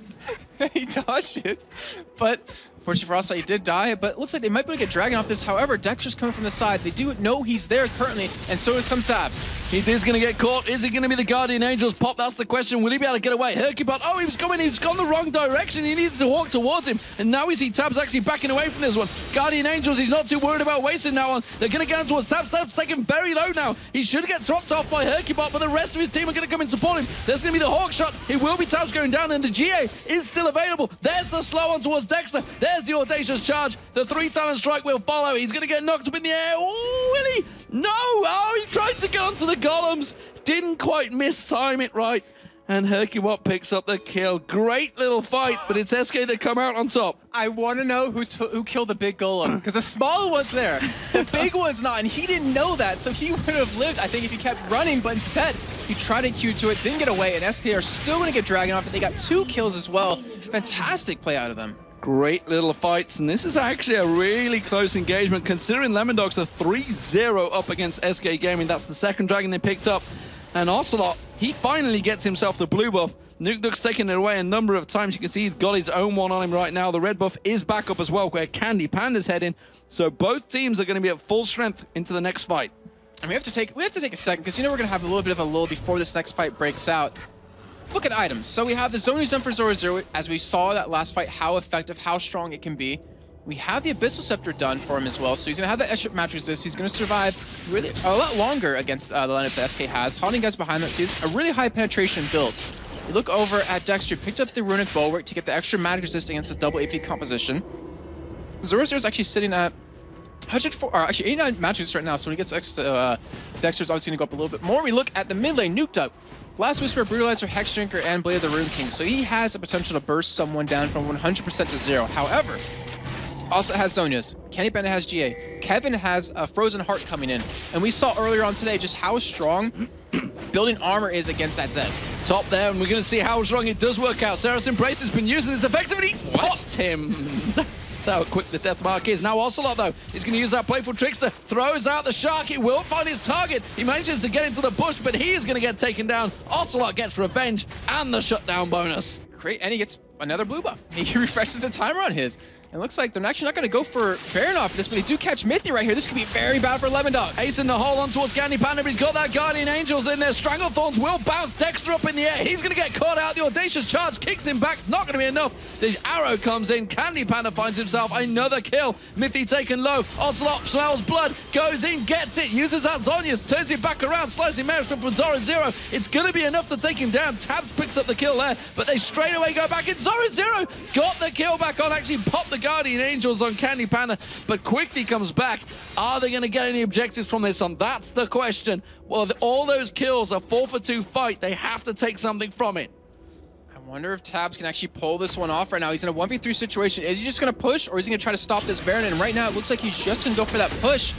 And SK, I mean, they're not going to wait 30 seconds to let Ocelot get up, but still, having 4 members live with Baron, with the kills they just pulled off, they're now up, going to be up over 6,000 gold. Phenomenal play by them to really turn this around, because remember, they're down 0-3 in this series, and a big win right now against Lemondogs is a huge confidence boost. Well, Kevin nearly managed to sneak through there, but there was a ward in that bush that catches him out. That will be the Baron for SK Gaming, or will it? Because here comes Nukeduck. He's going to throw himself in there. Oh, doesn't quite catch it. Ace in the hole. Kevin's going to quite easily take that one. We saw Nukeduck taking him once, though. Didn't fancy going up against a 4-man SK Gaming. So, now, Baron for SK. 8,000 gold, 7,000 gold lead. 16-9 in kills. Let's see what they can do with it. They had 7 wards down at Baron Demon. That shows how much they wanted that Baron and how much they didn't want to let that get stolen away, because they've had that happen in the past where it's been taken from them and they've been losing games from that. So showing that they realize where they go wrong and have been able to fix it. And last was going to be coming in for Candy Panda off of that. So he's already doing some pretty good damage. He already had the survivability with that GA. His damage is going to just spike up even a little more, especially since he's against that Zoni's up Zoro Zero, who's trying to get this phase, trying to lock him down. Let's have a look across those items, because we saw how quick Kevin actually got completely popped by Nukeduck, and that's frankly because he's didn't have any armor. Now he's got himself that Glacial Shroud on there. He may be able to prevent a little bit of that damage. I'm not too sure about too much of it, but it's clear to say if Nukeduck gets on someone, he will generally kill them if he can finish off his full burst. And you can see him in that top wave once again, trying to keep that split push going. But the rest of SK, they have that mid wave clear, and it's a clear route to an inhibitor turret, and they may well try and take it. And we have to keep in mind, when he went for Kevin, he popped his Seraph Embrace, so he had an extra 1,000 health shield, and he still popped him like it was nothing. That just shows how strong he is right now with the farm, with the kills, and SK, they still have to respect that. They still have to realize, you know, he can still do a lot of damage. We can still lose this game. But with the Bears, it's going to be a little bit hard for them to do that. And right now, they've also split pushing, which I'm trying to think if it's actually worth it, because they have SK has a good disengage with Desire, with the Xin Zhao, with the Rise, with the Ashe. But do they want to split push, or do they just want to go for a 5-man push into a lane and get an inhibitor down? Well, the thing is that Nukeduck was off there, and they didn't really have vision of him once he'd pushed that wave, so they're a little bit fearful of him coming around behind him, and obviously Ocelot didn't have that teleport available. Now we're seeing the blue buff going to get taken away. So this is SK's beginning. This is the first time they've actually started to take objectives away from Lemondogs, take it off from their jungle. The blue buff goes over to Ocelot. Now they're in a good position to push on towards that inner turret with the whole wave coming towards them. But they have to be careful though, because look what 0-0 has. He's a Catted with a Lulu. You cannot really afford to go up against that. Like, if they get a good engage on, if they get a little chip onto SK, they can win this fight very easily. And SK, they realize that they're playing very safe. They don't have a fantastic ability to siege these turrets down, but if we see a grasping roots land, I think we're going to see a fight break out for SK. Yeah, and actually, with trying to position himself, we did just see Ocelot was off the side as well. He was ready and waiting to throw that shark. Sadly, not the earth, which we all love to see, over towards them, and instead they're trying to keep their position, keep the calm as well, in all honesty, because they're in a position here to beat out the top team currently in the European LCS, and the rest of the teams will actually be cheering SK on here because they want that league to be as close as possible when it comes into Super Week. Yeah, that's very true. I never thought about it that way. As the other teams want that to happen so they can close in on them a little bit more. But Dexter did back. And Nukeduck's going to show himself middle against Ocelot. So this actually might be the key for them to say, hey, we can take this turret. Yeah, and it's actually Ocelot going to go in towards Nukeduck. Uses the Zhonya's, discounts the ultimate from Nukeduck. Playful tricksters away. Very well played by Ocelot. He knew what he was doing this time around, and he had the weaponry to take down Nukeduck, and that surely will signal SK to push on the inhibitors. They're going to go for it. That was a great job by Ocelot, because that was a lot of pressure on him, but the Astro comes in. Arrow catches on towards Zoro. Pops our slicing Maelstrom, followed by the Zhonya's. That is Tab's going to take down Ocelot. Stranglethorns catches just Dexter. He gets bounced. He gets taken down by Kevin. Tabs is going to be the focus. Barrier's not going to be enough to save his bacon, and he gets taken down. That's going to be an inhibitor turret, and SK Gaming, after a 3-for-1 fight, will take themselves an inhibitor. This could actually be the game. They have 40 seconds on Dexter. They have 50 seconds on Tabs. They have Nukeduck in 25. They don't have an exhaust or anything ready for it, but they're going to have Ashe arrow up soon. They have minions. They can go for the win here, Demon. They're going to see, and if they can finish it, they're going to at least get one Nexus turret. They're going to go back in towards Zoro. Remember, he's just used that Zhonya's Hourglass, so it's not available. There's one Nexus turret going down. Have they got enough? They lock up Zoro. He's going to get caught out. He goes down. Mithy, the last man surviving. That's going to be the second Nexus turret. SK Gaming could take victory once again in a bottom versus top matchup. And Lemondogs, no, Nukeduck's back. Has he got enough? You can see Candy Panda gets locked up. They're trying desperately to take down the Nexus. They get it! SK Gaming have taken down Lemondogs, and it was such an important victory there for the SK Gaming crew, and it all started off with Ocelot taking down Nukeduck in that middle. That Baron buff was so key. Some great plays from many members of the team. What a fantastic match to end. You're definitely right on that, because if Ocelot did it 1v1 Nukeduck right there, they wouldn't have got the inhibitor, they wouldn't have won the game, they wouldn't have snowballed all those kills at the end, and even Lemondogs look happy for him. Nukeduck's like, yeah, that was very well played, that's a very good game, and they take a massive win, just knowing that you're pretty much at the bottom of the table to beat the top team, to pretty much get yourself caught back up a little bit with Evil Geniuses to get into that top 6 place. They've got to feel good after that win. They have got to feel very good. Wow.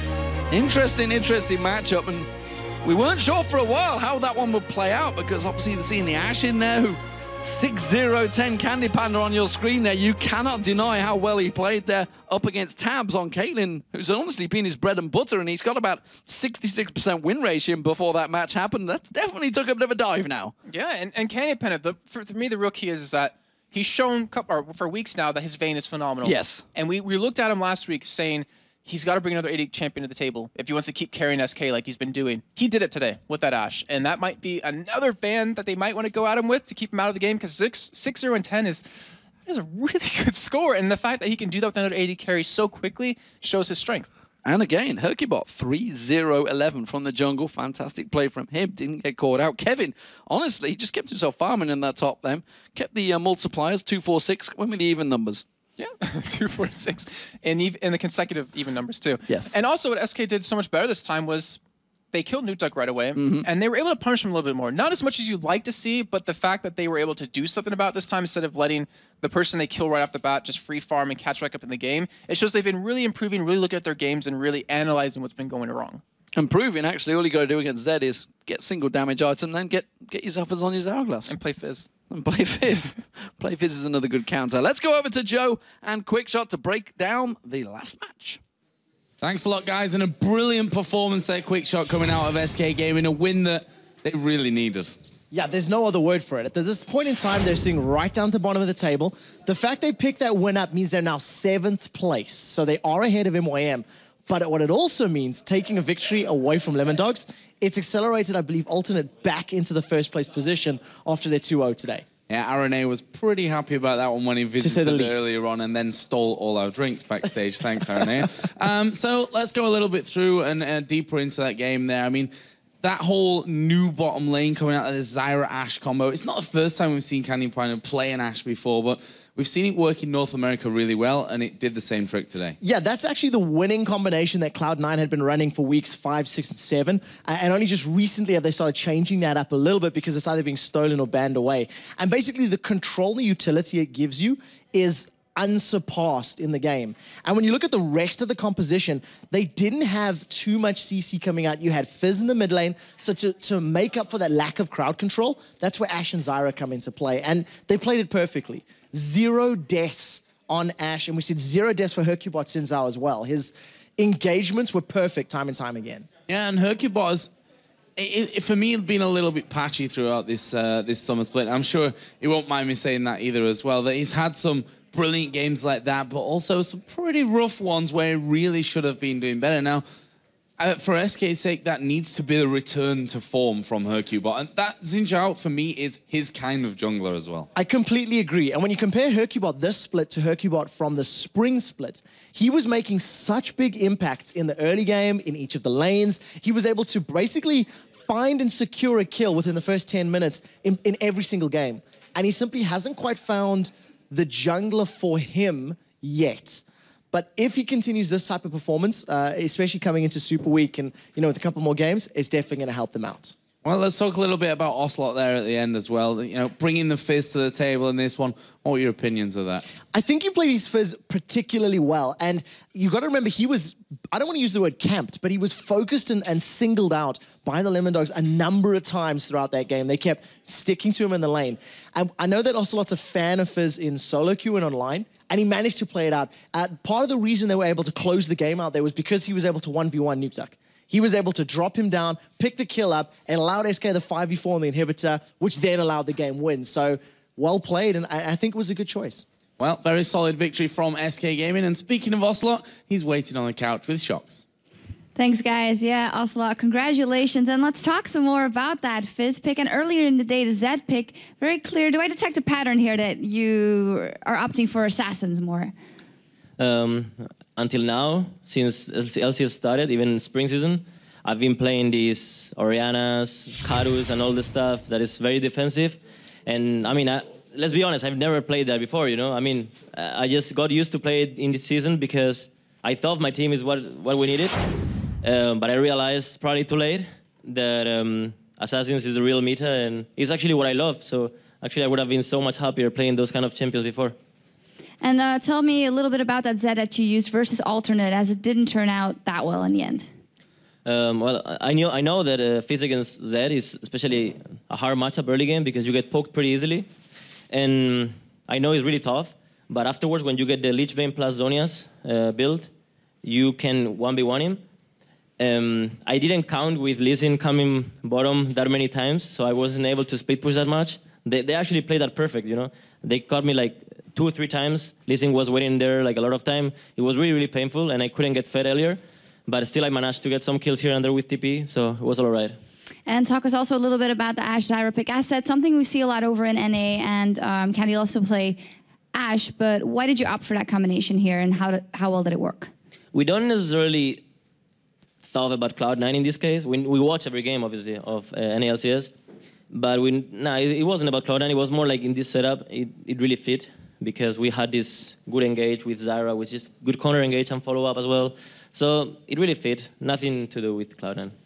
And it turned out really well for you guys. Now tell me a little bit about the atmosphere in the team. But of course, you were at the bottom of the table. You started at the bottom of the table. Well-needed victory here. But still, when you lost that first game today, then in between, you guys were laughing and joking with each other. So how is it going in the team?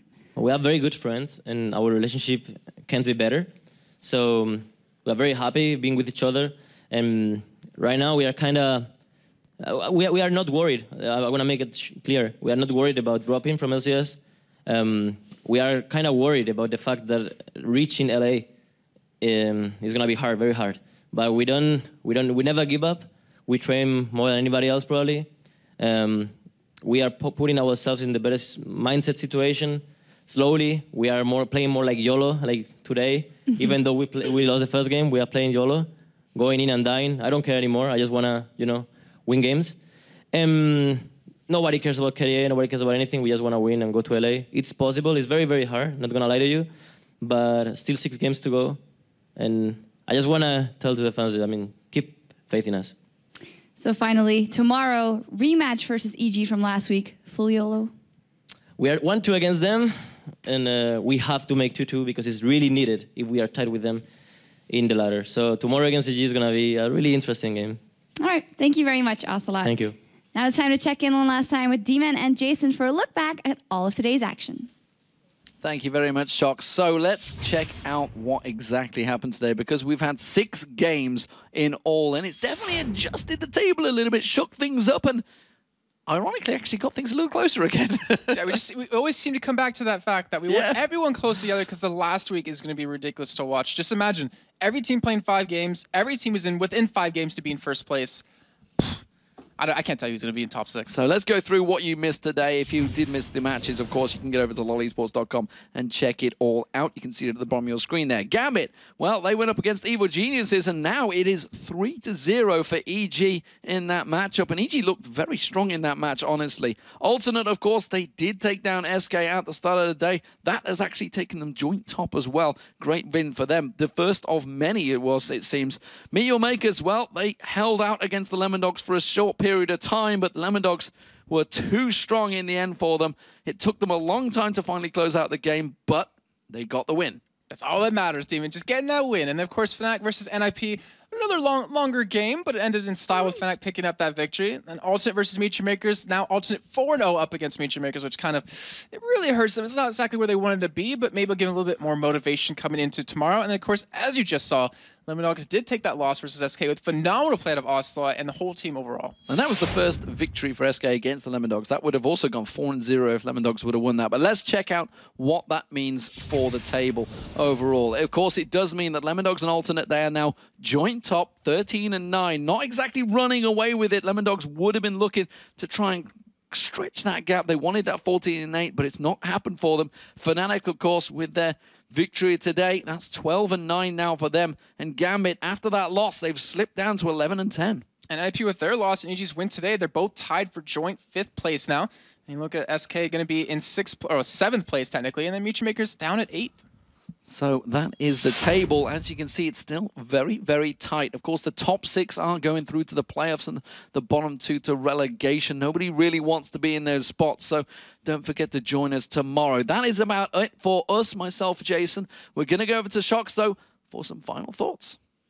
Thank you very much, D-Man. A lot to remember from today, but I will certainly remember the return of Creaton and 2 victories for Team Alternate. And at the end of the day, that 5th play from Ocelot, pulling out a win for SK Gaming. And we'll see all of you tomorrow at 4 p.m. Central European Summer Time. That is 7 a.m. Pacific for 6 more amazing LCS games. We'll be starting the day with Fnatic versus Evil Geniuses. Then Gambit takes on Ninjas in Pajamas, followed by Fnatic versus Alternate. Our 4th match of the day is Lemon Dogs versus Gambit. After that, Ninjas in Pajamas go up up against Meteor Makers, and we finish out the day with Evil Geniuses versus SK Gaming, that rematch. But you won't have to wait until tomorrow for more LCS action, as you can head over to twitch.tv/wellplayed right now to see the PAX Promotion Tournament qualifier. On behalf of Jason, Joe, D-Man, Quickshot, myself, and everybody here in the studio, thank you very much, and we'll see you tomorrow.